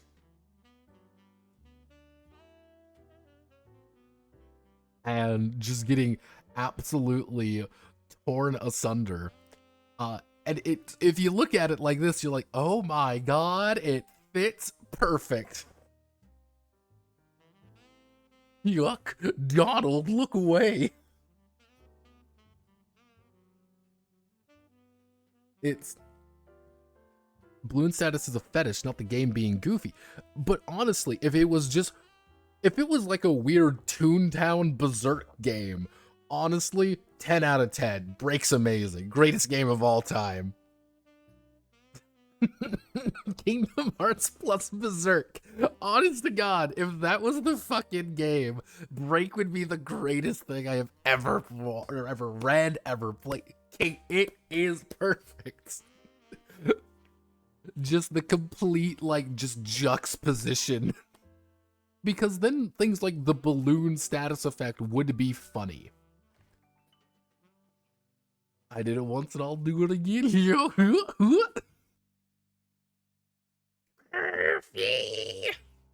But yeah, no, it's once you clicked that, I was like, oh, this is the perfect game. This is amazing. 10 out of 10. Kingdom Berserk. Kingdom Berserk suddenly clicks together to be the greatest game of all time, and it could work perfectly. Just, again, because suddenly the balloon status effect isn't weird, it's like a fucking... Yeah, like, the balloon status effect no longer is weird. It is suddenly a cartoon moment where Mickey eats too much food and he's now huge, but he now has to fight off a... It's not weird, it's a trope. Chibis stop being weird because they're just toon characters. Imagine if it was just Chibi was just a toon character. Like, yeah, no, what happens with the toon character? I hit him with a hammer, he turns into a pancake, and then he draws a gun because he's fucking Roger Rabbit. And even if it's like, oh, hey, like Murder Princess, that is a completely valid class then. Like, yeah, of course she's a princess. I'm not evil, I'm just drawn that way. Yeah, exactly. Like, that is a way more of an appropriate class. It feels a lot more like it clicks together nicely. I'm like, oh my god, it works. And I think if you treat Break like that, a game, it's an OSR juxtaposition nightmare, it works a lot better. If you treat it just as an OSR game, if you treat it just as like this weird anime game, it doesn't work. If you treat it as almost a parody of both, I wouldn't say it's a parody, more like a deadly serious joke in the middle, suddenly it works a lot better. And I don't know if that was the intention. If it was the intention, they should have doubled down on it. If that was the intention, they should have doubled down on it. No cheebs, it should have been tunes. Not, Murder Princess, Battle Princess should have been, fucking, it should have been, like, hee hee hoo hoo, I'm using the power of love and friendship to beat a motherfucker to death. And, like, things should be a lot sillier. Things should be a affectionate parody of OSR games just as much as an affectionate parody of kind of that. Yeah, just as much of that. Again, it's kind of that back and forth. It's kind of an odd game. Do I think Break is bad? No, I think Break is fine with some inconsistent flaws. If it was more consistent, I think I would like it more if it was more consistent. If it was more to the point of what it wanted to be, I would be like, I'm in. But I really don't know what the point. I wouldn't say like what's the point, but more like I don't know what's the goal here. Like, was it supposed to be a joke at one point? Was it always this kind of weird thing? I don't know. I think that's the part that kind of bothers me. But we're going to move on to our last game. And our last game is the oldest of them. By a good margin, is the oldest. And it is Valor Heroic Roleplay System. Now, I'm going to leave you on this here for a second because I need to go to the bathroom. Do I break? Did Break use 2d6 as its main system? No, it uses a d20. It is a d20 game. Roll under and roll over. But yeah, give me 1 second. I am Breaking Bad Z. God damn it. Give me 1 moment. I'm going to get some things because I've been streaming for 4.5 hours.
It's time. Remember, kids, it's not day drinking, it's just drinking during the day.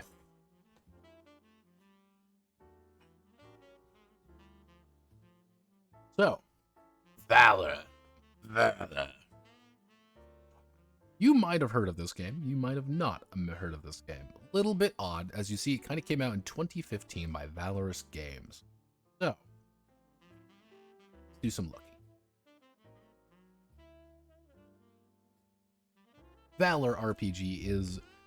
You kind of see, this is Valorous Games. This is Valor. It is a gold seller. I believe that's 250 copies.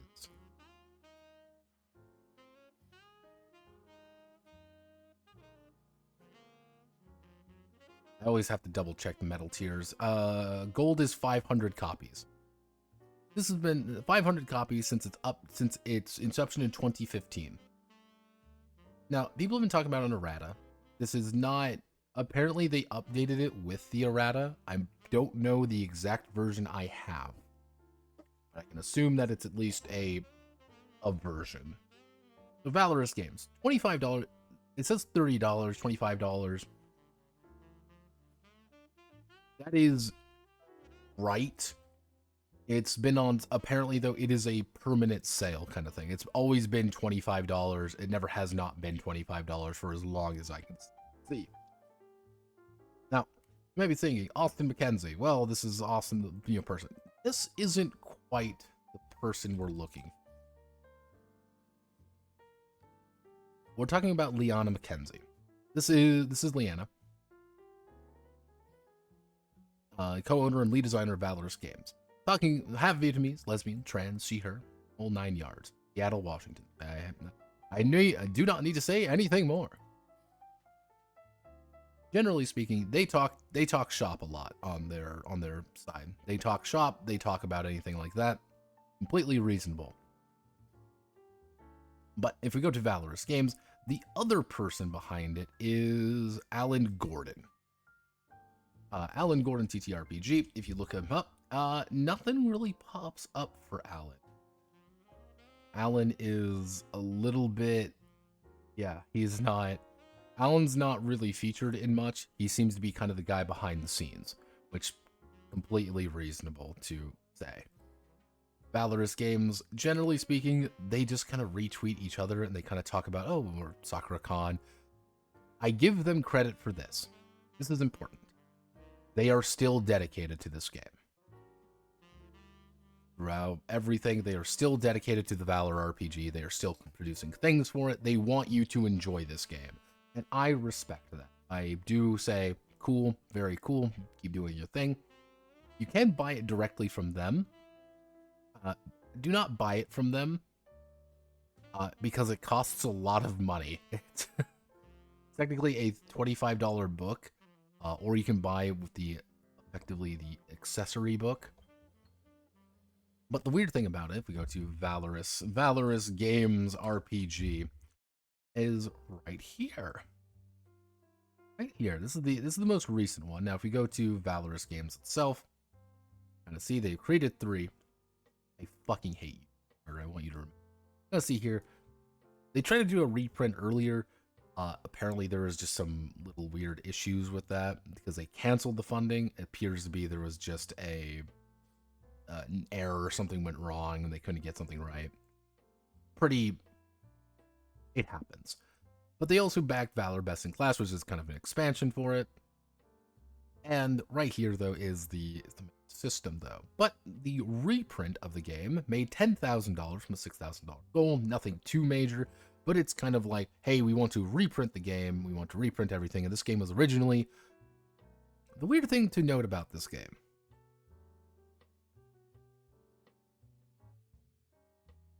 I think I saw a brisket. It's not brisket. Is this aiming to become a My Hero Academia RPG? No. No.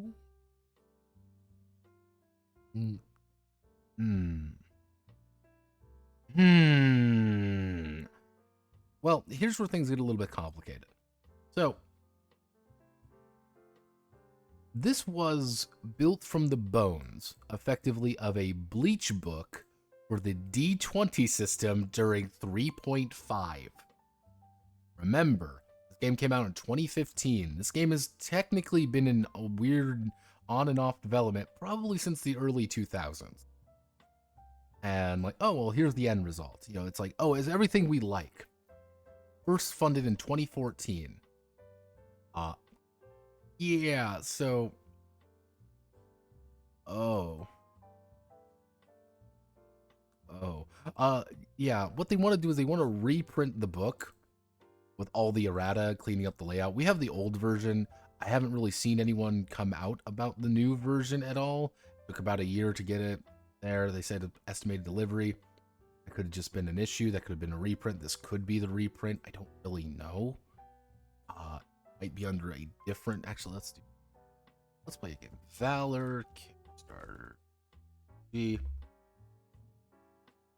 we go. They use their different name. Apparently this is the... Might be going over the reprint. Might be going over the whole version as well. But yeah, as you kind of see here, this is the original version. This is the original tabletop game. This came, made about $7,000, made a little bit less. Washington. But yeah, they wanted to reprint the game, and they did. I think, maybe. Update on shipping, update on shipping.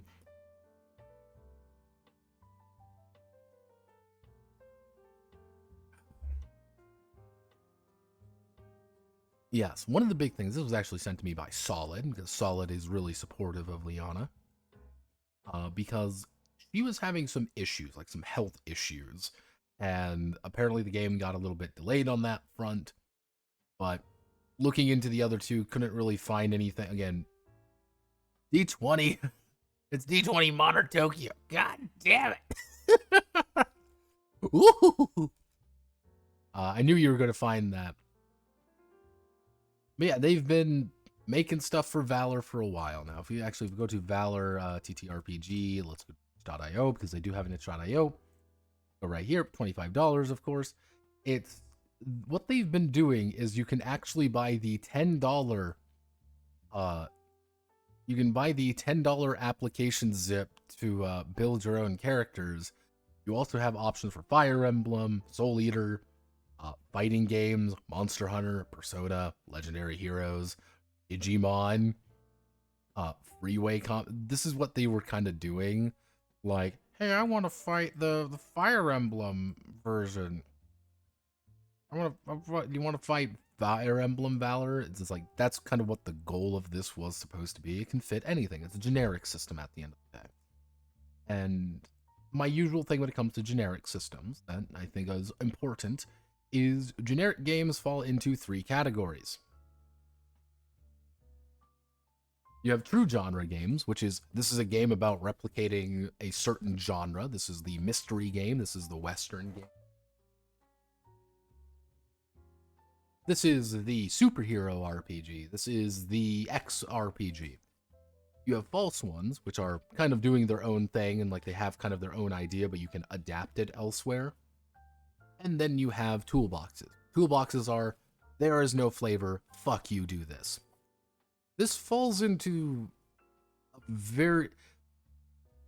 Welcome to the anime genre. This is what I mean by the anime genre. That's what this game really is. It is the anime genre toolbox game. Kind of in that GUI false generic system. It has a very specific tone it wants to do, and has a very specific idea. So, obviously, though, we need to bring out John Anime again. Hello, John Anime. Real hero. We've got our stats, we've got our active stats, and we've got our very huge statistics here, which might seem a little weird. Don't worry about it too much. It gets weirder. We got all our abilities here, obviously. And some of you may be reacting with fear right now. Some of you, not JRPG. It's deliberately going for that, like, it's anime. That's why it's in this case. Honest to God, that is why it's in this case. It's Wanime.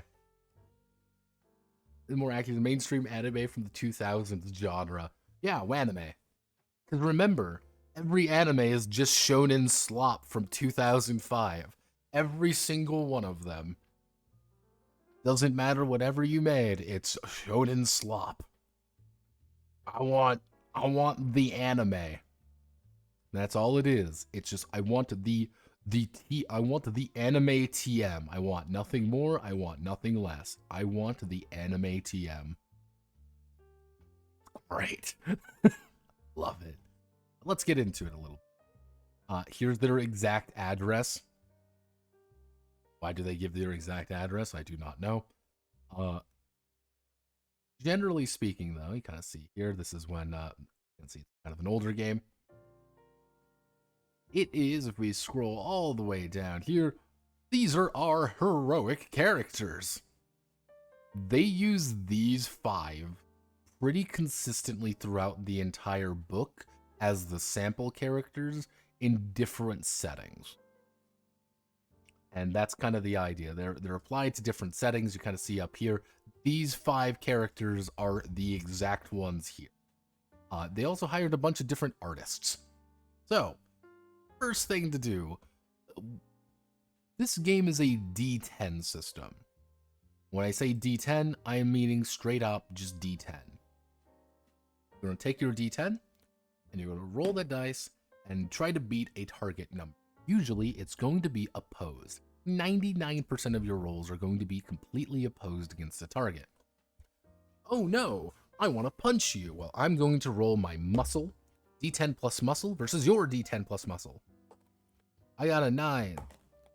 You got a 6. I beat you. I do 20 damage. Hey, I want to do an agility. I want to outrace you. Okay, let's make a dex check. I got 11. I got 11. Roll again. I got a 13. I got a fucking 9. I win. It's not a complicated game by any means necessary. And the big thing is you can make any character of your choice. You want to make a Black Clover character? You totally can if you want. You want to make a Naruto character? Go for it.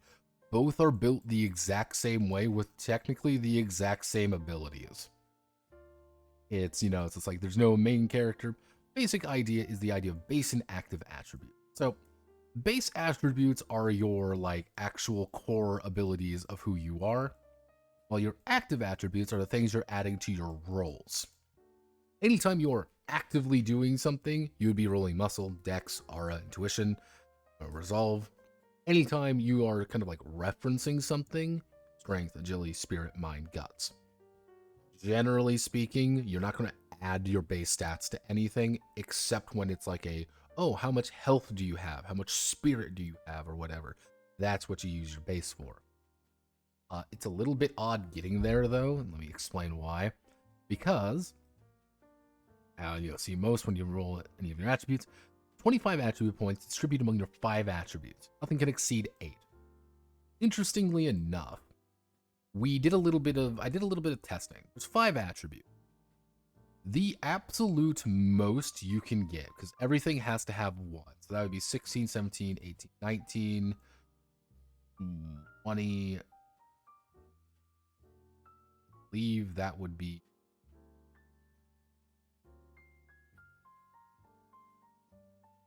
I believe this is Extreme Man. If I'm doing my math correctly, yes, this is Extreme Man right here. If you want to be the most extreme person available. However, if you do, it is also viable to do 5-5-5-5-5 to be as average as physically possible. But the weird thing is, you shouldn't be extreme in this game. It's a weird thing I noticed, but like, you are more punished for being low than rewarded for being high. It's a very strange thing to think about. But it's like, oh hey. It's like, oh hey, you can min-max, by the way, Draco. Trust me, you can min-max. It's like, oh hey, it's not worth having an 8 in something, but it's really punishing having a 1. So you're kind of encouraged to kind of hit that average in the middle. As you can kind of see here, John Anime's stats are not actually too extreme. Only Guts is really, really high, but like, generally speaking, I kind of kept my stats. I try to keep my stats as like pretty average as possible. Mind is pretty low because this is a man with not a single light behind his eyes. He has to use the power of love and friendship to beat up his foes.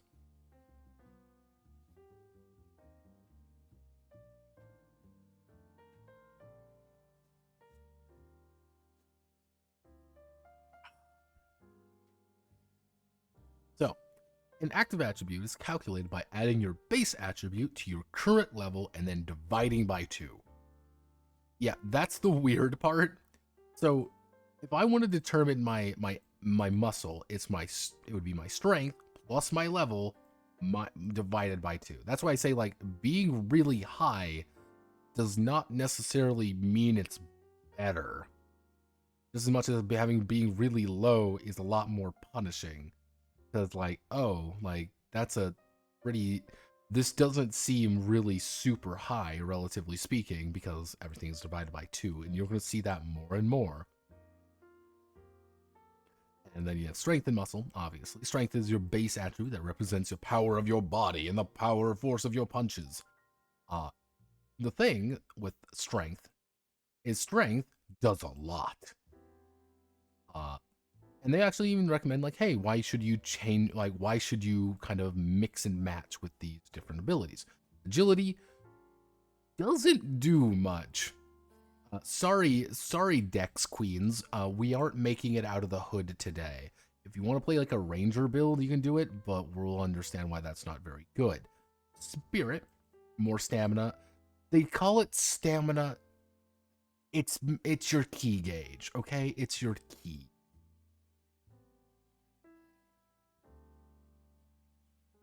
There's barely a brain cell between those two. Exactly. There is no lights in there. Yeah, mind and intuition, more stamina is your chi points, it's your inner reserves, it's your cultivation power, whatever the fuck you want to call it. It's just your ability to use superpowers and key blast motherfuckers. And then we have guts. Guts is silly, because Guts gives you additional health, determines your resolve, gives you higher defenses, and gives you some skills. The one problem with Guts is that Guts has no ability to attack another person. That's the main thing here. Anytime you can attack with any of your attributes, and you can also defend against them as well. So the idea is, oh, hey, this person wants to fist fight me. I would be rolling strength, doing strength damage with my muscle, but I'm going to have to be opposing with my muscle. Hey, he's using mind to hit me with something. I can oppose it with my intuition or do something else. That's kind of the idea. You can attack with anything, because there's no weapons in this game, really. Side rule, add weapons. This is all that it is. Your strength could be you punching someone in the face. It could be just as much as you using a legendary superhero sword. Matter. The thing with Guts, though, is that Guts does not contribute to any attack. You have to pair Guts with almost everything else. And Guts is broke as shit. Ooh. The thing with, like, you get a lot of health, and this was a base level character. Like, this is my base character. I believe he gets some bonus health from... Yeah, he gets a little bit of bonus health. He would have 160 HP. Like, the absolute most HP you can get, I believe, at starting level. 50, you have 8 guts, so you would have plus 80 from just guts. Plus 10 from your level. And it would be plus 45, actually be plus 40 from your strength, because you would be 8/8. You have a total of 180 fucking health. With certain abilities, you can easily have 230 HP. But now we get to health increments, or the increment system. A lot of things is, after every scene, this is a very scene-heavy game, you're going to recover health increments. Take whatever your health is, divided by 5. So, At the end of every single scene, actually, I should actually recalculate this because I don't think I 30. At the end of every scene, let's say, oh no, John Anime is at 100 HP, he's taking 90 damage. At the end of the scene, I would increase my HP to 38.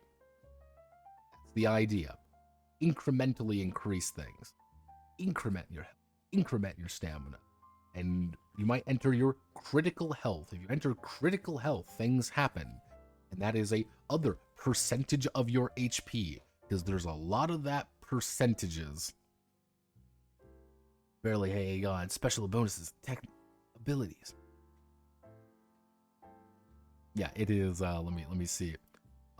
Whenever it is twice your health increment. So technically, I need to fix my health increment. So it'd be 38 times 2, it's 76. Anytime I'm at 76 or lower HP, I enter critical mode. Bum.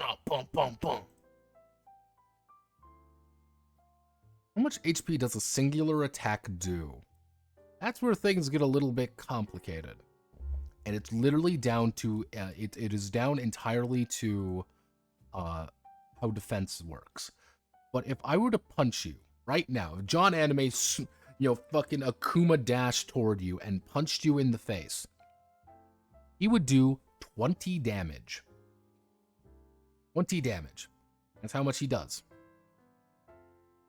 If he were to shoot you with a gun or throw a kunai on a chain, he would do 20 agility damage, 10 spirit damage, 6 mind damage. Your special abilities, I'm going to lead a little bit ahead here.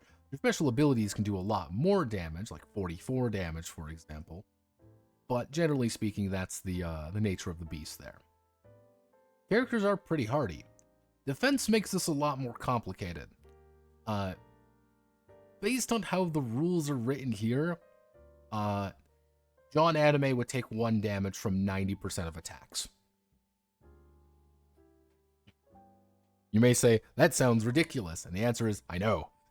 You take 1 HP from most attacks. Or he takes very little HP. So, stamina, again, is kind of like your chi points, is your inner reserve of energy. You can use your special abilities by using stamina, spirit, mind, and you get more for leveling up than you get from these abilities. That's why I say, like, if it's really low, you get punished more than if it's super duper high. That's why you want to kind of even out your attributes to be pretty alright. Like, it's leveling up, you're not getting a lot of stamina really, and stamina increments the same amount. Healing is, you get 1 increment of stamina, but if you get a super cool skill, which skills are dumb, you can recover more health. Attacks, kind of the same idea. Basic idea is you choose an attack, you throw hands. Your damage increment is calculated by taking your character level and adding 5. Cool. In special circumstances, you might increase the amount of damage you do by a damage increment. So see, my damage increment is 8 because I get some special abilities. I got a special ability down here.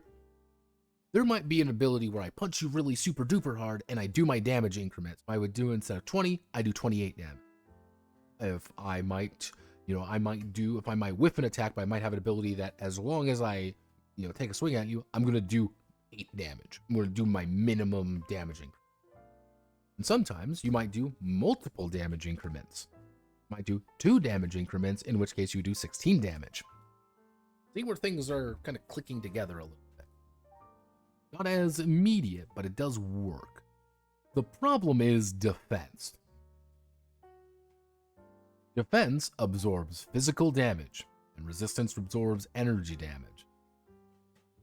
And it's just multiplying your level by 2, and then adding strength and guts.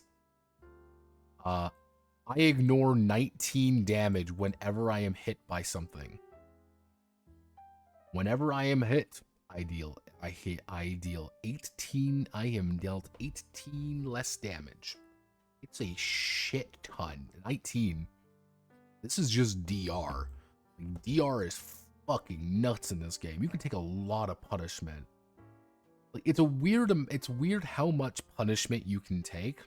and battles can go on for a while if no one's really busting out the fucking super move. It's also a grid-based combat system. Oh yeah, I forgot. It's a grid-based combat system. You want to see the first part of what I really, really, really love the way this book looks. I don't know what the modus operandi was. What they did was made the tables elsewhere and copy-pasted them in. It's a little thing. But yeah, that's how they made all the tables, and the tables look worse. The tables will look worse, trust me. So, Valor is every scene. This includes combat, this includes non-combat scenes. You want to do things to build Valor. If you act heroic, you get Valor. If you build your Valor up to 10, you get a +1. If your Valor falls, you're dying. The worst thing that could happen is that if you hit -10 Valor, you actually go incapped. Yes, you get incapped.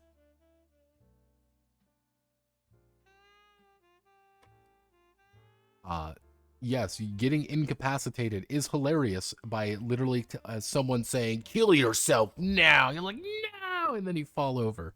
Literally because you're sad. Yeah, it's kind of a good boy point that the GM is supposed to award you. There are some ways to build it naturally, but generally speaking, they aren't really they don't really say, at least I didn't even, I was about carry a certain amount of experience. They didn't do a great job of explaining like if this resets or not. I'm assuming it doesn't reset. I'm assuming it doesn't. But it's kind of the idea like you need 300 XP to hit level 2, 600 hit level 3. You're getting XP pretty reliably, and you get more skill points. You get base attributes, you get more points. Leveling up to like super high, you could just break the game, and that's kind of the point.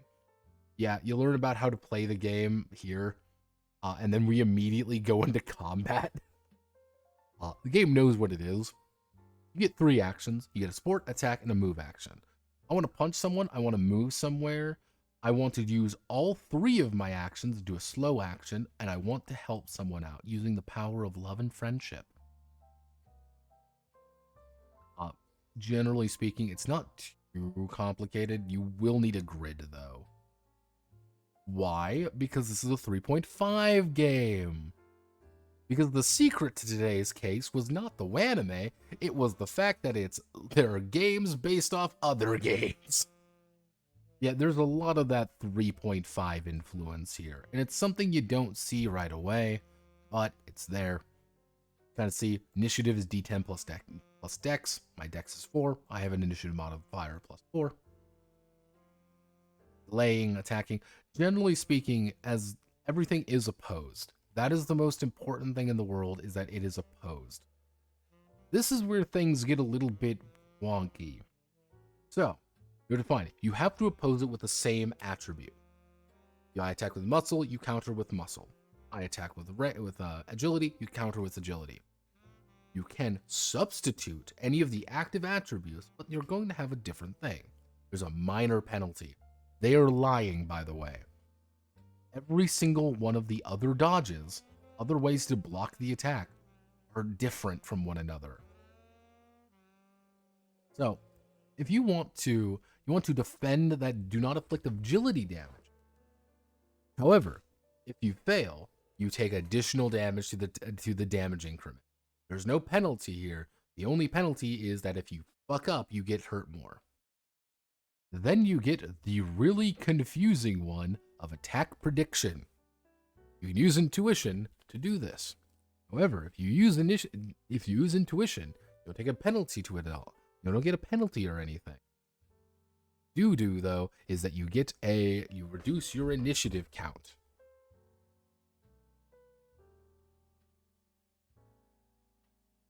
Aura deflecting. Awesome. Actually, no, this is something I need to actually explain. Let's say my initiative is 10. I mind block. My new initiative is 8. I mind block. My new initiative is 6. I mind block. And my new initiative is 4. I mind block. My new initiative is 2. That's kind of the idea. Like that's the penalties your initiative is going down.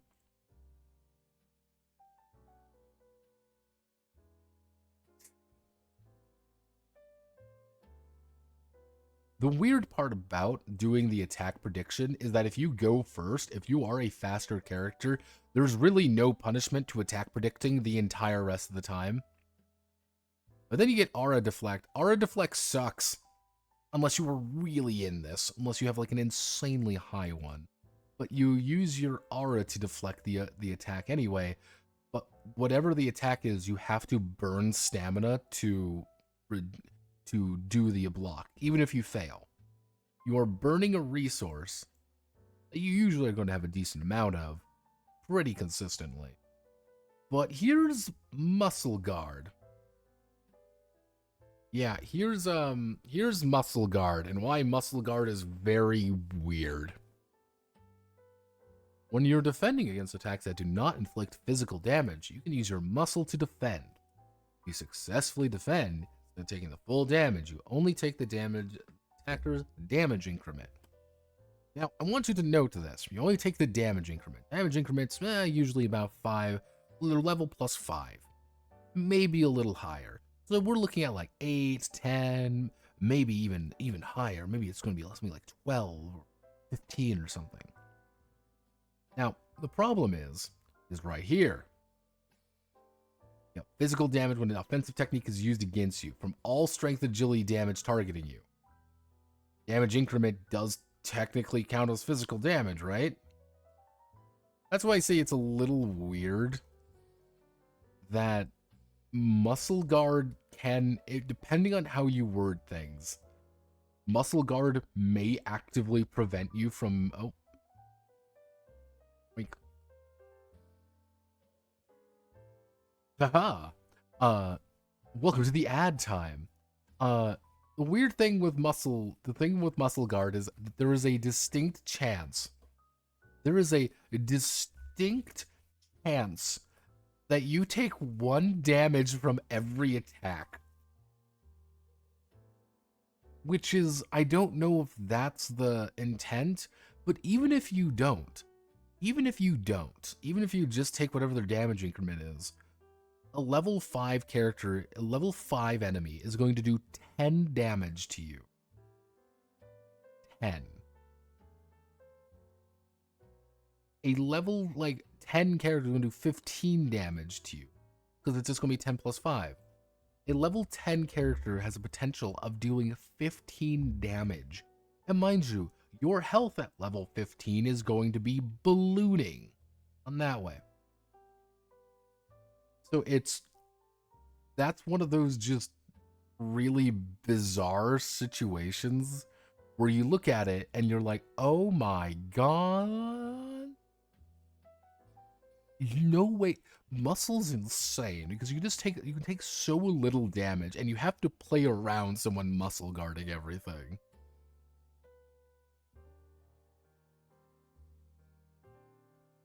Or use Resolve, and if you use Resolve, it doesn't do anything.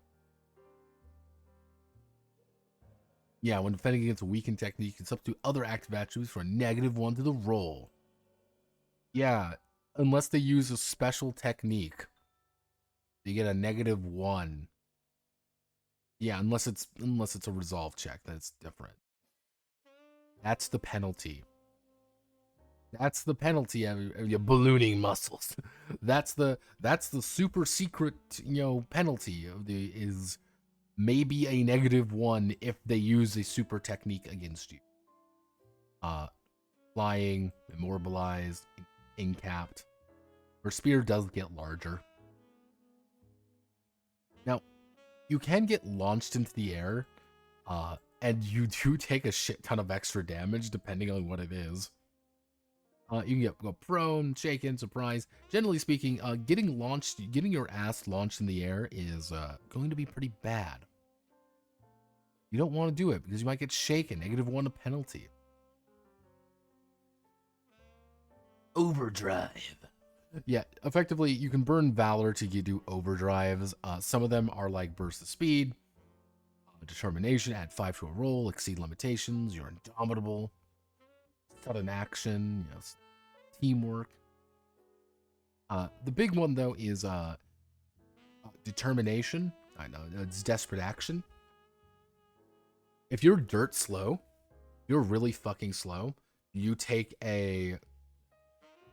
desperate action with someone really fast, and if you do desperate action, you get to act ahead of everyone else in the initiative.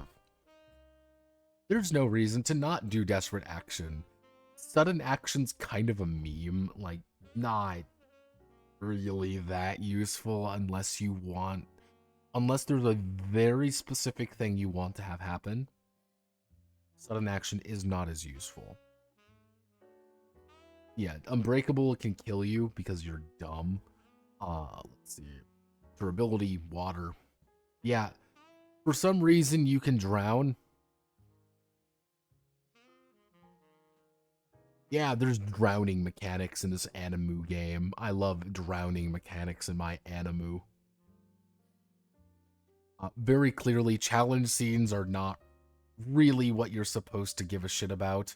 They kind of have a very archaic version of clocks as well. Kind of the idea of your meters are going up and down. Effectively, challenge actions, all the challenge action is I want to do something. I need to roll a check against a target number, or maybe an opposed check. That's it. Hee hee hoo hoo. Like that's that. That's life. Yeah, that's the season. You kind of see. I love it how their faces are melting. By the way, my favorite part about all the anime adventures is when everyone's face is melting off. Yeah, effectively, seasons are your turn order: 1 to 5, 6 to 10, 11, 15, 16, 20. You get more powers the more season you go down, but that's really it. Welcome to the funny table. Ooh, the table time. You get a lot of points to play with, kind of thing. You get a lot of things to do, but it's like base health, base stamina, base attribute.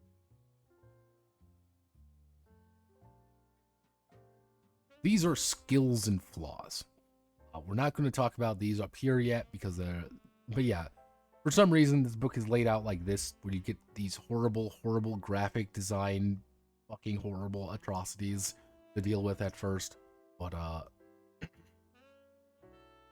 effectively, you get 20 skill points to spend on things. You spend skills, you get things. Easy. But you can also pick up flaws. Flaws give you points to spend elsewhere. I'm oblivious, and I'm a berserker. When I drop the critical HP, I move to the enemy and use damage techniques. I gotta save my friends. And punch you in the face. Now, skills, though, let you can spend your points, send your skill points. I have a total of 28 skill points invested, and you get bonus abilities: Iron Defense, Fast Healing, Improved Damage, Tough. John Anime is just a big, strong dude who does big, strong anime dude things. Most of these are not really. Some are a bit more. Some are better than others. Let's just put it that way. Oh, this game. Malevolent Entity gets frequently mentioned, and the game kind of wants you to take Malevolent Entity because that's just a trope they like, I guess. You can't really use Form Restriction for a very long time because you have to unlock it as a skill. Others of them just fuck you over and you should never take. Like Weak Energy Attacker. Like, Weak Energy Attacker sucks because Spiritual Mind Attack going now is like, oof. Oof. On the other hand, you also get things like Balance Fighter, pretty good, Energy Attacker, Dark Sight. These are kind of like the thing to make your character cool and unique. You want to play a big guy, you use increased size. You want to be physical, you take that. You get enough to play with. I think that's the idea, is like you get enough to play with,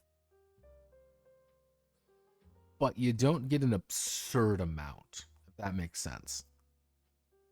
I think they were clearly trying to like more and more expand this out later and later on. Oh, like we're going to release a book every, every year or so. That's going to add in a dozen new skills and flaws. That never really happened. It's like, yeah, your crisis. Anytime you're in critical, all your attack goes up by 6. This just sucks. Because you never want to be in critical health. And then when it would be useful, you probably are already going to get your shit rocked.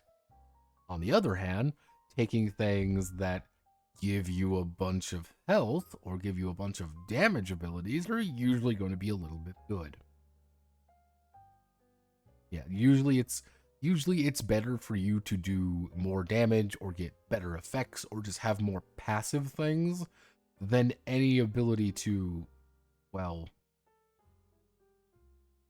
improved swimming.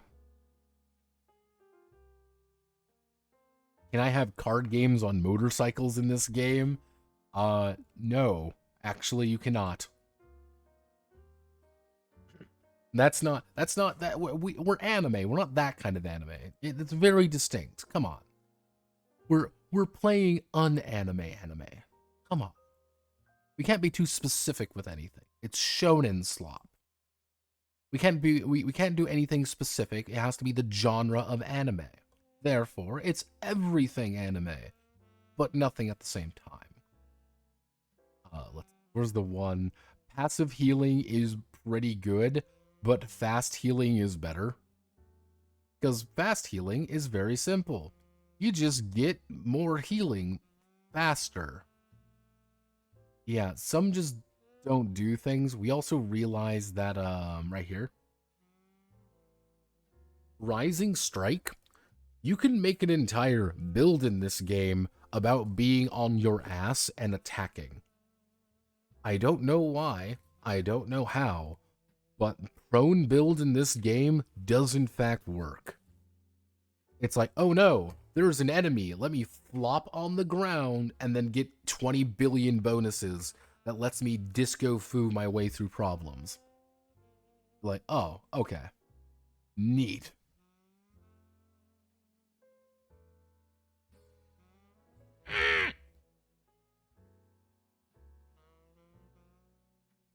Ow. That wasn't supposed to go in my eye. Yeah, no, water adaptation, you have X-ray vision.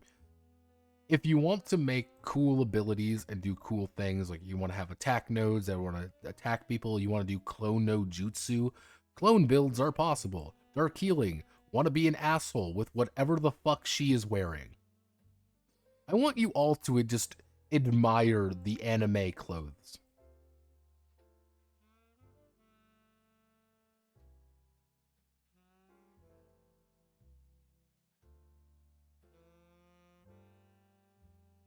Now, this is the weird thing with the clothes. Like, I want everyone to admire the clothes this monk girl is wearing currently. She has, like, a half top, bandaged up repeatedly, half gloves, and appears to be a rope belt that does not function, no shoes on, and I don't even know, like, how the fuck this even functions here. Like, it's one of those things, like, if it was up here, alright, I could see it. Even if it was, like, right here, I could see it. I don't know what the... I think this man's not even attacking her. I think he's just trying to be a pervert. I think this man is just a pervert. Like, there's no...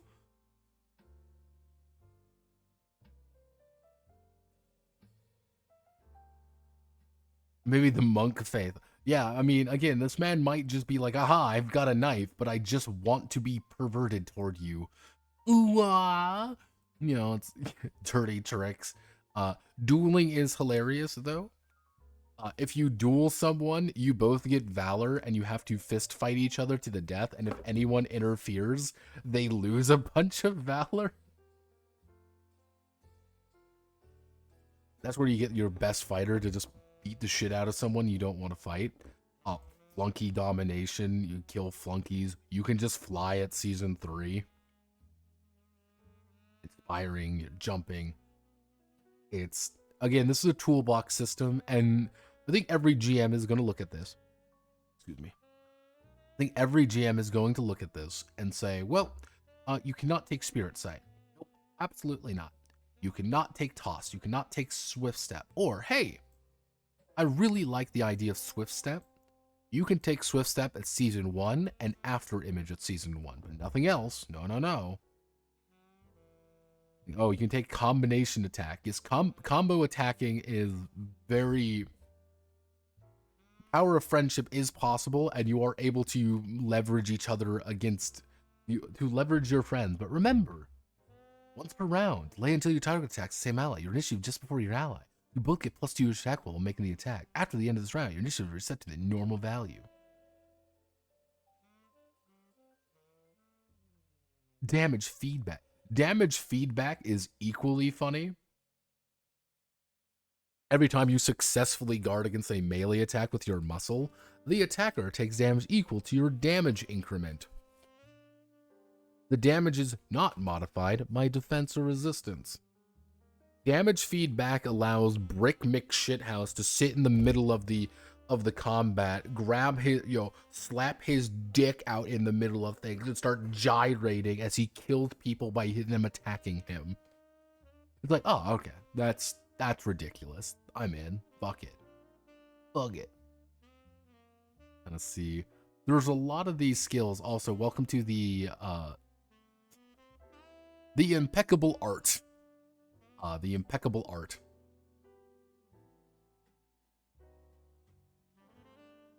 But yeah, you can level these up to make them better. Improve move reduction additional 2. I don't know really what the I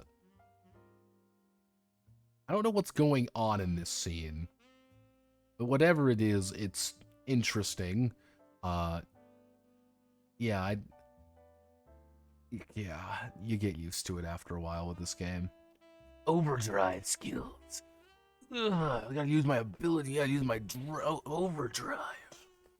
Oh, my heart is blazing.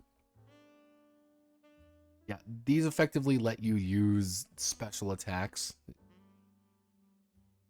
but you have to use an overdrive for it, which is 3 Valor.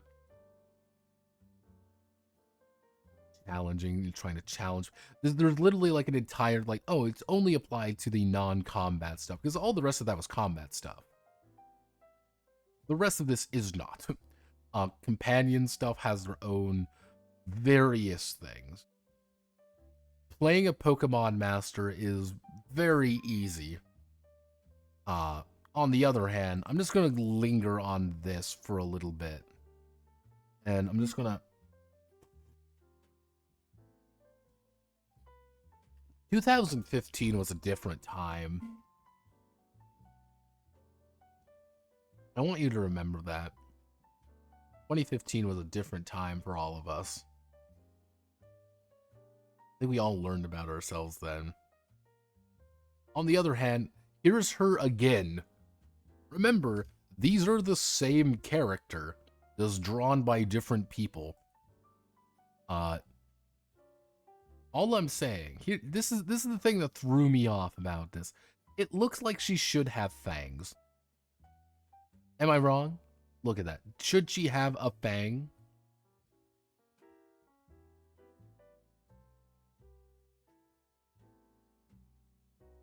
You're projecting your issues, generating AI art. Here's the thing. This is really odd to me because it's like, oh yeah, here we go, and then we go immediately to this. It's like they're all the same character. I have no issue with this. That's the thing. I've got no issue with this. Some artists are just clearly more adept than others. I wish they kept with one artist, and I don't know why they decided to go with multiple artists, because some of the artists are not bad. Others of them are less good. Now, be purchased by a character, they only grant by boost core techniques. Yeah, we're gonna get the text. You can create custom skills if you want, because that's what this game really is all about, is creating custom stuff. You want to add in the mind reading ability? Cool, add the mind reading ability. You want to add the telekinesis ability? Add it in. You want to add the telepathy ability? Add it in. So, every single special cool technique you use is actually just a technique core. These are your basic cores. These are what your ultimate cores are. This is why I say it's like transformation's kind of a fucking meme. I lost my faith in AI with hentai AI. What could you possibly mean? Why?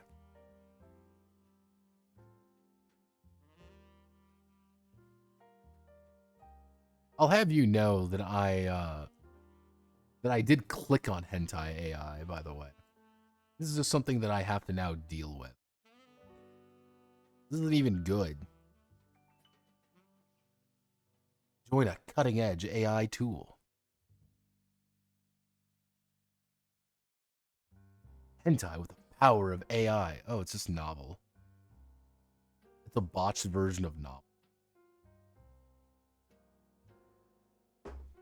And it's bad that I can tell it's a botched version. It is now stained your browser. Coomers take it. It's not even their model. Yeah, exactly. It's novel. Coomers take over software and image generating. Gabriel,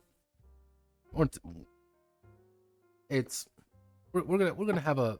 I'm gonna take my little.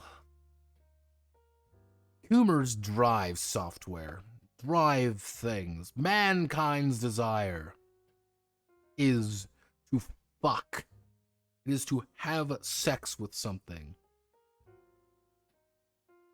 Man goes to the sky not for the thrill of conquest. It is therefore to fuck. He wants to fuck that cloud. Man goes to space to find Xenusi. It is the dream of every man, of every creature on this beautiful earth.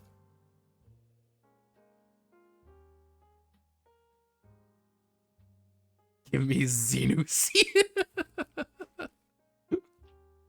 Plat, plat. It is the desire.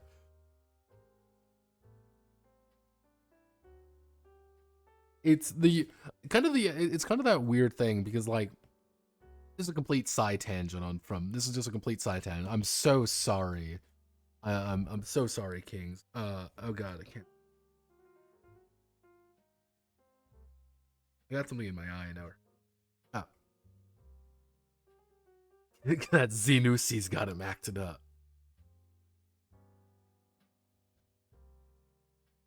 One of the odd things is that the amount of innovation in human history that has directly like been innovated for like just pornographic imagery is really funny. It's actually very amusing. It's like some of the first things people did when the internet came into existence was buy weed and try to put porn on it.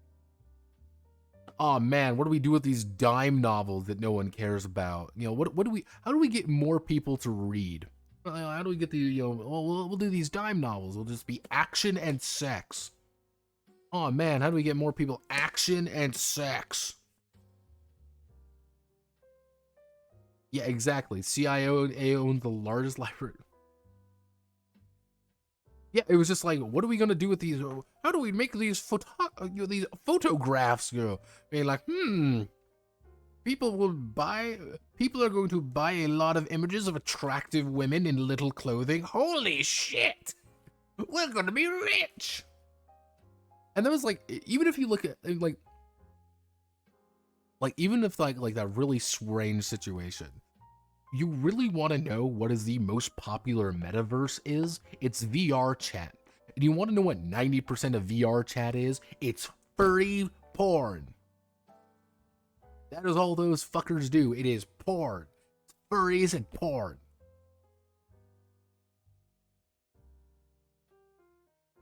And it's very actually, it's weirdly human that that's just what people do. If you look at all of those old paintings throughout history of naked women, it's just like, ah, yes. I mean, you look at it, you're looking at all these, of naked women of art pieces and stuff all throughout history. They're like, no, you think that was for artistic merit? No, it was because they're like, damn, I want to look at a naked fucking woman, or I want to look at this naked man posing dramatically here. That's all I want to do. This has been all the way back to Unga Bunga.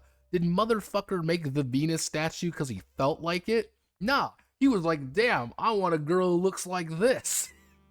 And, fucking Unga Bunga was looking at his fucking friends being like, yeah, I agree.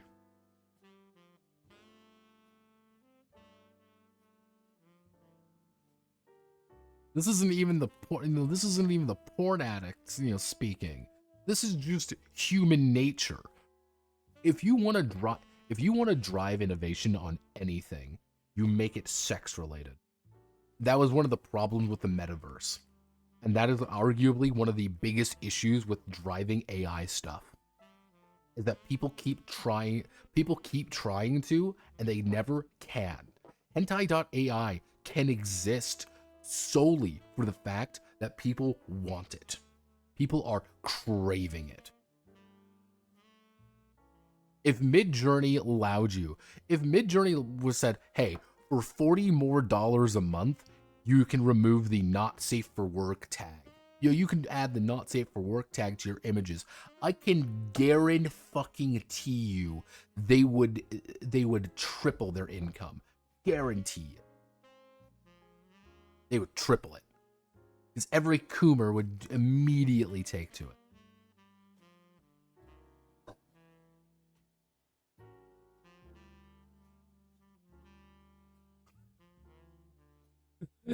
Last 5 minutes of the this is welcome to Notepad Ad on stream for 5.5 hours where we talk about fucking pornographic history.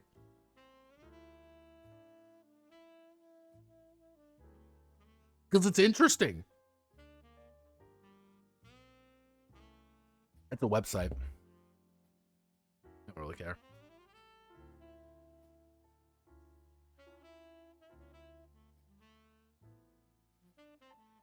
Not even that, not even like famous people. It's just people like attractive people. People like things that are pretty.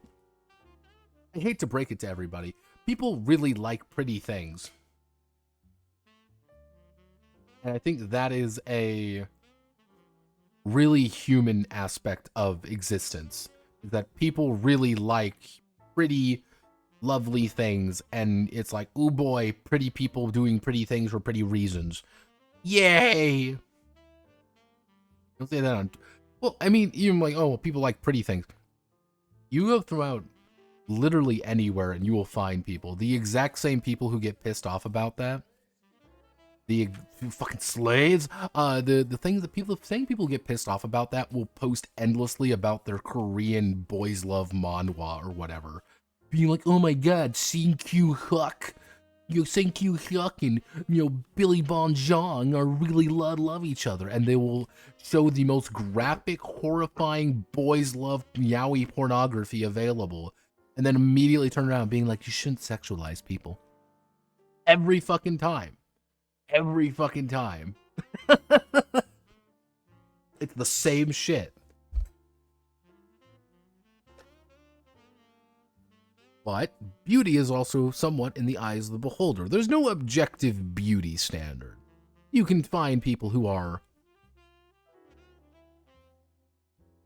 Like, the thing is, there's objective beauty standards that you can say, like, okay, like, this is a conventionally... Tom Cruise. Here's the thing. Tom Cruise. Tom Cruise is a conventionally attractive man. In no world will someone say Tom Cruise is not attractive. And you look at that and be like, ah, yeah, like he's conventionally attractive. He may not be everyone's favorite people. He's not everyone, but again, he's got everything is fine. He's 5.2. Shut up, Cool Ironside. We are not consulting the chart. Yeah, there are averages that most people can relatively agree. Like, oh yeah, she's attractive, or yeah, she's attractive looking. Like, yeah, all right, that's perfectly reasonable. But sometimes people just go, it's the people who can find the thing that you're really fucking into. You're like, huh. Oh, why do you think the cashier phenomenon occurs? Why do you think we suffer the 5-second delusion anytime that cashier looks at us and say, hey, how you doing? And then for 5 seconds, I am transported into an alternate fucking reality for 30 years. What do you say? I can see it. It's in my eyes. I've seen things you wouldn't believe. I think everyone's gone through the 5-second delusion at least once. And if you haven't, you're not human. Let's get back to Valor, everyone. People watching this video are going to get real confused about the extremely long rant of pornography and pretty people. Like, alright, so kind of one of the ideas is you're building techniques by just saying, okay, well, here's the barrier core, here's the damage core, or whatever. I think it's better to explain it down here. You get 12 points. Not a lot of points, but you get 12 whole points to fuck around with and play. So, let's say the really hard punch. This is a damage core keyed off my strength. And because it's a damage core keyed off my strength, I add my strength damage, I add whatever my ability, I add the base damage bonus, I add some other effects, and that's it. But I get to add things. So, because I added Piercing Strike, I ignore all your defense. Because I added Destruction, durability damage +2, but I added Mercy Limit. I cannot kill you. This will never reduce you to 0 HP. I always do 1. 44 damage. That'll continue scaling as more I put in there. However, if I do the Sentai Hero pose, I restore. I target myself and restore 35 HP. That's pretty good. 35 HP for a small cost of my stamina. But if I can get pumped, I say, me and another person, and we go, fuck yeah, let's go. Fuck yeah, let's go. And then suddenly, it's me and one of my friends have damage feedback. And then we rush in, and then anytime we get hit with that, we defend with our bodies, and we get to deal damage right back at them. That is how this works. You're putting modifications, you're increasing the power of the core, you're doing things to make you stronger. And some of these are a little bit, you can get really detailed with some of these abilities. Kind of a concept, but this is also what I mean by, like, there's no weapons or any assumptions. It's, you can assume that you can always do this unless you put something in there. And some of them are going to be a lot more complicated than others, like the barrier core. Here's the entirety of how to make a barrier. Here's how to make a boost. Because all boost does is that they get ability, they get new skills. On the other hand, here's damage, which is 15 plus 5 per core power. If I didn't throw on Piercing Strike to change the nature of it, this would be 15 plus 30, this would be 55 damage. I've lost 11 damage, but I ignore all your defense, which is usually pretty gonna be.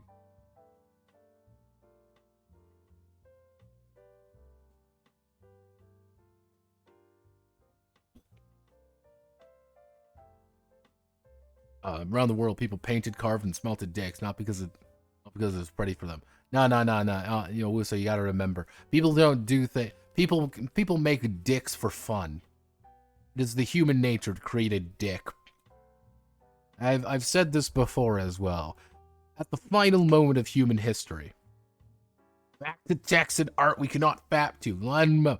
At the end of human history, there will be a monument, a gravestone to our existence. And upon this gravestone, it will mark every human achievement and every human fallacy. And at the very bottom of it, crudely carved into the side of it, will be a penis. Because that is human nature. All right. You can heal people. You can heal people pretty easily. And if you dump a lot of points into it, you can heal someone very quickly. Restore target health value increased by 1 for each point of either, of their mind, spirit, or guts. Like, technically, if you really look at it, I restore 35 HP by spending 4. I negate a bunch of damage. I get hit 3 or 4 times. I do a single pose, and I get all my health back. Almost immediately.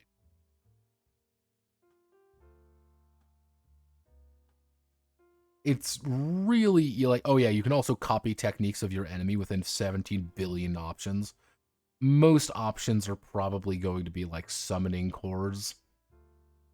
Or people are going to gravitate toward easier options because that's just easier to do. If you want to get really creative, you can, but it's kind of the idea of like, you can create something really interesting and really unique, or you can make the number go up really high and then deal with the problem really easily. I wonder which one I will take. Because it's not like there's a problem, really. Like, John Anime's entire point is he wants to bum rush you as fast as physically possible, and he wants to drop kick your ass. Because he's then going to hit you with the really hard punch and deal 44 damage, and you're like, oh, I have defense, I'm going to use defense. And you're like, no, you're fucking not. Oh no, I've taken 44 damage. Or hey, we're going to get pumped and then bum rush you. Especially if you start using things like multiple targets, line attacks, ranged techniques. Yeah, like a rush attack can be fucking bonkers. If you you can later on once you level up a bit. I think about season 2, about level 5, do I think the system really takes off when it comes to like the amount of just dumb abilities you can. But arguably, I would increase the number of technique points you get right off the bat. Or even just say you start at level like 4 or something. Because like level 1 feels like you don't have a lot. But level 5 feels like you're starting to get too much. But then you have to use limits, but limits don't reduce the technique cost, it reduces the stamina cost. That's really what's going to kill you when it comes to the stamina cost. But some of these are complete bullshit, by the way. Clone Jutsu is dumb as shit if you want to play a Clone Jutsu asshole. Play Naruto. Hey, you have to use your malevolent entity, and it uses 10 reduces it by 10, so you can create a completely stupid ability. And just like,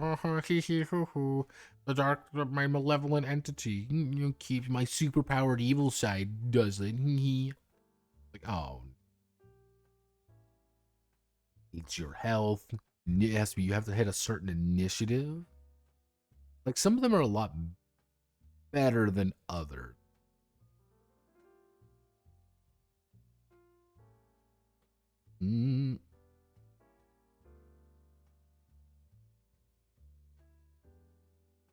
Ow.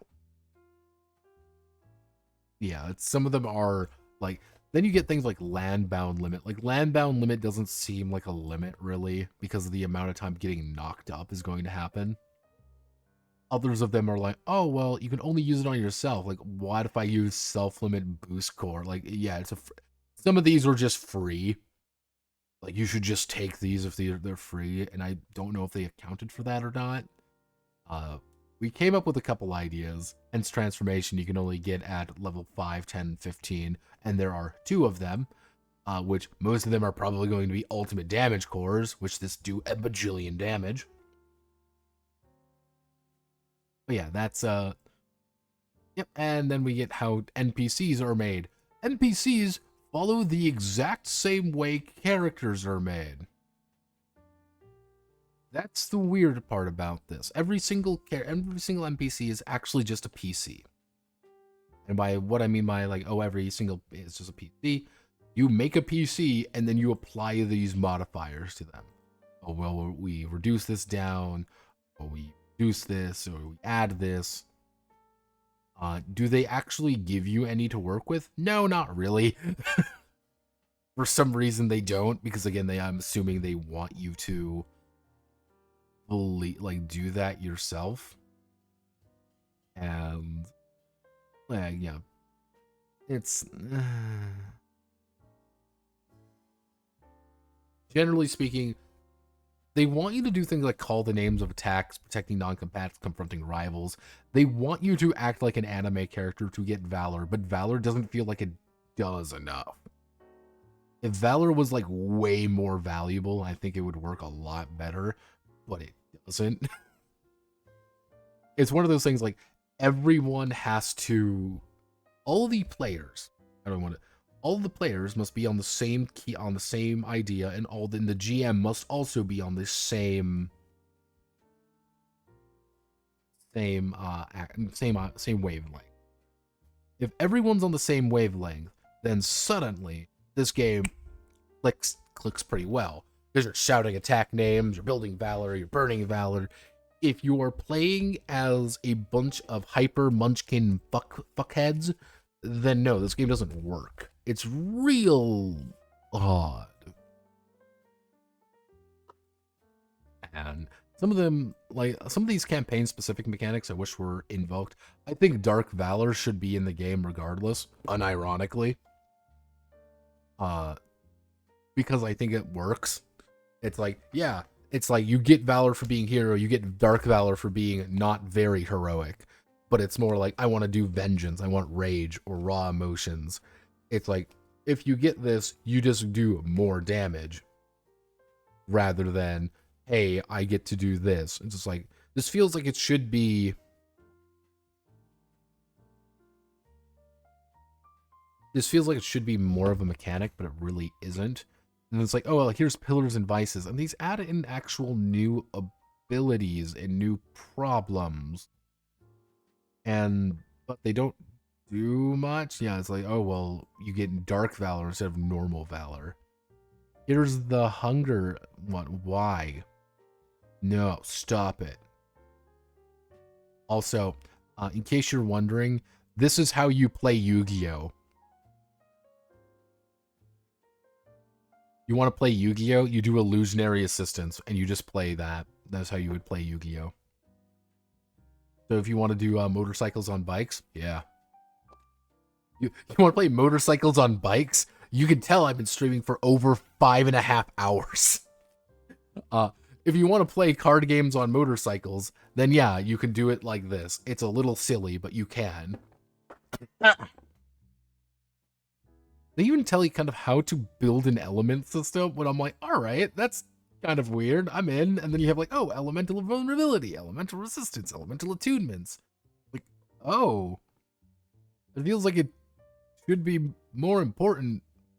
And even down to like, oh, well, you may not want to track equipment, but here, if you want equipment, here's what it works. What? Nani? Oh, okay. Here's a bunch of weapon things. Even down to the idea of like ego weapons. Yeah, you can want to have a cursed weapon that wants to eat your soul. You have ego weapons. That's syncing with you and trying to eat you. Cool. This is all you really need to know, and this is kind of the sample campaign with all our basic characters. Now, I'm gonna bring it down. We're gonna all the way down just to show you what a basic enemy probably looks like. You know, yes, they actually do give you sample characters. Now, this is the weird thing. This is our this is John Anime at his finest. Yeah, hero. Hi hero. So, the weird thing, Guts is used for a weird amount of things. So you should always invest in Guts. None of the sample characters have Guts below 5. Which, it sounds really dumb to say, but Guts is used for so many things. It feels like it should be toned down a little bit. Like, it's just raw value, because there's no reason you shouldn't take Guts. It's one guy has Guts 5. because he's got 8s elsewhere. But let me see if I can find it. So this is Lunette. So you're supposed to be level 5 when you encounter her. To kind of give you the idea of like what a level 5 enemy. Mind you, all her stats are doubled. All of her stats are doubled at this point. She has 410 health. You are hitting for maybe, let's call a spade here. You're probably hitting for about 30 maybe, 30, 35-ish. That's a lot of damage. 3 times base attribute. Yeah, instead of 2 times. You are maybe hitting that if you got all of the abilities you need, kind of thing. Like, Lunette is fucking huge, and it's like, okay, so she ignores 23 HP of physical damage, 24x, HP of resistance, and she's going to get a bunch of abilities to resist it regardless. And because of that, hey, she's got a lot of HP. She has a lot of HP, and you are doing like 10 damage to her. You might need to hit this person 41 times. Alternatively, everyone invests in piercing strike. This is kind of the issue with any of these kind of, they always play by the same rules. Is one of the weird parts is you are, as a GM, encouraged to build characters who are opposed to your players rather than just a character with situations and your players must act around them, because the players are going to say, well, it's just better to just ignore all their physical defense and do 40 damage. Because if, let's say, for example, John Anime uses really hard punch and he keeps dumping in, if he dumps in, let's say, 8 more. Let's say he dumps every single point of damage goes into 5. And he brings this up to 6. He's core power 6. Actually, we'll do core power 5. Level, actually, no, that would be...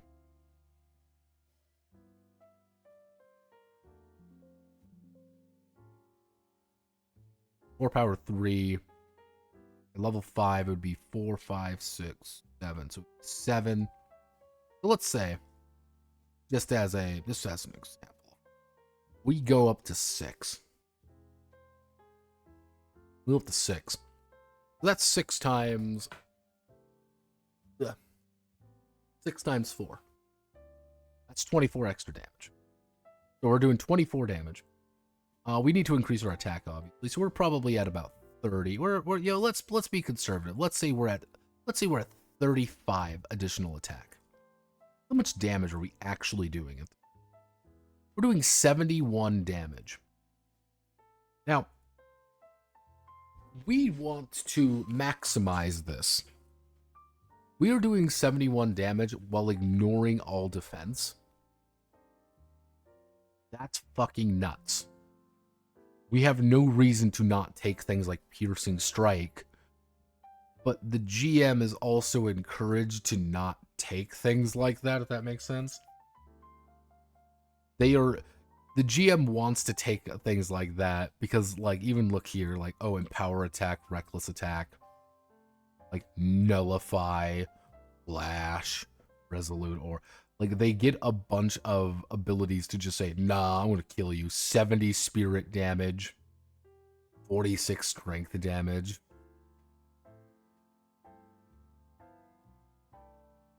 Yeah, 66 frost blind. But then you get things like absolute zero with 112 damage. Like, you are always encouraged as a GM. You are in this weird state of being where you don't want to kill your players, but if they are all building ways, combat gets really weird and easy. It's Valor good. Valor is an odd game. You might like it. You might not like it.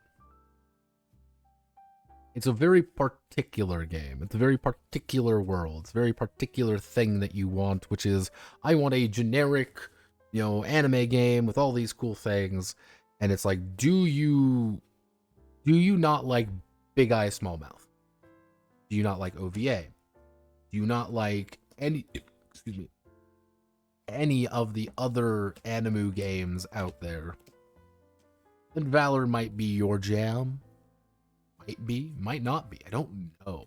Because this is a very particular game for very particular people. Kind of want to do something, but it is in the same caliber of something like GURPS even. GM is going to sit down. They are going to take Valor and do what they want with it, rather than rely on Valor perfectly. That makes sense. And I don't know if that is that a good thing? Is that a bad thing? Your choice. But that concludes the Wanime Ultrafeature. Oh god, we were in the void. That thus concludes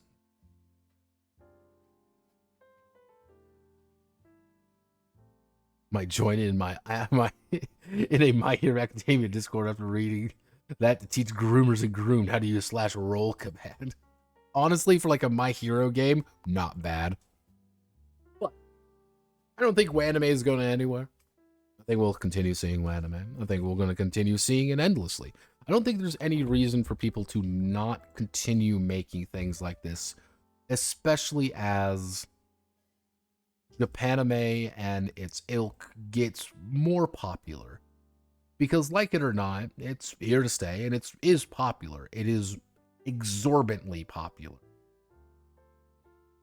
And we are constantly seeing every year more and more instances of,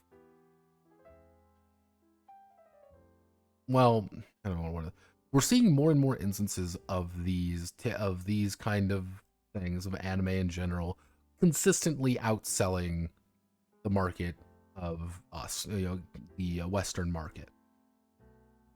Is this a good thing? Is this a bad thing? Your choice, of course. It is ultimately going to continue moving. So let's do our regular cock and ball torture session of Kickstarter. Oh boy. I love Kickstarter, everyone. Ah!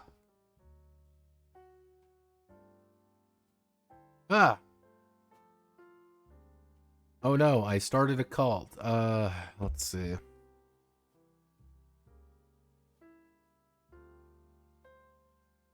Let's pin up STLs. Oh boy, STL files. Yay!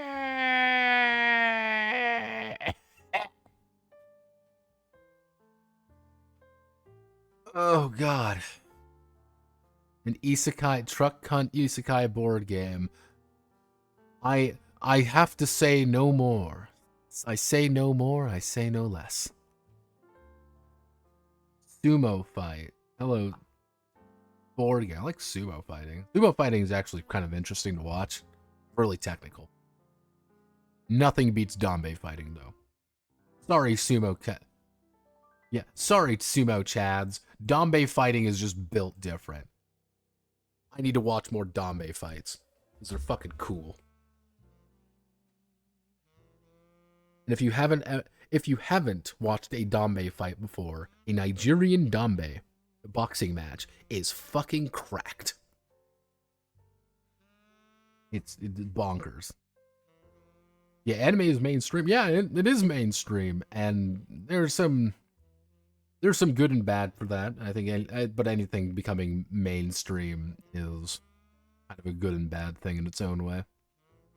Castle Blackstone, Bloodbog, Gutter Punk Urban Fantasy RPG, standalone compatible with Morkborg. I'm gonna kill every single Morkborg person. I'm gonna go to Sweden and hack every single one of them to death with a machete, and then claim to be a migrant, and then get sent home. I fucking hate Morkborg and its consequences.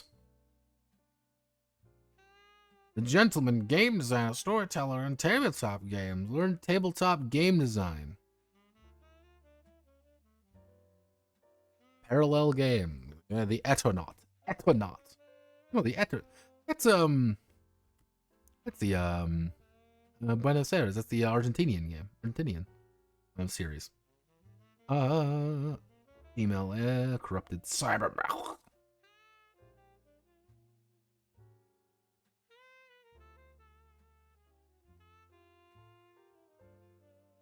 Build your banking Oy vey, goy. I don't need this in my house. Let's see. Savage reprint campaign. Oh, Kings, we ain't looking too hot. Smackdown. Tabletop.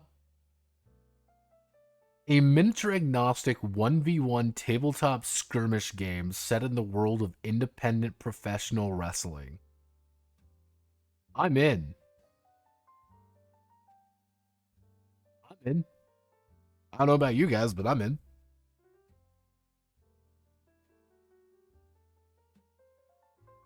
Who keeps pinging me? Why are you pinging me?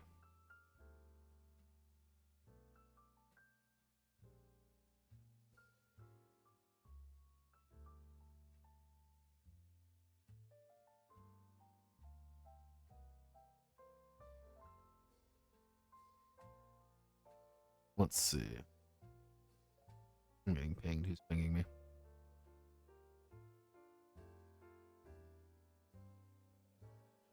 Excuse me, what are these? Play an actual wrestling TTRPG. There's a couple out there. Starlight RPG. Rank 5 game. Wadsec. I mean, here, let's, Eternaut. The Eternaut, the board game. Manga Mind.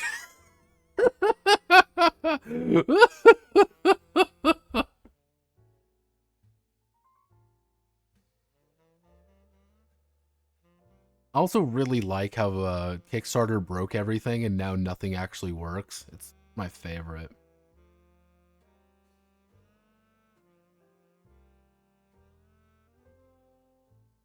Let's see. Waifumon. Oh, it's Strill. No. Get away from me. You're not my real wife. Where is she? Oh, there's Soul Muppet. Hi, Soul Muppet. I know you. Let's see what we got. Twisted Rust for Mechanized Wilderness. Let's see. Apocalyptic World Nature Machine. Okay, what's the sort? System neutral. Sumo Fight. Unique fast-paced new board game. Sumo. Board game and sumo. Sumo? How did this happen? What? Went down the YouTube rabbit hole. You got fucking nothing. I mean, got something with here. Like the sumo wrestler you want to control. Gentleman game designer. Let's see. Who are you, Raymond Chandler? City of the Big Shoulders. City of the Big Shoulders. 1970 Chicago.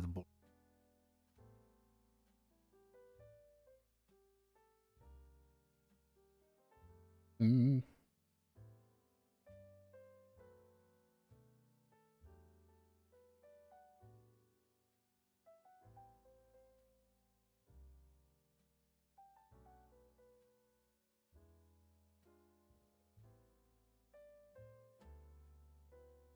We'll send. I mean, all right. There's no physical rewards. I don't make the video. Yeah, what do you get though? Like, what's the actual reward? What are you getting? I'll sponsor roughly 15 seconds of content for the channel. Sustaining pledge. 30 seconds of content for the channel. Brand name and logo feature. 500 word copy of highlight your company feature and product. A link to the web. 250 fucking... The motherfucker, what are you selling? You are not selling anything. You dumb motherfucker. You are not selling a thing. He already makes videos.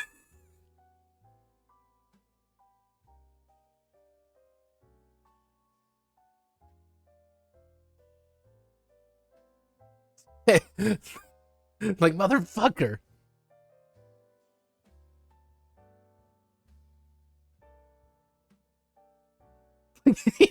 Like, I was like, oh, is it like an exclusive series? Is it like, you get all the cool stuff? Like, no, it's just a free thing that you're just paying him to make. Like, that's dumb. Why? At least give him something unique. Like, at least produce something unique. I mean, let me see it.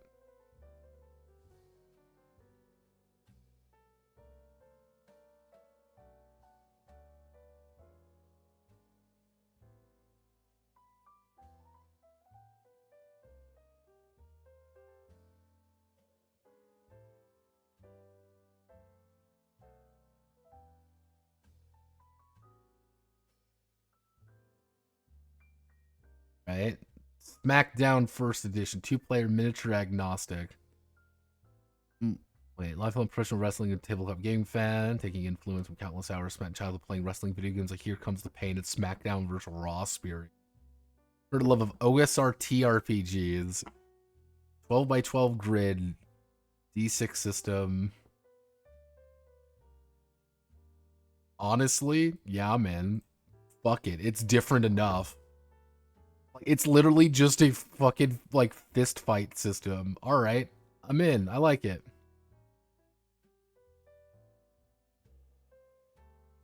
I have no idea why it's why it's that, but alright, cool. Seventh Sun Publishing, Saki, Adventure Kings and Economics. Play a pirate. Game, Saki, Sorcerer's Adventure, play a pirate, play a warlord, play a sorcerer, play a priest. It looks very pretty. Looks very pretty. However, where's the catch?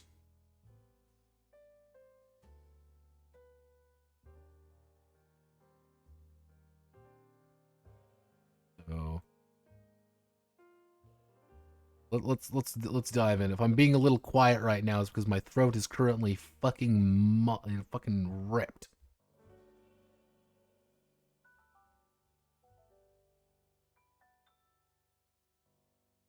I mean, looks fine. All right.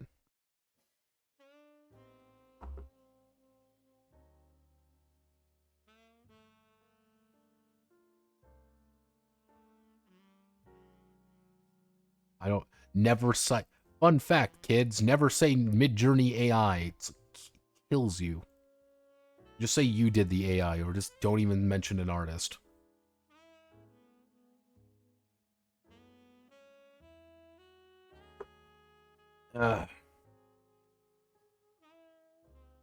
Honestly, yeah, Patreon would do just fine. Let's see. Rank 5 game. Found rank 5 games. Phil and I have been members of the gaming group for 25 years.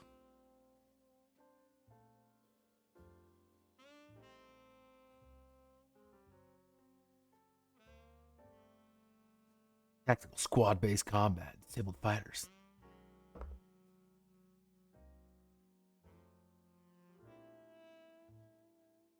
Use across a variety of settings.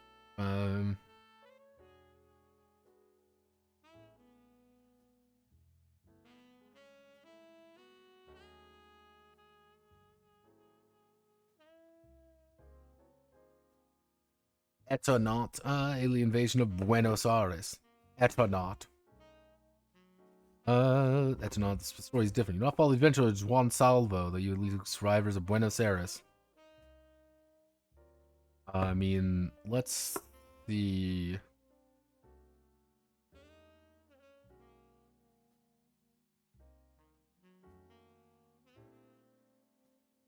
Yeah, it looks like it's like an alternate story of the Etonaut. That's fine. Alright.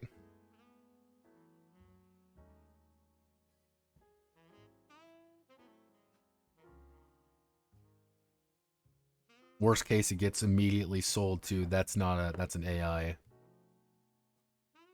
Yeah, that's an AI logo, by the way. Well, page of the manga and every frame man shares comes to life. Ooh. Manga minded.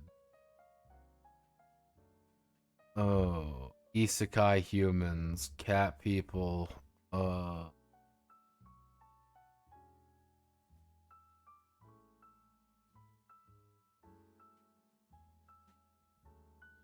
Okay. Up around the edges. Wanna lie?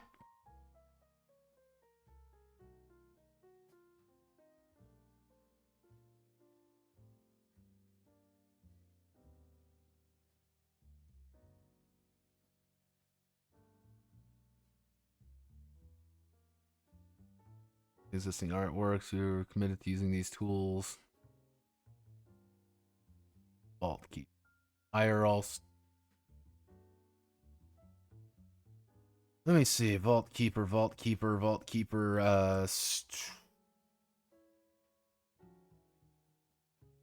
Here he is. He's a kick streamer. Make non-tent.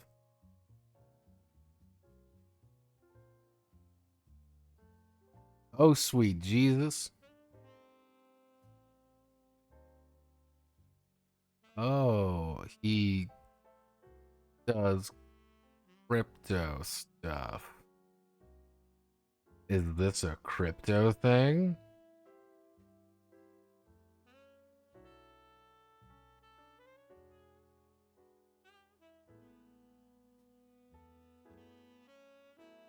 Yeah, I don't. Okay, you are. We're gonna quickly go away from that. How to build and play a role-playing game. Utah. Shadowscape is behind-the-scenes RPG, capturing TV show characters. What is all the AI stuff? Looks AI. Let's see. Confused Wizards, two-person startup, make tabletop role-playing games. Man, we are at the bottom of the fucking barrel today. Oh, Lord.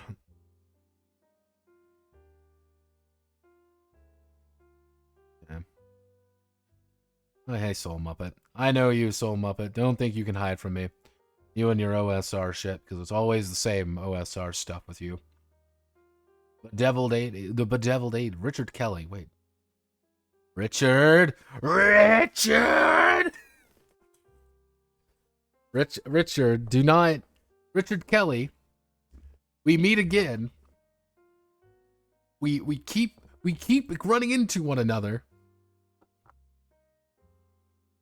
Because here's the thing with Richard Kelly.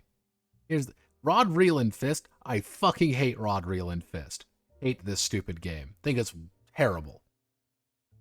Dawnline. Think Dawnline is fucking amazing. I think everyone should read Dawnline at least 10 times. It's astounding. Honestly, I can't put my finger on you, Richard. You make good things and then immediately make something terrible. What is your end goal? Who are you? Why are you? But I mean, yeah, looks interesting enough. Glaive Grisarme Gamma. Let's see.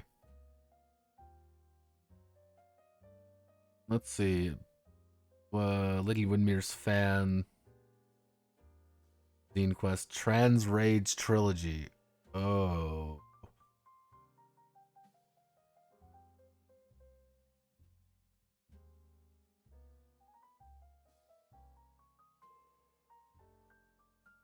GMless game, Streamlined Fate, Core, Fail, Cthulhu, Dreadson Files, a lot of.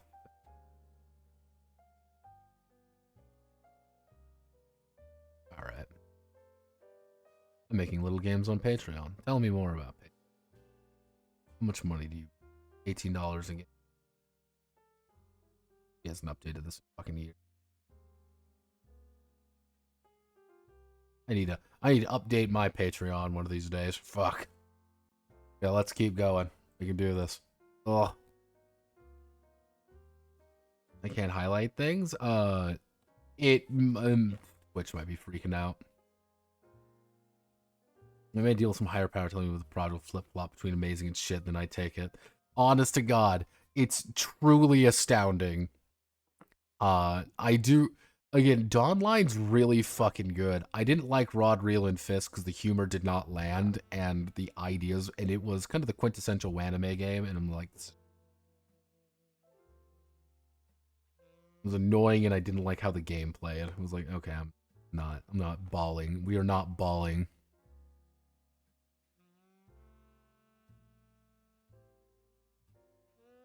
Bug snacks! Fucking love bug snacks! Look at everybody is bug snacks!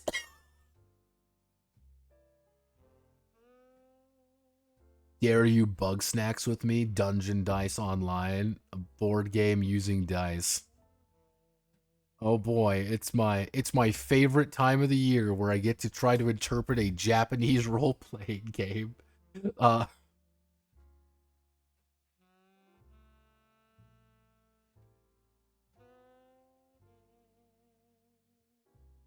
There's Karen again. People keep wanting me to go over Karen. I don't know if I want to go over Karen or not because Karen looks like to be an OSR game. I usually don't go over OSR games. Today was a little bit different because it was as big as it was. Let's see. Do we have anything else fun and exciting? Nah, not really. Yeah, it looks to be a little quiet, little sad, a little bit down on the dumps, one might say. Mystic Punks, that's Exalted Funeral. Hello, Exalted Funeral. Battle Sauce RPBG. I'm in. Ars Magica, Ars Mechanica, Spy Out Doppel. I'm not really seeing anything. Yeah, not really seeing anything too exciting here.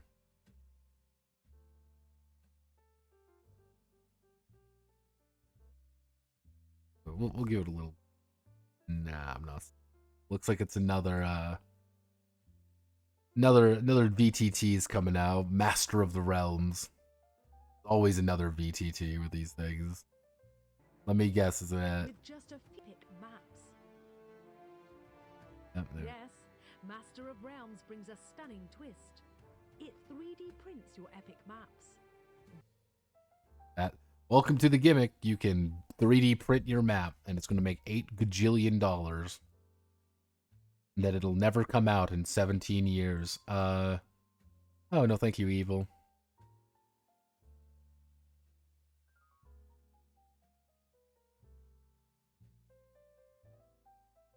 Combining the highlights of RPGs and board games. Cool, like every other game. Board game? It looks like to be a board game. How to play? It's a card game. Choose job card. Floor dungeon. Do battle. So it's like advanced Munchkin. I'm in. Bug snacks! Fuck yeah, bug snacks! Rumpus deck! Hell yeah! You want a bug snacks with me? Aw, man. Do I get a bug snacks? Can I get a bug snacks fucking... Get a plush with it? That'd be... Like... Bug snacks is... It's a very unique game. Okay. It's Candela Obscura, yay! Let's take a quick gander at itch.io just to make sure nothing exciting is on there. Need to make sure nothing cool is happening. Let's see. Patreon, Death Hunt.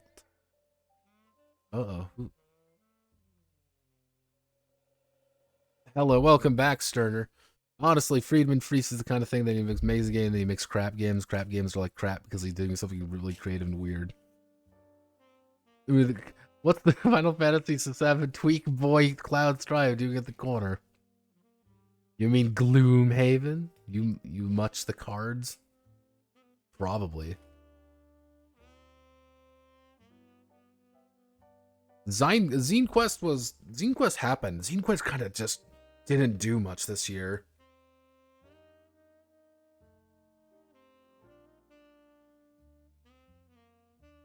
Let's see. Yeah, Zine Quest kind of came and went. It's because I know they did Hell Droppers. Yeah, wow. People are like, you gotta make a Hell Divers RPG. I'm like, people are gonna hop on this shit. There's like 4 of them out there. Solar Mech Squad. It's this Caltrop. You want to know what Caltrop Core is? It's a D-fucking-4 game. Do not buy Caltrop Core products. They are dumb and they take about 5 seconds to teach. You will be done by them by the time you finish reading it. Someone might enjoy it, someone might not. I don't know. I didn't like it. Don't do it. Listen to me, because I'm a flawless creature. Borg, Borg, Borg, Borg. I'm going to have a fucking stroke. I'm going to call it here. Thank you all for watching. My name is Notepad Anon. I hope you all have a wonderful rest of your day. Godspeed. Good luck. I'm going to die a little on the inside because my throat's dying. I am, as they say, away.